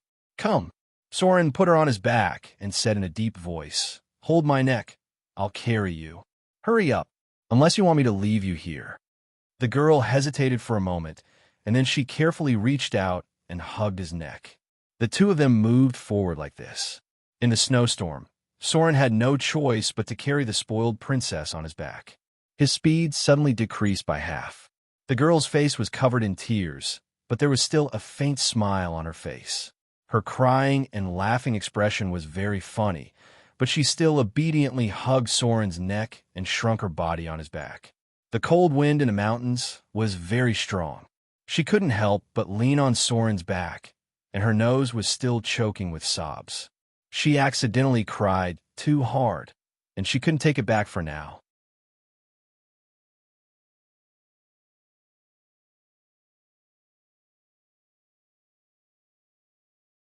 Chapter 148. Anyone who had climbed the mountain knew how difficult it was to walk. Soren walked steadily, but it was a lot more tiring to carry someone on his back. The upper limit of his load was about 300 pounds. As long as the weight exceeded 300 pounds, it began to seriously affect his movement. Although Soren had a strong constitution, his strength was still only 14 points, which was similar to a normal human laborer who often worked hard. About 100 pounds of weight was still within his tolerance range, but the speed of his stamina consumption increased a lot. Basically, he had to take a break after walking for a while to ensure that it would not affect his explosive power in battle. Under normal circumstances, adventurers needed to maintain their stamina above 70%, preferably between 80% and 90%. The probability of encountering unexpected events in the wilderness was not low. Soren had encountered unexpected battles more than once, so he had always maintained his total stamina above 80%. Only when he felt a little tired, he would rest for a while to restore his stamina to more than 90%. They had begun to approach the range of the ice Quetzalcoatlus. The danger of dragon subspecies was not to be trifled with. Soren did not want his stamina to be unable to keep up with the consumption before the battle even started. There was a faint fragrance at the tip of his nose. He couldn't tell if it was the fragrance of flowers or something else, but it smelled very comfortable. It had the unique, fresh smell of a young girl. Occasionally, strands of hair would blow on Soren's cheek, making it slightly itchy. Princess Anna's breathing was very even. She seemed to be observing Soren's ears. She didn't know why she wanted to reach out and pinch them, because the more she looked, the more she felt that Soren's ears were a little pointy. She even reached out and touched her own ears. He could feel two soft lumps on his back, twisting from time to time. Maybe she felt embarrassed. Anyway, after walking for a while, the slight friction had already made the girl's cheeks slightly red. It was not the kind of adult lust, but more of a girl's shyness. As the princess of Arendelle, Anna's education was naturally very comprehensive. The current situation really made her a little shy. Sometimes she would feel that the palms of her hands were very hot, making her feel inexplicably hot. The wind and snow on the mountaintop were very heavy. Soren's expression was still relatively calm. He was paying attention to the surrounding environment, especially the traces in the sky. The ice Quetzalcoatlus could fly in such weather, and it could even launch a diving attack on its target. Occasionally, he would feel the girl on his back move, and he could vaguely feel a soft touch, but it was not enough to evoke any other thoughts.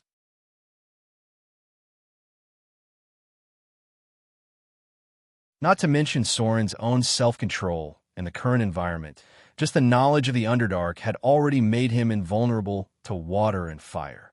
Those Drow's matriarchs and eldest daughters were all masters of seduction. How to charm males was even one of the main courses they learned. It was just like how humans had to learn about geography and religion when they went to school. Vaguely, Soren seemed to have heard something in the cold wind.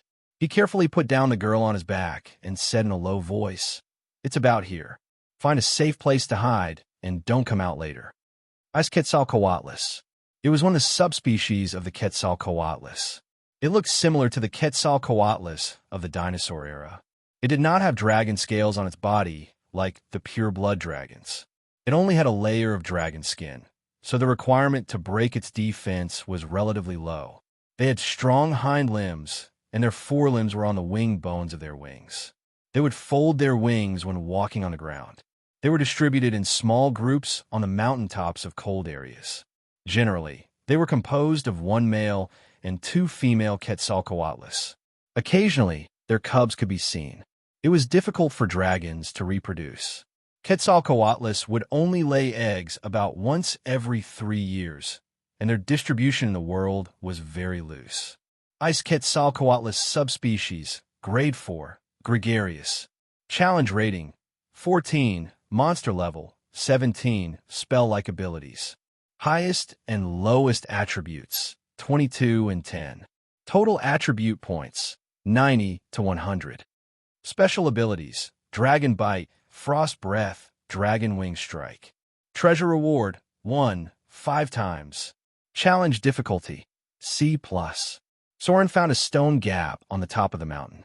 He calculated the size and determined that the Quetzalcoatlus could not get in. He whispered to the girl next to him, "Stay here and don't move. Remember not to come out later." Hunting dragons was a very dangerous thing. He would not be able to take care of the girl next to him when he started, so he had to tell her seriously. Princess Anna's little face was a little excited, and she nervously clenched the long sword in her hand. She whispered, "Don't worry. I won't go out and make trouble for you." "Very good."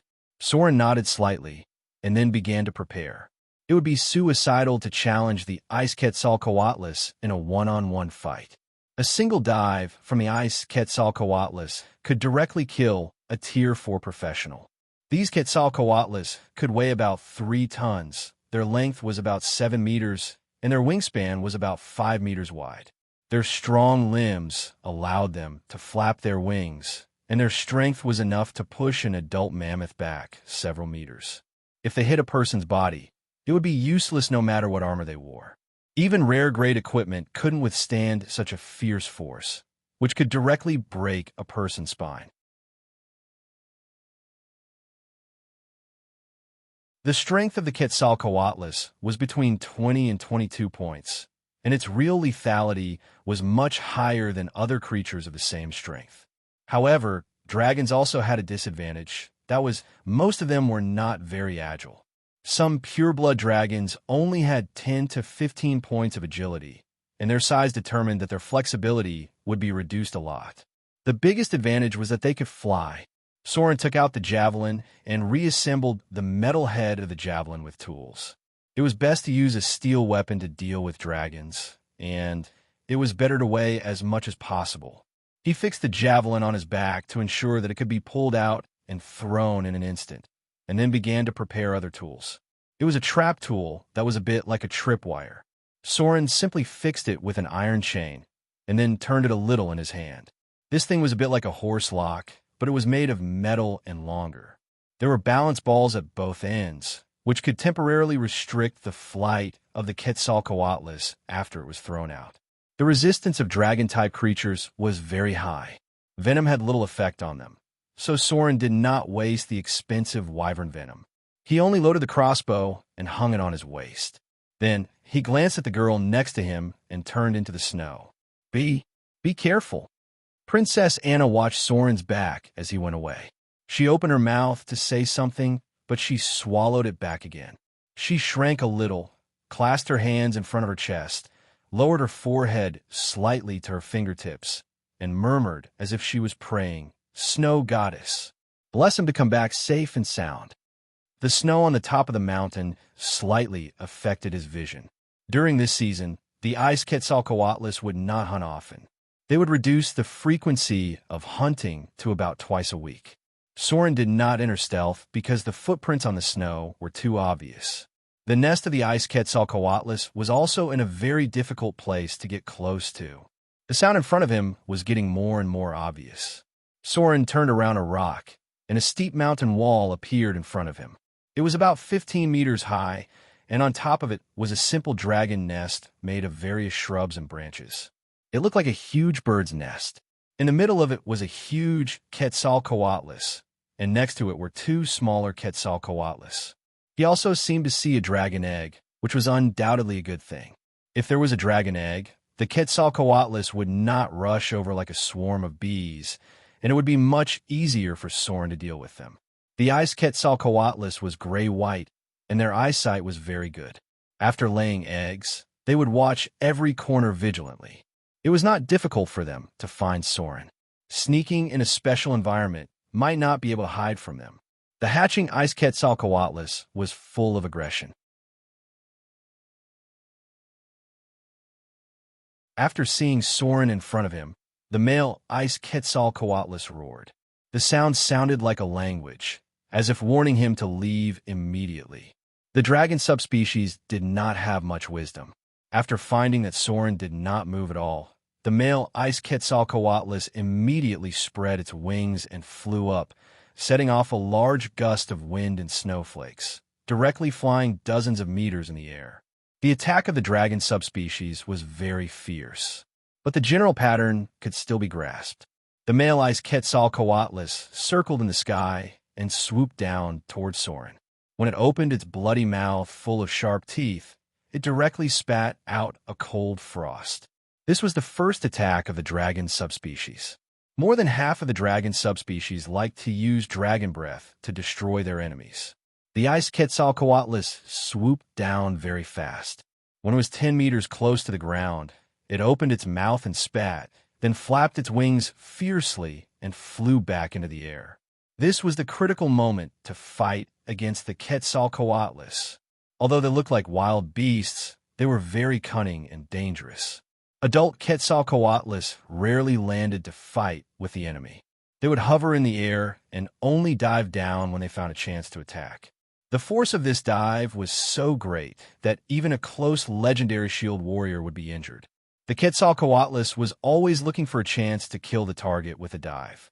Only when they had no other choice would they fight on the ground. If Soren wanted to deal with them, he had to force them to come down. In order to force them to come down, he had to resist the frost breath. When a strong stench hit his face, he suddenly twisted his body and moved away a little. Then, in an instant, he threw out the chain in his hand. Soren's left arm was frozen into ice at a speed visible to the naked eye. Half of his body was covered with frost, but the chain in his hand was also thrown out quickly. After hitting the Quetzalcoatlus's narrow neck, it wrapped around the claws of the Quetzalcoatlus's left wing. This was not the kind of chain that tied the Quetzalcoatlus up. It was just wrapped around the Quetzalcoatlus's wing bone. The ice Quetzalcoatlus was not injured, but its flight path had completely changed.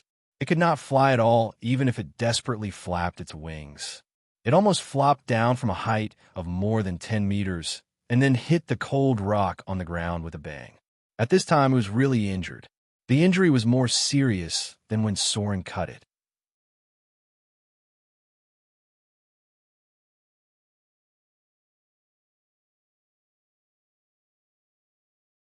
Chapter 149.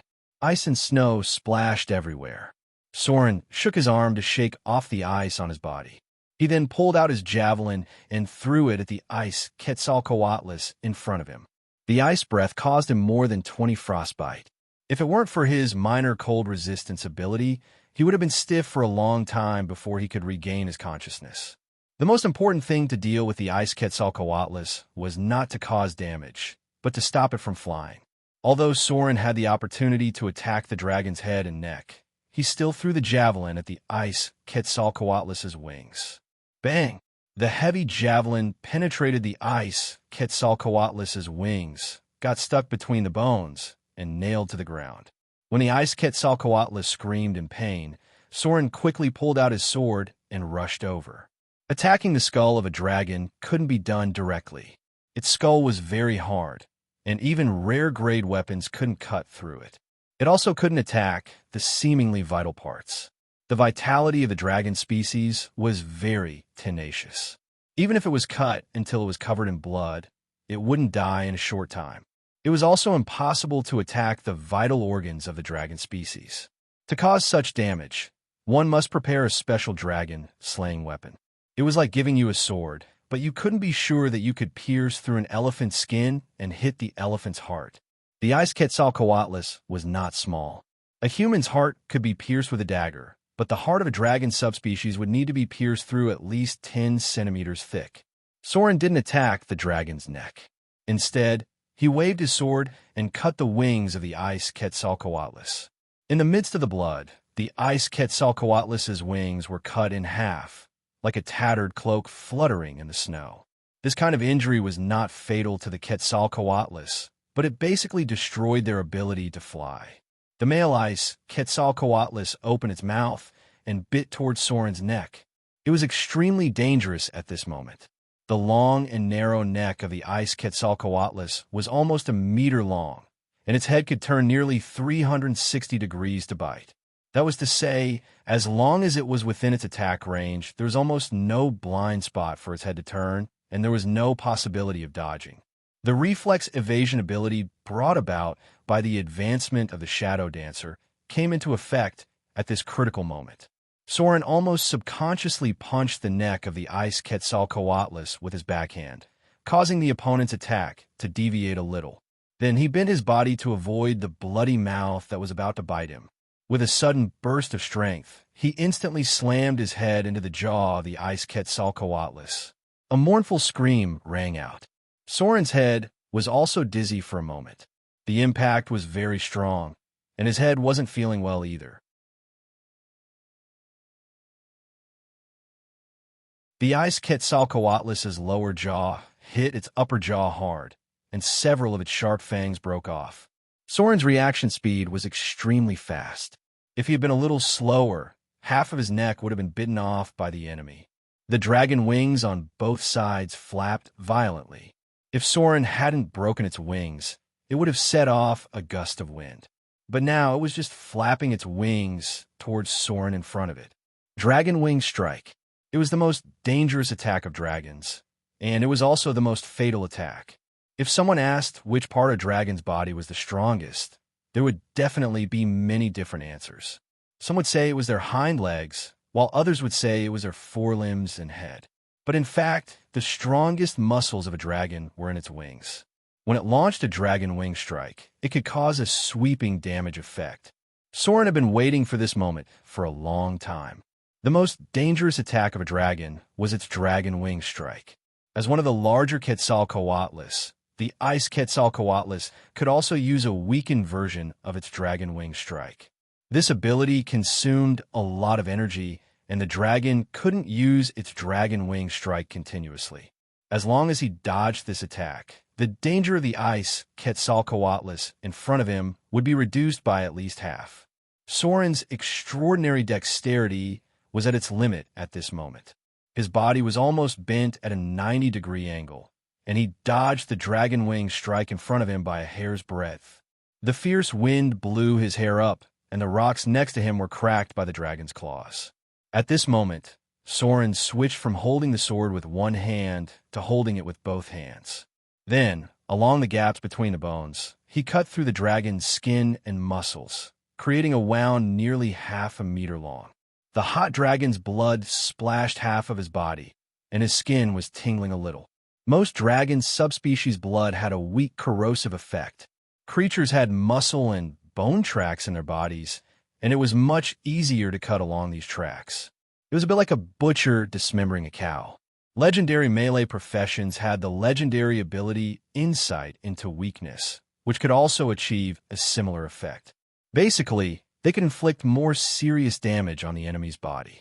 At this moment, Soren seemed to have broken through this state, and he caused nearly 50 points of damage to the ice Quetzalcoatlus. He rolled to distance himself, and his arm was slightly cut by the sharp ice on the ground. Then, he turned over and stood up in an instant. Soren heard the noise from behind, and other ice Quetzalcoatlus rushed over. Sure enough, after the male ice Quetzalcoatlus attack was thwarted, the two female ice Quetzalcoatlus at the back became restless. One of them immediately rose into the air and then rushed towards Soren in front of her. He pulled out another short javelin in an instant, and he basically didn't aim at the target. He didn't even have time to aim. He just relied on his intuition to throw the javelin. However, such an attack was enough to deal with the huge ice Quetzalcoatlus. The short javelin hit the ice Quetzalcoatlus' abdomen, and it struggled and wailed for a while. The dragon's claw came from his side. Soren's body emitted a faint magic aura, and the protective energy of stone skin was instantly activated. The dragon's claw hit him and sent him flying 3 meters away, but it didn't cause enough fatal damage. The third ice Quetzalcoatlus also flew up. It seemed to have realized that the enemy in front of it was unprecedentedly dangerous. It temporarily gave up guarding the dragon egg, and with a roar, it launched a dive attack. Swoosh! The crossbow shot the enemy, and Soren jumped behind a rock to avoid the attack. He then raised his hand to wipe the blood from the corner of his mouth.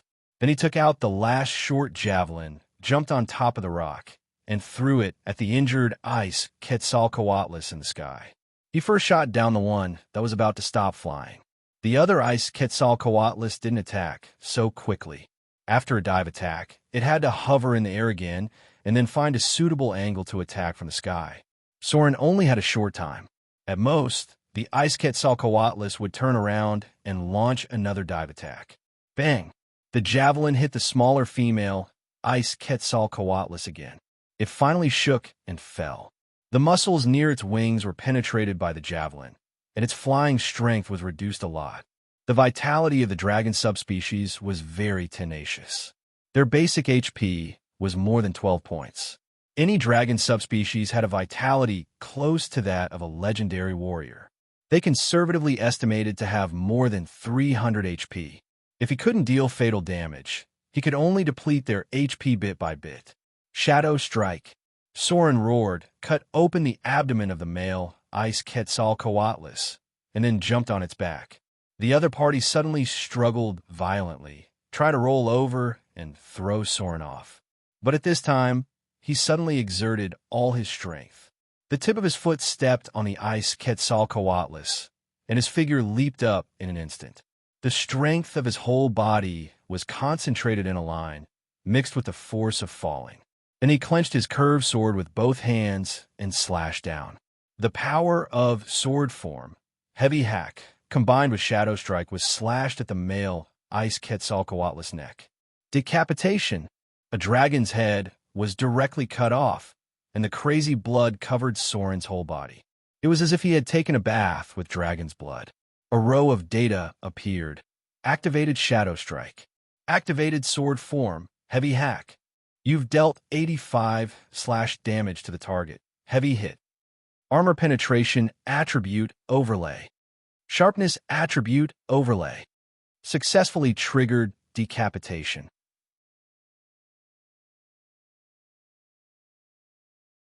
Decapitation successful. Target's judgment of death failed. Target is dead. The male Ice Quetzalcoatlus body fell to the ground. Even if it still had hundreds of HP, it was already dead. Only the corpse was still twitching in place. The dragon's wings fluttered slightly, and the remaining HP was rapidly depleted. The Ice Quetzalcoatlus in the sky roared, and the still hovering Ice Quetzalcoatlus suddenly fell from the sky and rushed towards Soren. This time, he had no room to dodge. He was in a stiff period after the explosion, because he had just cut off the male Ice Quetzalcoatlus' head. He happened to be in a line of attack of another Ice Quetzalcoatlus. Life and death were decided in this moment. The Ice Quetzalcoatlus in the sky swooped down toward Soren, and the Ice Quetzalcoatlus that had been hit by 2 javelins in a row also rushed toward him. He had almost no room to dodge, and his body couldn't support a second explosive dodge jump. At this moment, Soren took a deep breath and then rolled back along the ground, covered with blood. He rolled to the shadow of the male Ice Quetzalcoatlus body, and then his figure disappeared in an instant. Evade sight. Shadow plane travel. Soren's figure suddenly twisted, and then he disappeared. The Ice Quetzalcoatlus swooped down from the sky with ferocious strength. Its sharp dragon claws cut open the flesh of the corpse, leaving a mark more than 10 centimeters deep on the ground. If it hit Soren, its claws alone would be able to cut open his stomach. The shadow next to a stone twisted strangely, and Soren's figure appeared 20 meters away. He raised his finger and shot several arcane missiles, and then a faint light appeared in his eyes. A fear fell between the 2 Ice Quetzalcoatlus. No surprise. Fear couldn't work on these dragon subspecies. Soren's spellcasting ability was still too weak. However, he didn't panic at all. After taking a deep breath, he jumped up and rushed directly toward the injured Ice Quetzalcoatlus. A strange dark red light appeared on his fingertips, and the moment he touched the Ice Quetzalcoatlus, his pale face recovered a lot of color. Vampiric touch. Soren's injury was reduced to a light injury status. The Ice Quetzalcoatlus that was touched by him screamed and looked a lot weaker.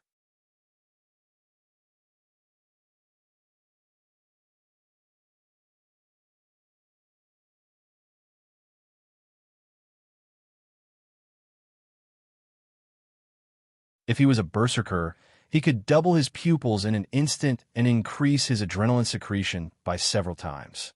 The barbarians were the best example of this. When a legendary barbarian went berserk, their eyes would be almost the same color. Their pupils and the whites of their eyes would almost fuse together. This was not because of their ability, but just an external manifestation of their berserk state. During this time, a professionist's ability to capture movement will be greatly strengthened. His heart began to beat faster, like a passionate drum. The moment Soren rushed out, his heart rate almost doubled. This kind of explosive ability required a strong constitution to support it. The consequence of losing the constitution was that the blood vessels would burst. Therefore, many berserkers had a short lifespan. The main reason was that their constitution could not keep up with the consumption. They had used their berserk ability too many times, so they overdrew their own vitality. This was like a master of external martial arts. Quite a few of them could not even live as long as ordinary people. The reason why Sauron added a core point to vitality was to deal with situations like this. Decapitation strike. He leaped out and landed directly on the back of the ice Quetzalcoatlus. Then he twisted his waist and stepped forward to perform a spinning slash. Relying on his strong balance, he found a point on the back of the ice Quetzalcoatlus and used sword form. Heavy hack again. A row of data appeared. Activated shadow strike. Activated sword form. Heavy hack. You've dealt 72 / damage to the target. Heavy hit. Armor penetration effect. Sharpness effect. Successfully triggered decapitation strike. Decapitation failed. Target's fortitude test failed. Target has entered a state of severe bleeding. Clang. Soren's curved sword cut into the neck of the ice Quetzalcoatlus. This time, he did not cut into the gap between the bones. Instead, he cut directly into the bone, and his palm was a little numb from the shock. The neck of the ice Quetzalcoatlus was cut 10 centimeters deep, and half of the bone was visible. Without enough strength, Soren could not rely on his rare-grade weapon to cut through the dragon's bones. He only caused a severe injury to the target. A large amount of blood gushed out crazily. The ice Quetzalcoatlus let out a frenzied howl. Its whole body kept rolling, and Soren's figure was directly thrown out. Bang! The protective energy of the stone skin on Soren's body vibrated. He was accidentally swept by the dragon's wings, and suddenly felt that 2 of his ribs were broken. A mouthful of blood rushed to his throat, but he forced it back down. The ice Quetzalcoatlus, whose neck was cut in half, seemed to have injured its blood vessels. Blood gushed out like a faucet opened to the maximum, and the surrounding area of more than 10 meters was covered in blood. Its vitality was rapidly depleted, and soon its breathing gradually weakened. There's one more. Soren did not dare to look back. He flew into the shadows, and then activated Evade Sight to enter the state of stealth.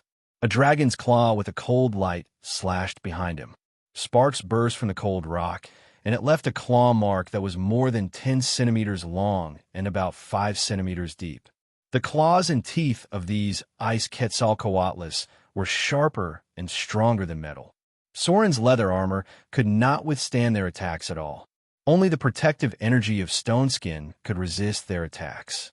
The attack missed, and the ice Quetzalcoatlus obviously retracted its claws. Soren flashed out from the side and swung his sword at the enemy's neck. He did not know if it was because their necks were too long, or because Soren liked the thrill of decapitation. But in the following battle, he slashed the enemy's neck several times in a row. Unfortunately, there was no chance for him to exert his strength. Ordinary slashes could at most break the dragon's skin. If he was unlucky, the blade might even get stuck in the spine. However, the effect of the attack was undoubtedly very good. The enemy was bleeding faster and faster, and it began to have difficulty moving its head. That was a moment of opportunity.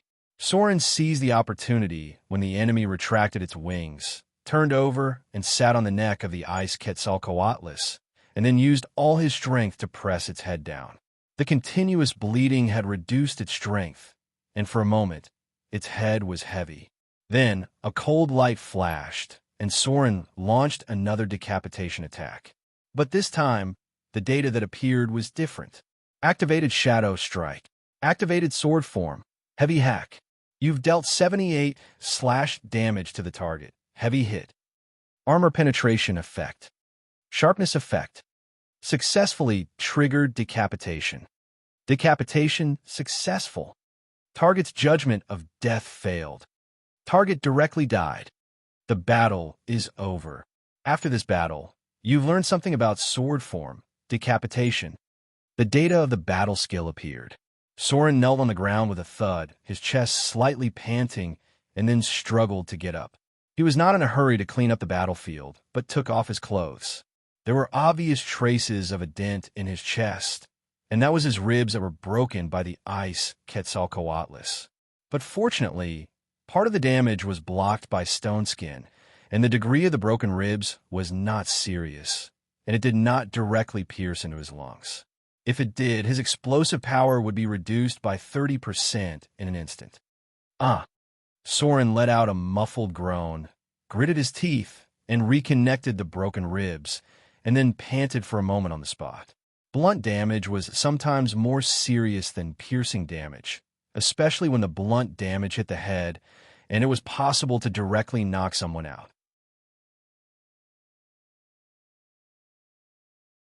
In the past, he liked to use blunt damage to deal with heavy armor warriors, which could temporarily stun enemies who were not strong enough. To deal with those heavy armor warriors who were like tortoiseshells, the effect of slashing and piercing was not enough to cause fatal damage to them.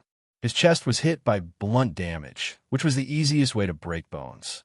Fracture, paralysis, shock, stun.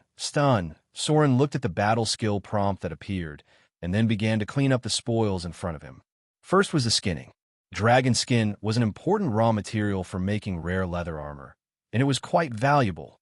The meat of the Quetzalcoatlus could not be eaten directly. Only an extraordinary body like his could withstand it, and ordinary people could be poisoned if they ate it. The most poisonous subdragon species were the wyverns, and their meat could directly poison people to death. The meat of the ice Quetzalcoatlus belonged to the cold attribute. He even remembered that there was once a Chinese medicine expert who calculated the medicinal properties of dragon meat. For example, ice Quetzalcoatlus, cold attribute, great cold. Cold poison, liver, lungs, and kidney meridians, replenishes vitality, strengthens muscles and bones, strengthens strength, nourishes kidney yang, calms liver, and improves eyesight. Those with weak spleen and stomach should not eat it. It could detoxify, but should not be eaten too much or for too long. Women should not eat it during their menstrual period. After eating it, they will bleed profusely and their lives will be in danger. This existence was worshipped by many people at that time. He was the only person in Soren's memory who had trained his medical skill to more than 600 points. It could be said that he was almost entering the path of medicine. It was said that his medical skill could stimulate natural energy and produce healing effects similar to divine spells. This existence was also a very famous gourmet at that time. His footprints were almost all over the world, and he even calculated the medicinal properties of more than hundreds of creatures. He was also the idol of the foodies at that time. It was said that because he ate indiscriminately, his constitution dropped from 18 points all the way to 12 points, and there was no way to recover it with divine spells. In the end, he died. Soren did not remember how he died, but he was sure that it was because he ate something that he should not have and was accidentally poisoned. His death could be considered a worthy one. Soren chose a suitable place to start skinning and then cut off some parts of the dragon meat. The internal organs of the subdragon species could be used as materials, and the dragon blood was suitable for low-level alchemy and scrolls. The most valuable part was the dragon's penis, which could be sold for thousands of gold dirhams.